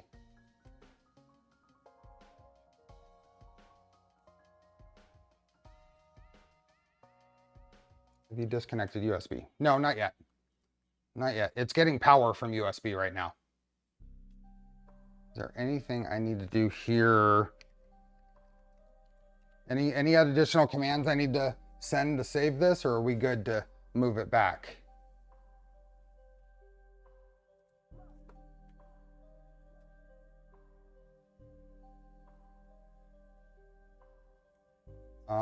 There is no general.g.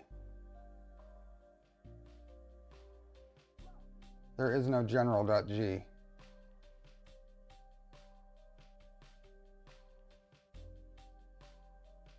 So that's, yeah, I get that. If I go config.g, there is no general.g.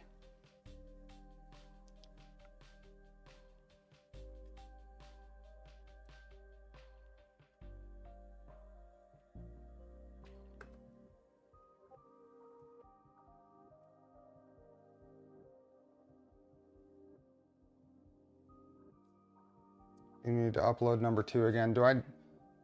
Yeah, let me see what's in that. Here. So this is the new and sys, and there is a general.g here. Here, I already have config.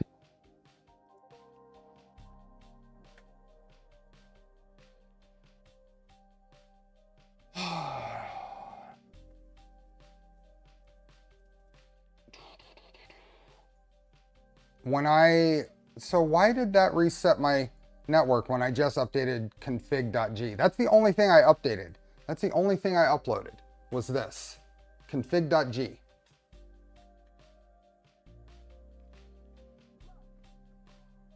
The only thing I changed is I uploaded config.g and then things went kaput. But there's nothing in here that should have caused that, right? Or is it because it's because all those files were in my old config.g and that got rid of them, those settings? That's...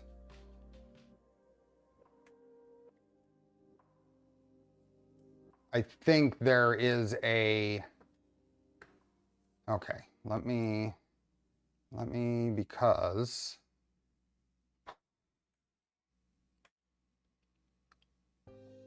Copied to the other folder. What other folder?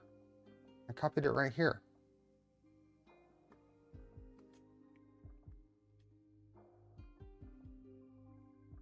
That's a modular config.g.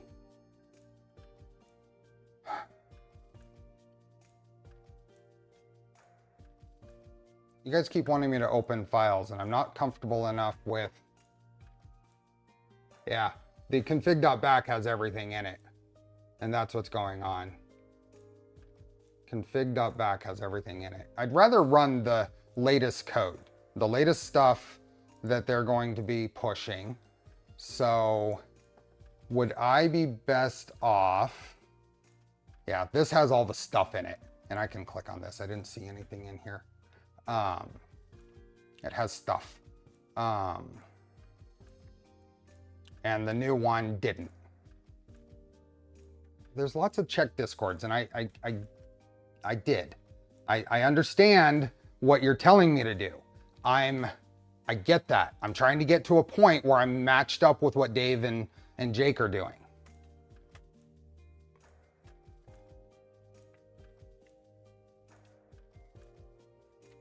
Yes. So the start of this was Dave providing a new config set. I only copied the config G. I need to get it all. So if I do an upload system file of that zip file, it'll put it all in the right spots, right?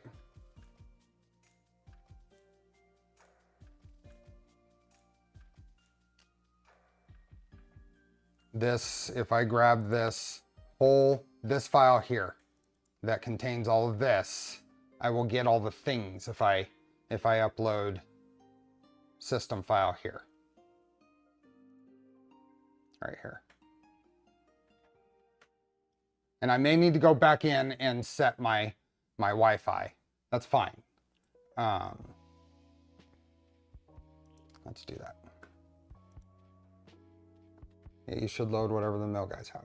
The Wi-Fi stuff is working. It's just not getting turned on by the current broken file. Right. And I think if I upload all of these, it will probably work better if I grab the whole updates. So let's do this. But before rebooting, you will need to enable the Wi-Fi on the network file after the upload. So it's grabbing all of these.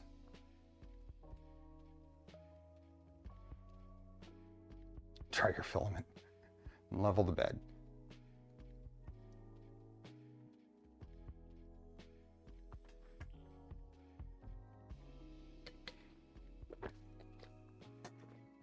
So you don't have to connect with USB again. Install the update. Yes.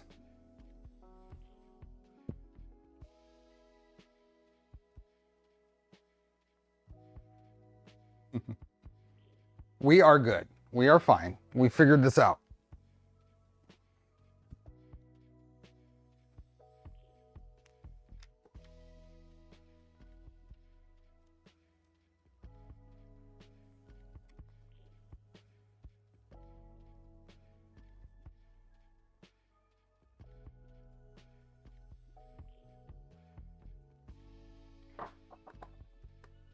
Now, since that did that, we may be back in a case where we need to go into PuTTY and set up our network, right? Yeah, that's what Patrick is confirming there. So that's fine. If I go over here, oh, it's loading. It's uploading a file right now. It's 55%. PuTTY's open and giving me a status. So.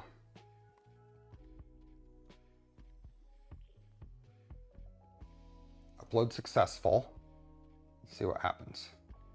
As soon as I switch over to PuTTY, the PuTTY window was still open. It was giving me status. Wi-Fi module is started. I think I can bring this over here. Yeah. No known networks found. Is this?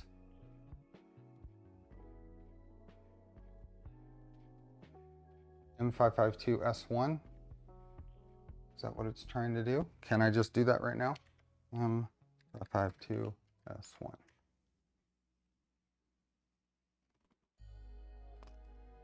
I did type M552S1, right? M552S1.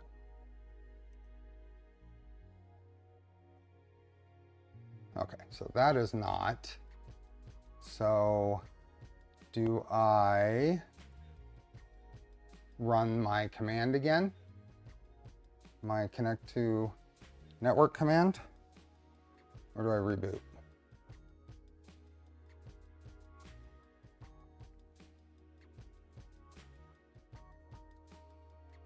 Okay.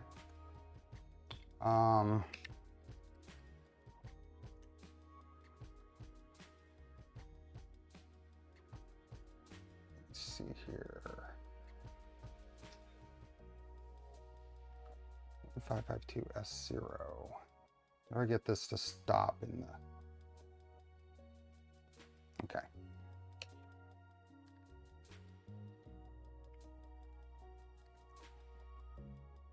M587S P. There. Okay. And then M552S1. Okay. Give it a second, and I've got an IP address again. What does Mac say? So agree.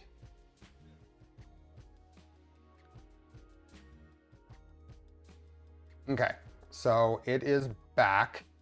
We are back. Now the network.g, and the question was, let's look at network.g here. If it has the enable, or was that? Network.g, has M552S2 in it. And that's what it needs to have, right?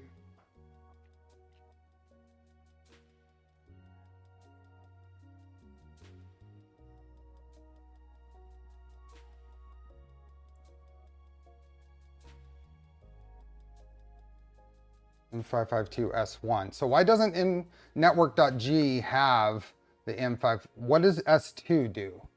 S2 does, I can look it up, but what does S2 do? Because it, here, this doesn't have any info. We can, this is the network.g file. S2 sets it as an AP. So I just change that like that. Do its access point. Okay. Makes it create an access point. AP models S2. So if I just do that, I'm golden. Save.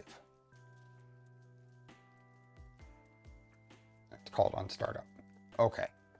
So I think I should have all of the files that are the latest config now.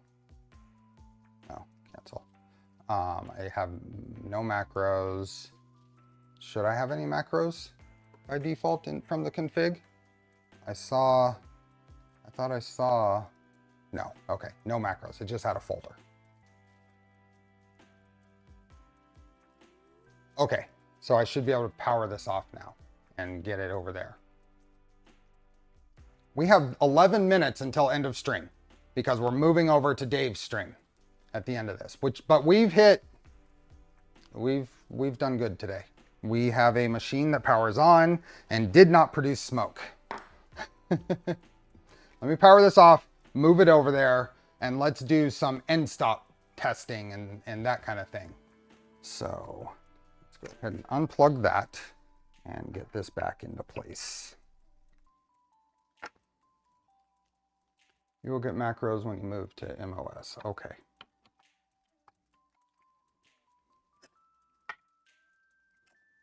I get this bolted back in here. I'm disappointed that my USB extension didn't work.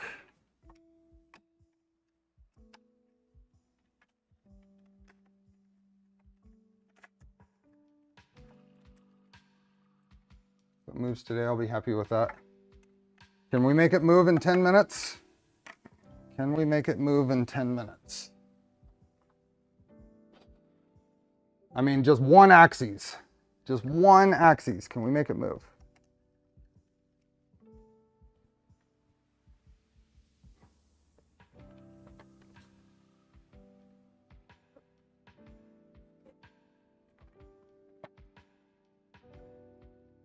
These little fan wires are a blast to deal with.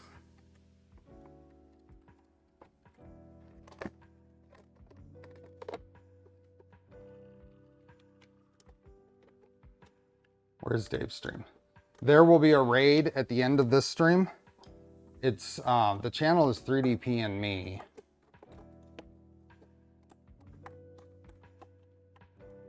YOLO home all.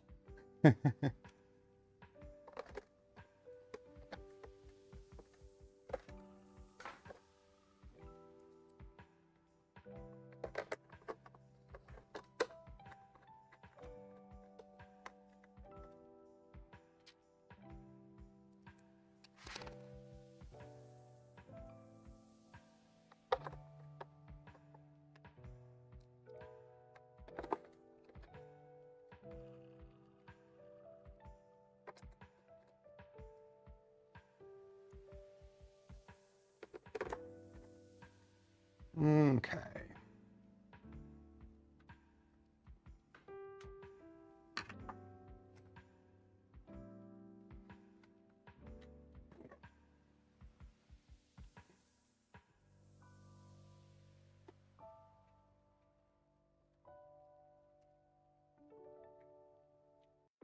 Just imagine being able to move the other one around like this, Max.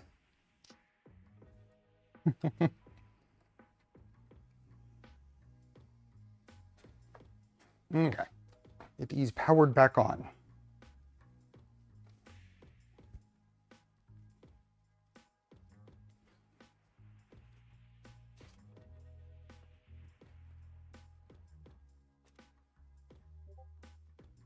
Go. Okay. Error reading from serial device. Of course there is. It's a redirect.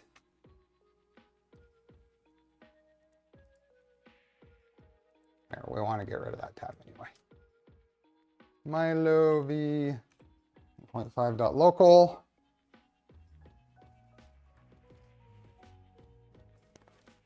Oops, I forgot to show this. What did I miss? What did I miss?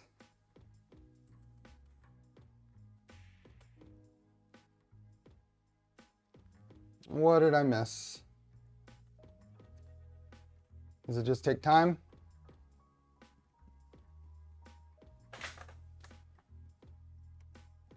That is what I missed. Thank you. Thank you. That is what I missed. It is. It is, Max. It's based on Hartk's Endstop design. Yep.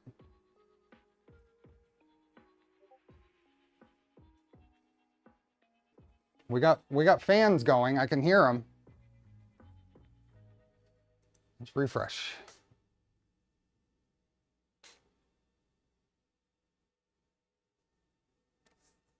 We are in.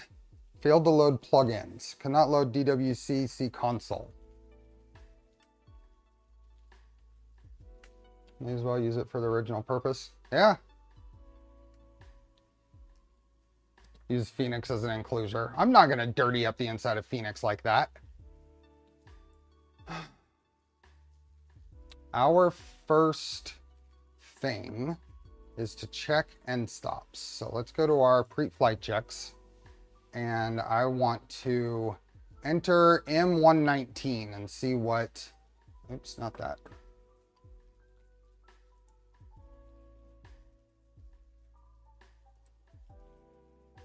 Let's go to the console and enter M119.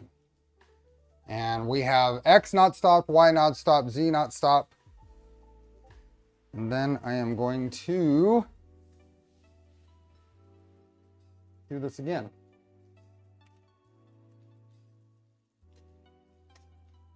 X not stop, Y at max stop, Z not stop, Z probe at min stop. So I don't think, oh, I can bring this over closer. Let's go Z. Z at max stop. Cool. And X. X at min stop.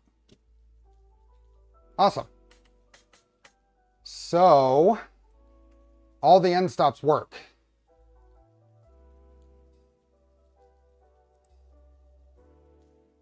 What if I home X? Should I home X and get my hand on the E stop? And then it will have moved before the end of stream. Let's move this out here.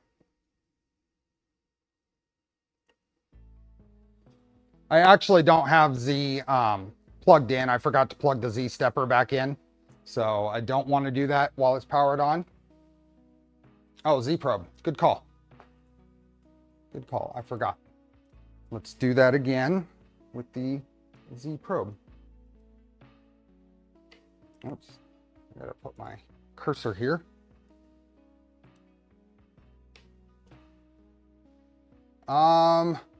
Z probe says it's still at min stop, so Z probe is not reacting. Zombie, thanks for the super chat, for the super sticker. So I'm gonna have to troubleshoot the tool setter, but we are going to move Z and then move over to Dave's stream. So are we ready? We are just going to move, I mean, not Z, home X.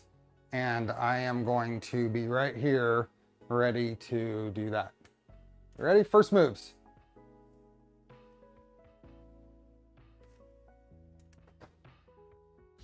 Well, that was anticlimactic.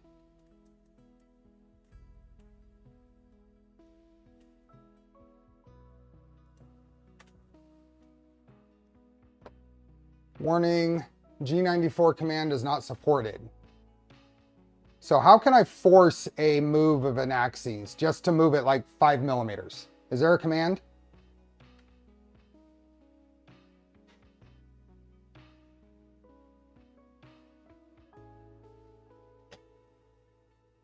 Mad Cat, thank you. Because zombie is too cheap.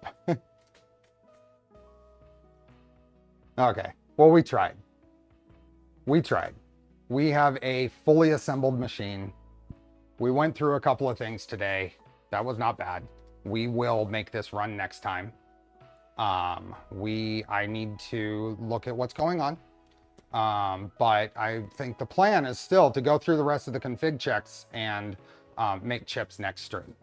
So huge thanks for everyone who's here. This has been a 5-hour stream. We are about to redirect into Dave, 3DP and me. They are going to be doing a live serial assignment for one of these. So thanks to LDO for providing the kit and the CNC starter set giveaway, and for Polymaker for that giveaway. Monkey Butler Labs, thank you very much for the gifted memberships. And we are back here on Tuesday with Green V2 stuff that I'm super excited about because we're really close to making that move. So thanks again, everyone. Thanks for hanging out. Thanks for going through the troubleshooting process and giving some feedback on a couple of things here. I think that is useful. So I think we should auto redirect, but I'm not sure. Do I have to do anything manually?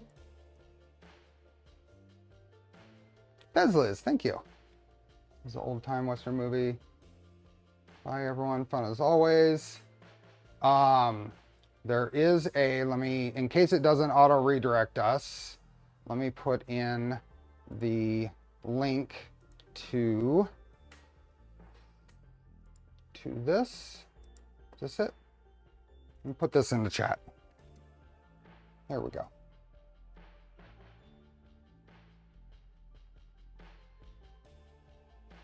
Create highlight. I don't see anything that says, okay, I'm going to end the stream. If it did not auto redirect you, there's the link. Thank you, everybody. Have a good rest of your day.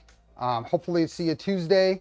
And Digital Dragon, thank you very much for the last second gifted memberships.